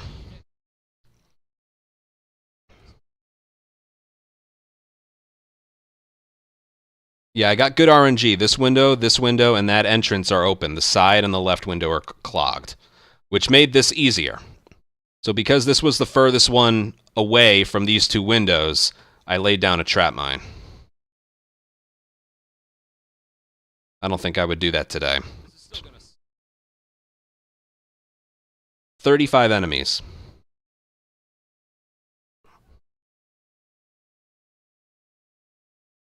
Now again, you're trying for unique kills, and because there's so many infected, I don't really have time to leg shot them and kill them.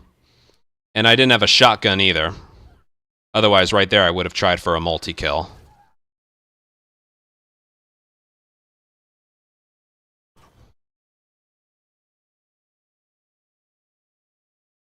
But you try and make every kill at least worth 5 points. That was 10. That's the momentum perk right there.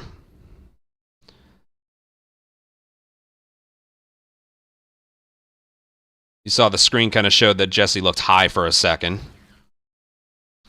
And then he was able to immediately kill someone right after. Okay, right there. This one has the decreased health mod. So a swing with a melee weapon on a runner was enough to kill it. That isn't normally the case.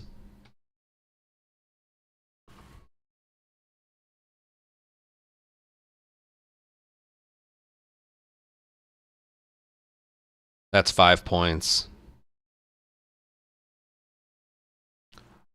Now, there was no one around, so I just decided to do that. Yeah, you go for the stuns in melee or stuns in headshot, as long as, like, you're not bombarded with enemies like I was there.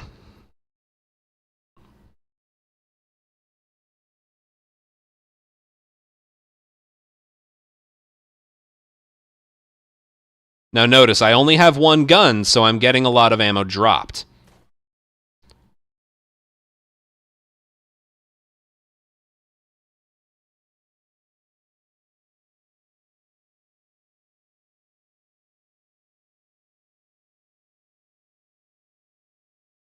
So I didn't get any points on that one, because Tommy had gotten hit a couple times.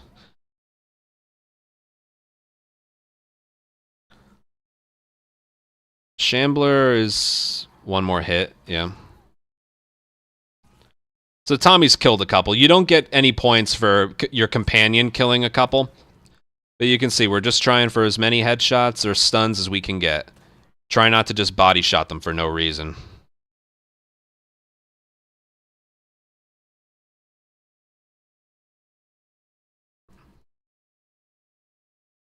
And then that resulted in a 557, which is pretty damn good.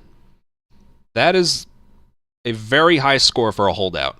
20 headshots, 7 melee kills, 5 stuns. Out of 35 enemies, there were only 3 that were killed in a non-unique way. Which I can think of. The one trap mine where it severed the runner. I body shot one, and then I think Tommy killed another. So, yeah. That's an example of a good holdout. And if a bloater shows up... bombs. I would recommend saving all your ammo for the other infected, and just use up your trap mines and your pipe bombs or Molotovs, whatever. Just try not to use guns on them, unless you're out of bombs, in which case that's the only option. But yeah, that is my recommendation there. Okay, so that's holdout. It's a mess. I think State Street is the hardest. Hospital is the easiest. Just try and keep your allies safe. That's the most important thing. Okay, there's one more left. Capture.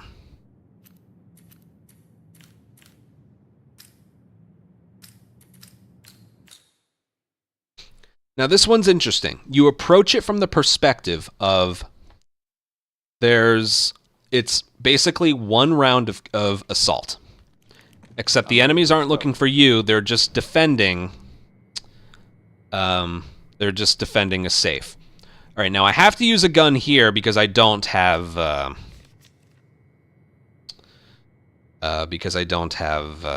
what is it? any bombs. What I recommend for capture basically is not using weapons, because if you go for headshots only, first of all, that's difficult. Again, this is just because I'm doing a custom run, so it's only capture the entire board. But capture only appears 3 times, and if it appears somewhere over here, there's like 8 enemies.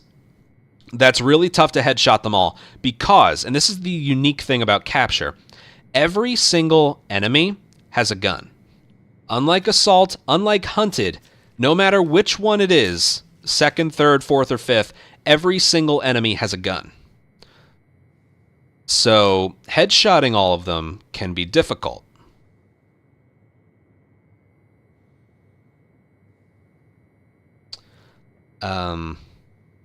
So I recommend, no matter which character you have, if you have an Ellie character or an Abby character, even if it's not Jesse, I recommend killing them all with bombs. If you get one on the second one, maybe you're able to headshot all of them. Maybe. But I wouldn't recommend that for here, because you have less time and more enemies to kill, whereas over here you have less enemies and more time. So you can get away with using a gun here, but I really don't recommend it here. And again, it's 50 points for collecting the safe. And then there's more on top of that. And this is the weird thing with capture and like the non-balanced nature of it. You're given the 3-minute and 4-second time limit for 100 points for capture. Whereas Assault, there's 3 waves of enemies. Capture is just 1 wave of enemy, and they're focused on just hanging around the safe. You get 100 points if you can do this in under 3 minutes and 5 seconds. Just like Assault, but it's naturally just a lot quicker. So that's kind of weird, and a big reason why capture is probably it is the easiest human encounter. So I'll do one. Again, capture never shows up on the first one. Never, ever, ever. So we'll see how many humans there are. And I don't have any bombs, so I'm forced to use a gun. I'll use Jesse's silencer and see if I can do this without getting alerted. Now, another thing with capture, and I just remembered.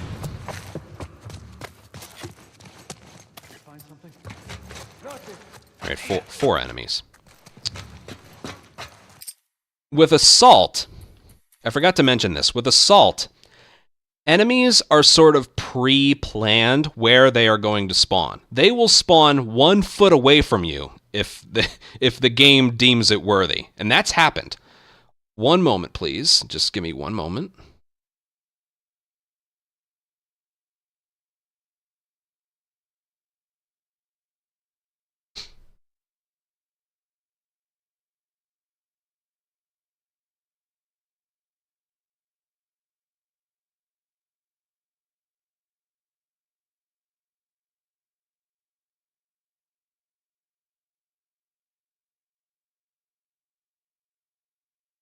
I have a clip here of 1 round of Assault in the forest.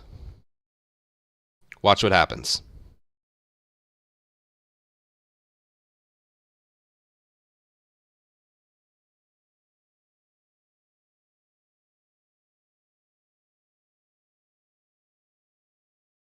They spawned right next to me. Right next to me. So you know what I ended up doing on this map? I ended up placing a trap mine there. And it has worked so frequently, they blow up immediately and the first wave is done. It's a brilliant strategy. So yes, there are predetermined Assault spawns that are not dependent on where you are, which is stupid. The reason I'm mentioning that, capture is the opposite. They will not spawn a safe right next to you. They usually spawn it where you're not looking and not where you are. So there are 3 or 4 different spots a safe can spawn. On capture, on TV station, it can spawn where it is under the stairs or in the room to the left or in a couple different rooms to my right. So there's 4 different spawns. Resort has 3 spawns. Hospital has 4 spawns. And I actually have another clip that I haven't shared here. Just once again, give me one moment here.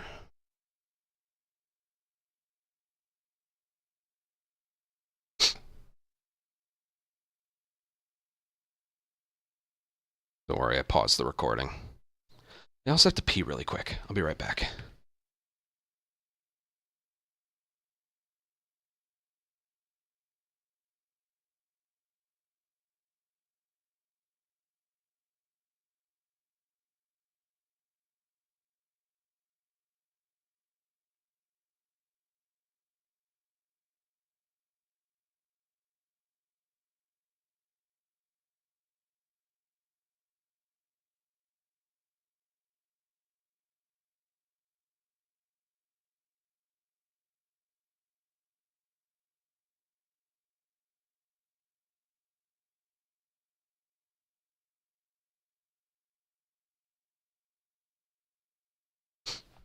Okay, back.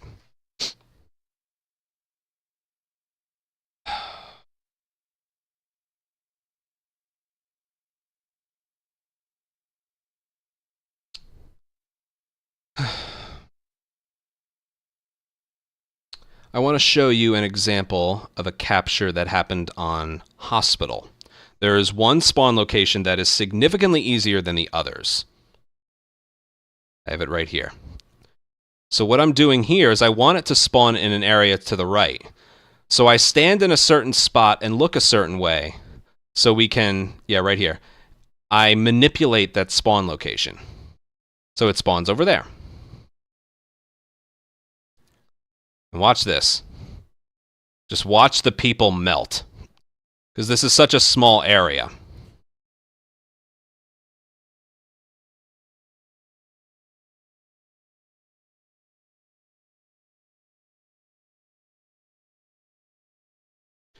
Now, not every area has them all grouped together like that, which is why, whenever we get Hospital, I try and manipulate this spot.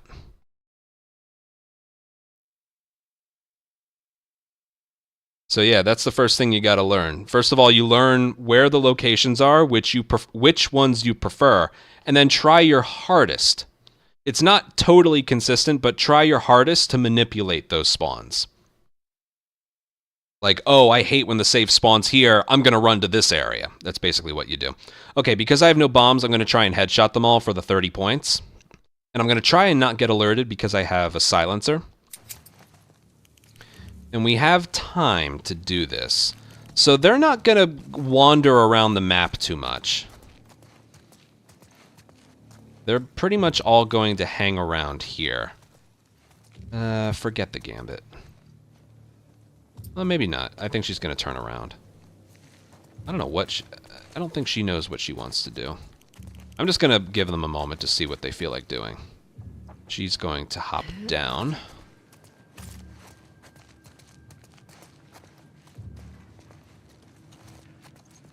Just give them a moment to see what I want to do here. Oh yeah, I'll mention the safe thing as well. Okay. Alright, we're still not alerted yet. And we have a minute and a half left. Ow. Alright, well, forget that.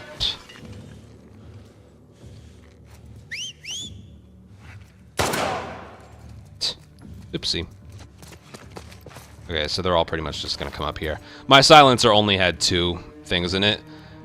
Jesse's first supplement upgrade is increasing the durability to 4.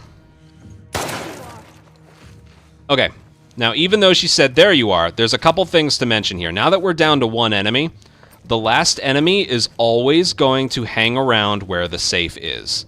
That's the most important thing. So this person is going to be somewhere around the safe.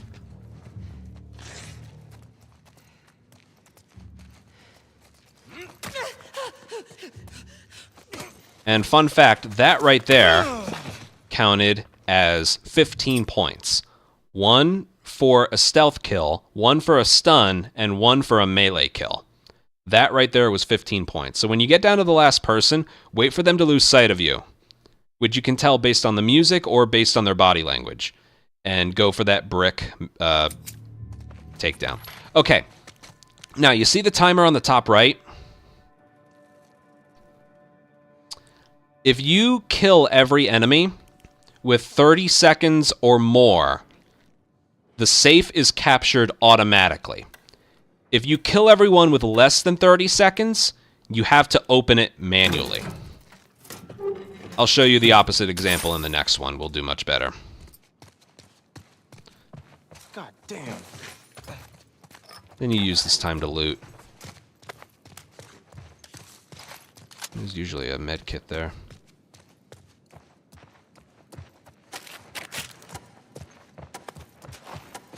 And what's interesting is when you get the safe automatically, you use that time to loot. And what's funny, I don't know if this is a glitch or not.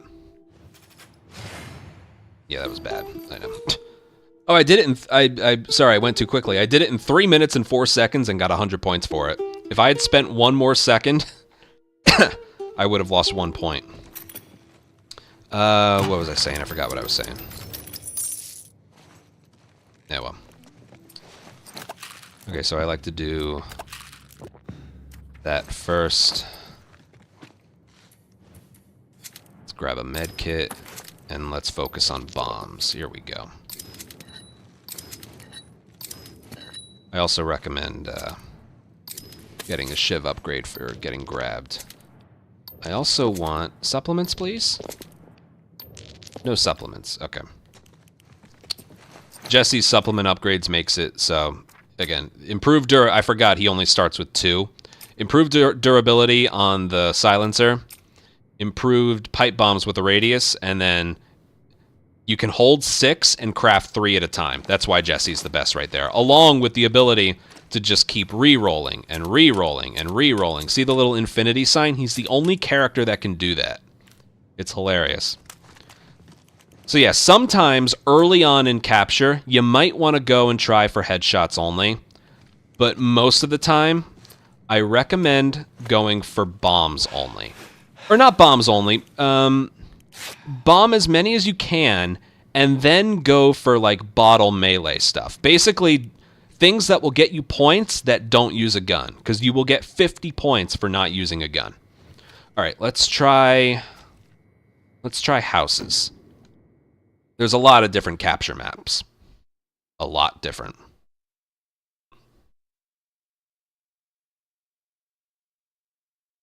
So this is one where I'm going to try and manipulate the spawn. I prefer the one at the bottom of the hill. So to my right, I want it to spawn just to my right, so I'm going to run away from it and look away from it. And I got it. Cool. That's my favorite spawn right here. Just ignore them. Now wait for them to come out.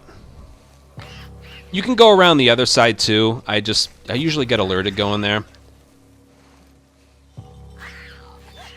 Now you can either, even though right there, even though she's not close, as long as the little throwable circle is on her from the moment you hit throw to the moment he releases, it will lock onto them, even if they're far away. So this one, even if she runs to the left, it will lock onto her.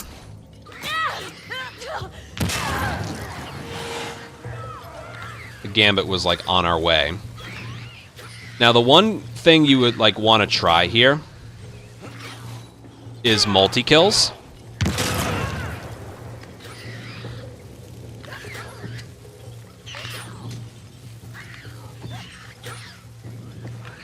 One thing you would want to try here is multi-kills. Oh, maybe.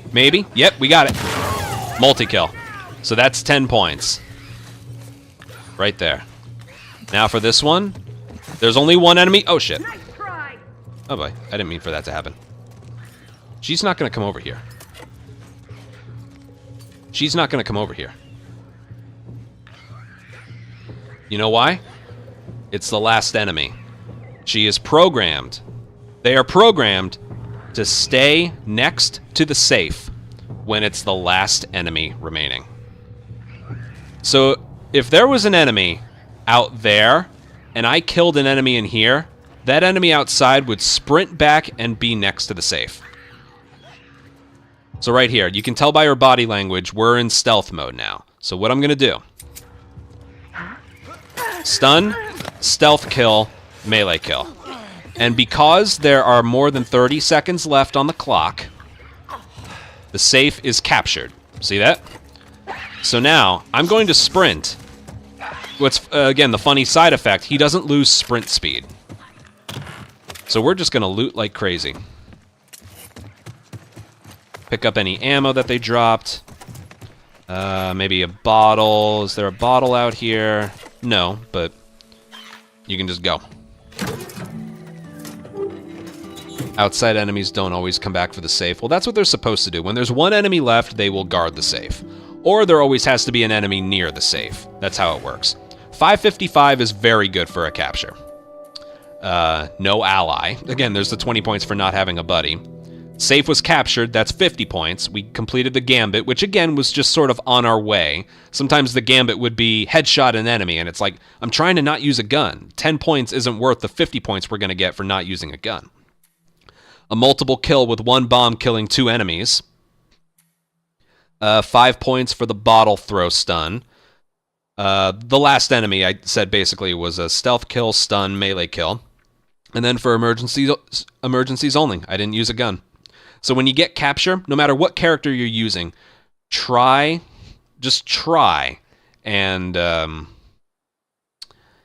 do it without using a gun. The only way that could have been higher is if I wasn't spotted. Every now and then, the whole system glitches out, and you get the 50 points for not being spotted.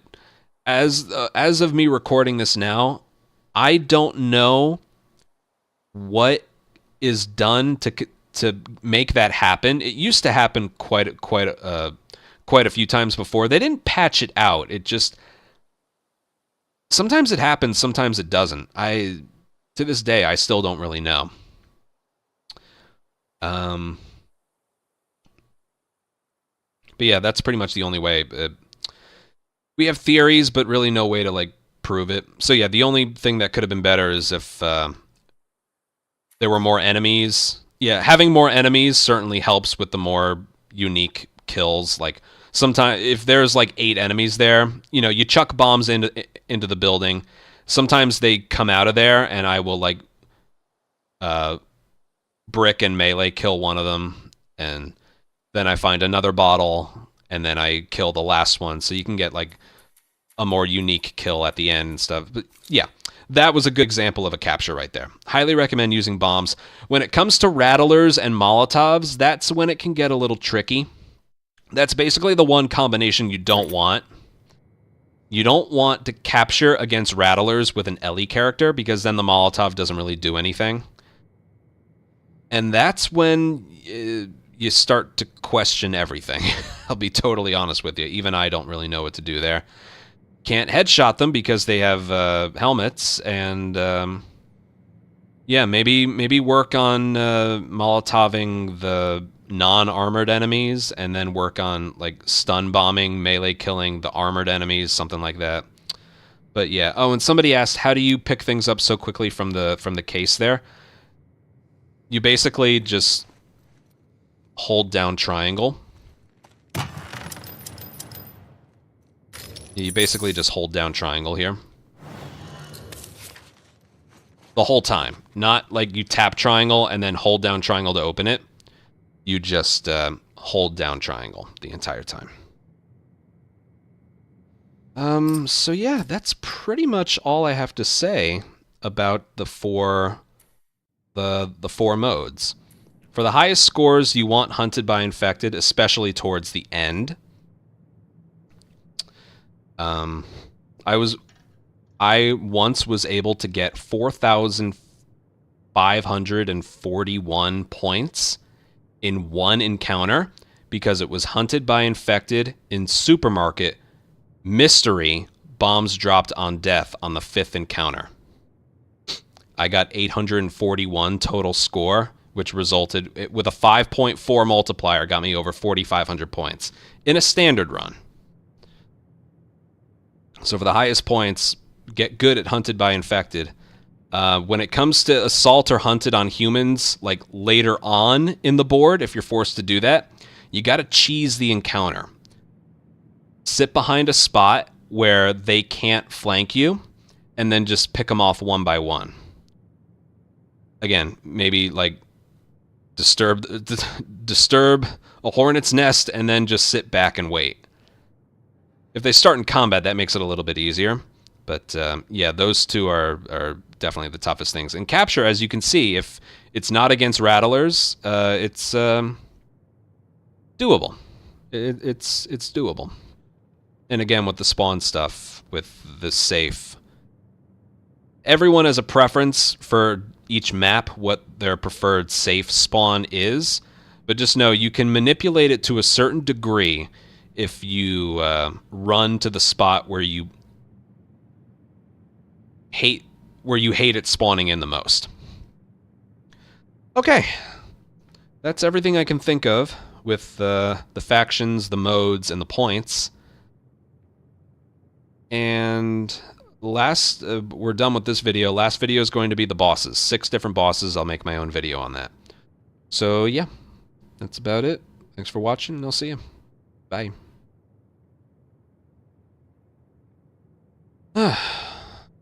Good video. There was one little problem. I forgot to put that on. I don't think it would have been well utilized anyway. That was pretty good, I thought.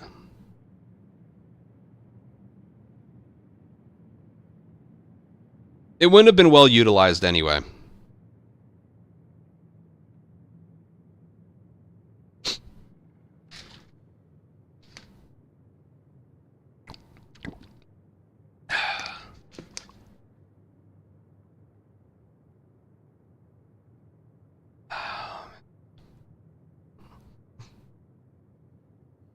The P-break. I had the recording paused. OBS can pause the recording. Curtis, if you're still here, thank you so much for the tier 1 sub. Sorry I had alerts turned off for the tutorial. Welcome to the Ant Colony. Enjoy your emotes. Thank you so much for your support. Alright. I don't know how I'm going to do the bosses. It's going to take a while to get to each one.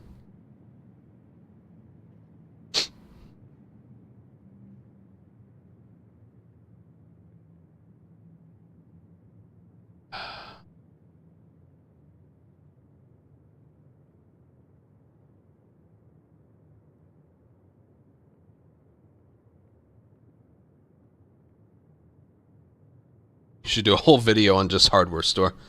Yeah, I have a feeling like going over certain maps would be a good idea as well. That would just take a really long time.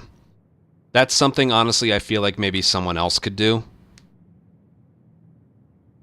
To be honest, I'm not even that much of an expert on the bosses.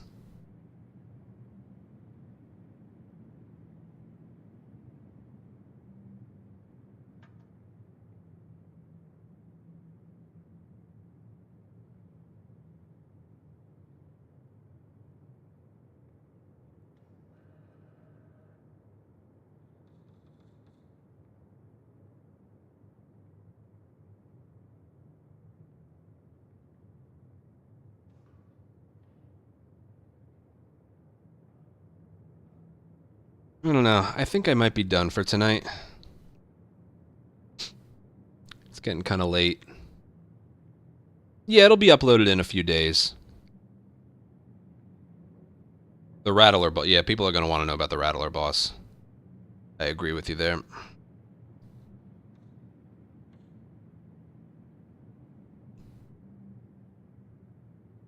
Like, that's the thing. I actually don't know everything there is to know about the bosses.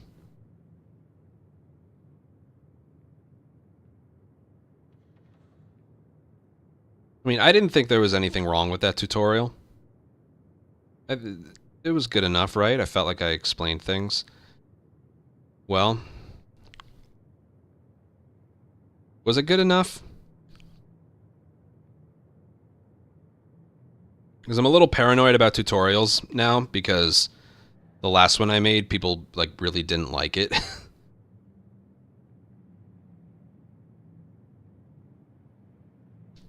I tried my best to make one about the original Last of Us any percent and the updated stuff, and people just didn't really like it that much.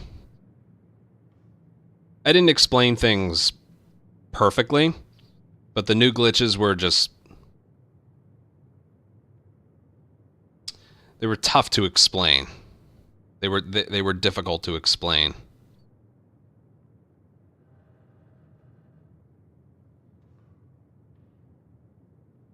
Actually, just for fun. Literally just for fun.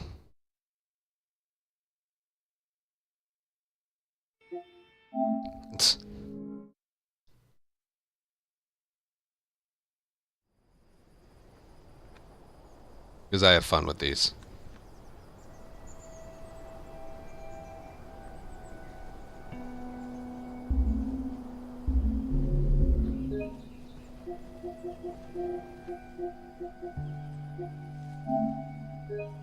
Yeah. Oh, yeah. I'm nostalgic, alright. Oh, here we go.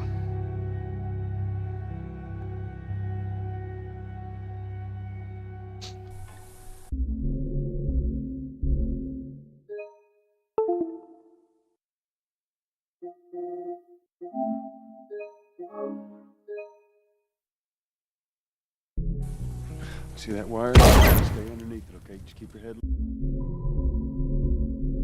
low and you'll be fine.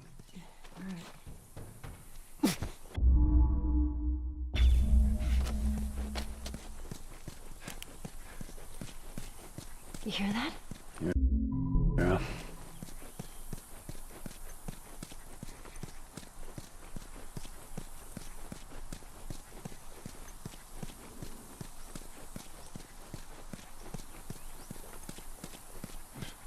Oh, I didn't do it right.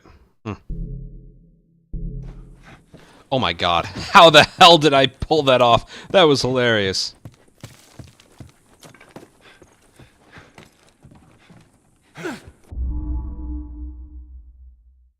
I didn't mean to do that. Still worked.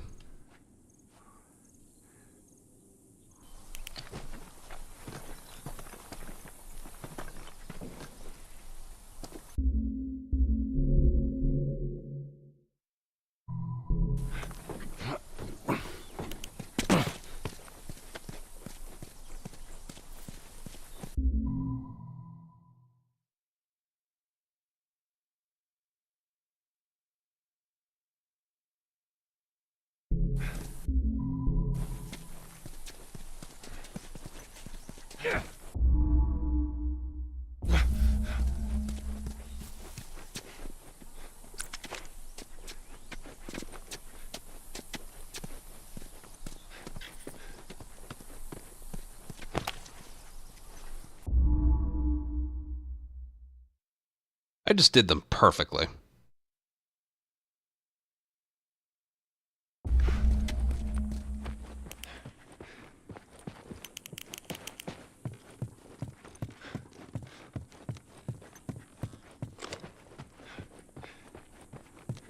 Minus that other one.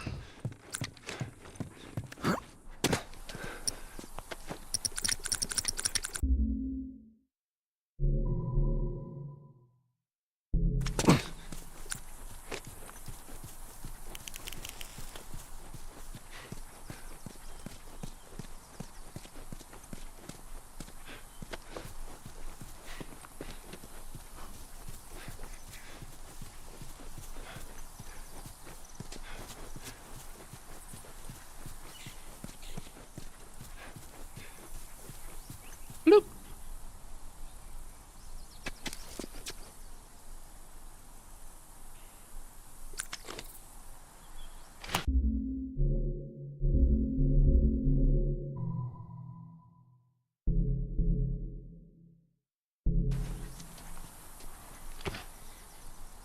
Am I doing this right? I think so. I may have forgotten to step there.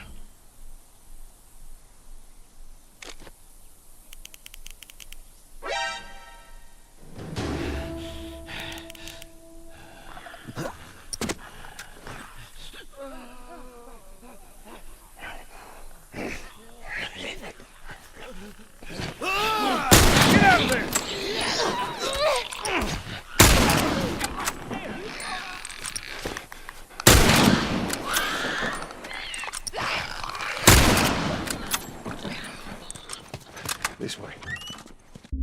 And that's basically how you do it. I actually did that first try. These are tough.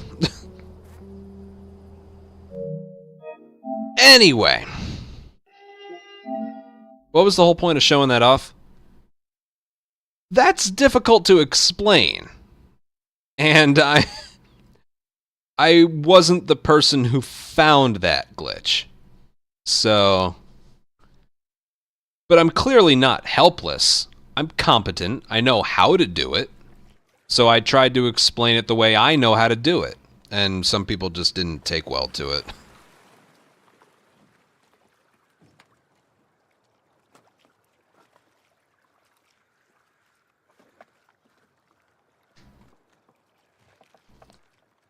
So now whenever I make a tutorial, I'm like, people are gonna get upset if I don't, like, if I accidentally leave something out, or I don't explain it perfectly, or something. Now I'm just paranoid.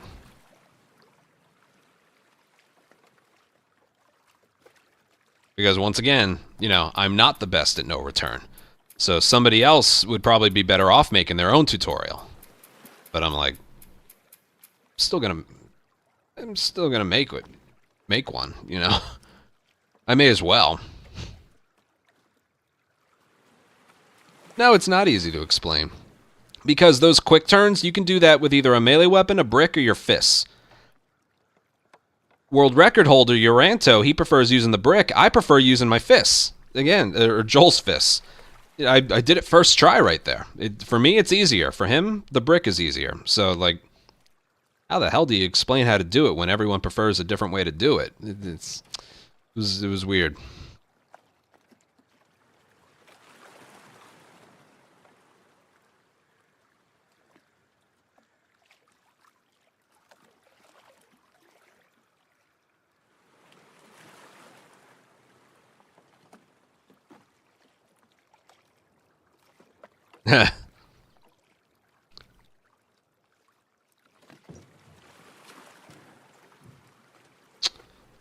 Yeah.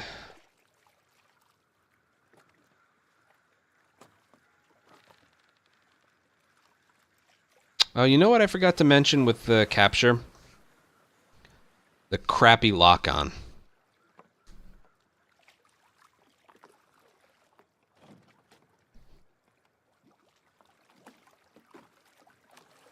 Maybe there's a way I can throw that in there.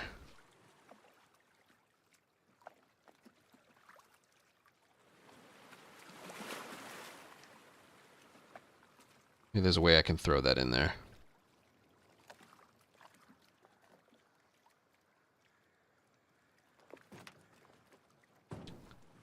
I can do that offline if I have to.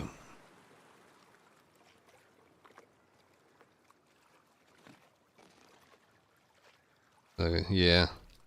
I had my worst daily run of my life today.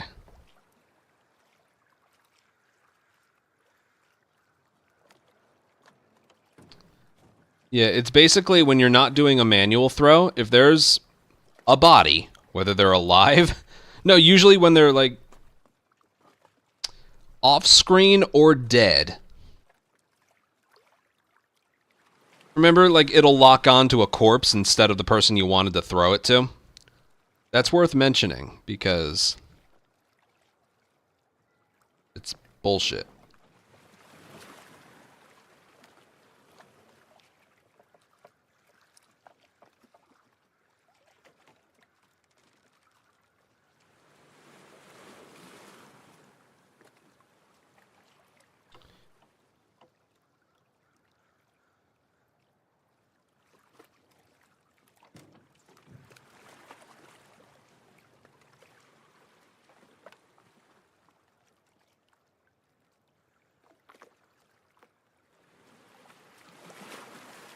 Maybe, yeah, exactly. All right, yeah, I'm definitely done for tonight. I'm kind of tired. We'll film the rest of it. We'll record the rest of it tomorrow. It'll be all as much as I can say about the bosses. And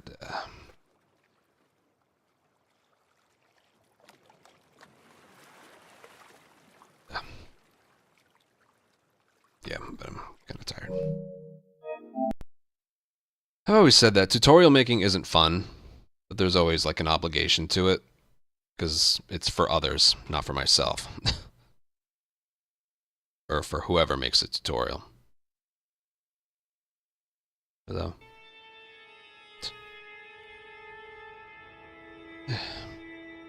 Regardless. Green screen. Thank you guys for 11 follows and 9 subs. Today was pretty chill. We're gonna get back to speedruns soon. Soon. Yeah, I am beat. Oh god. I am beat. I don't know what I'm gonna say about the bosses, because there's some things about the bosses I don't know yet. Like, we changed up the resort rattlers to where we don't use a trap mine at the very beginning anymore. We, the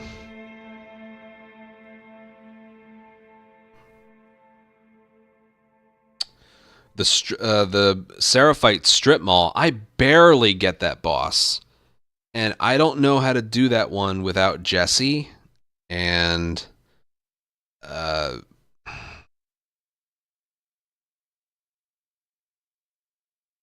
the garage bloater I haven't been great at. I can recommend just an idea. But, the arcade... I only know how to do these as Jesse. That's the thing. If I do the arcade bloater with an Ellie character, I don't really know. Because I try and do them without using ammo. But also, you know what's really annoying about gathering footage for the boss? You have to go through an entire board. You can't just load up a boss.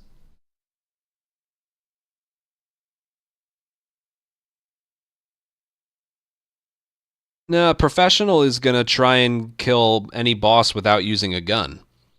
50 extra points. It's kind of worth it.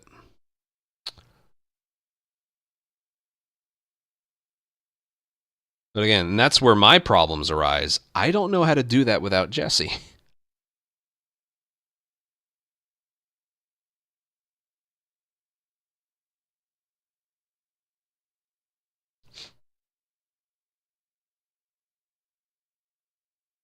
Yeah, well, I'll think about it.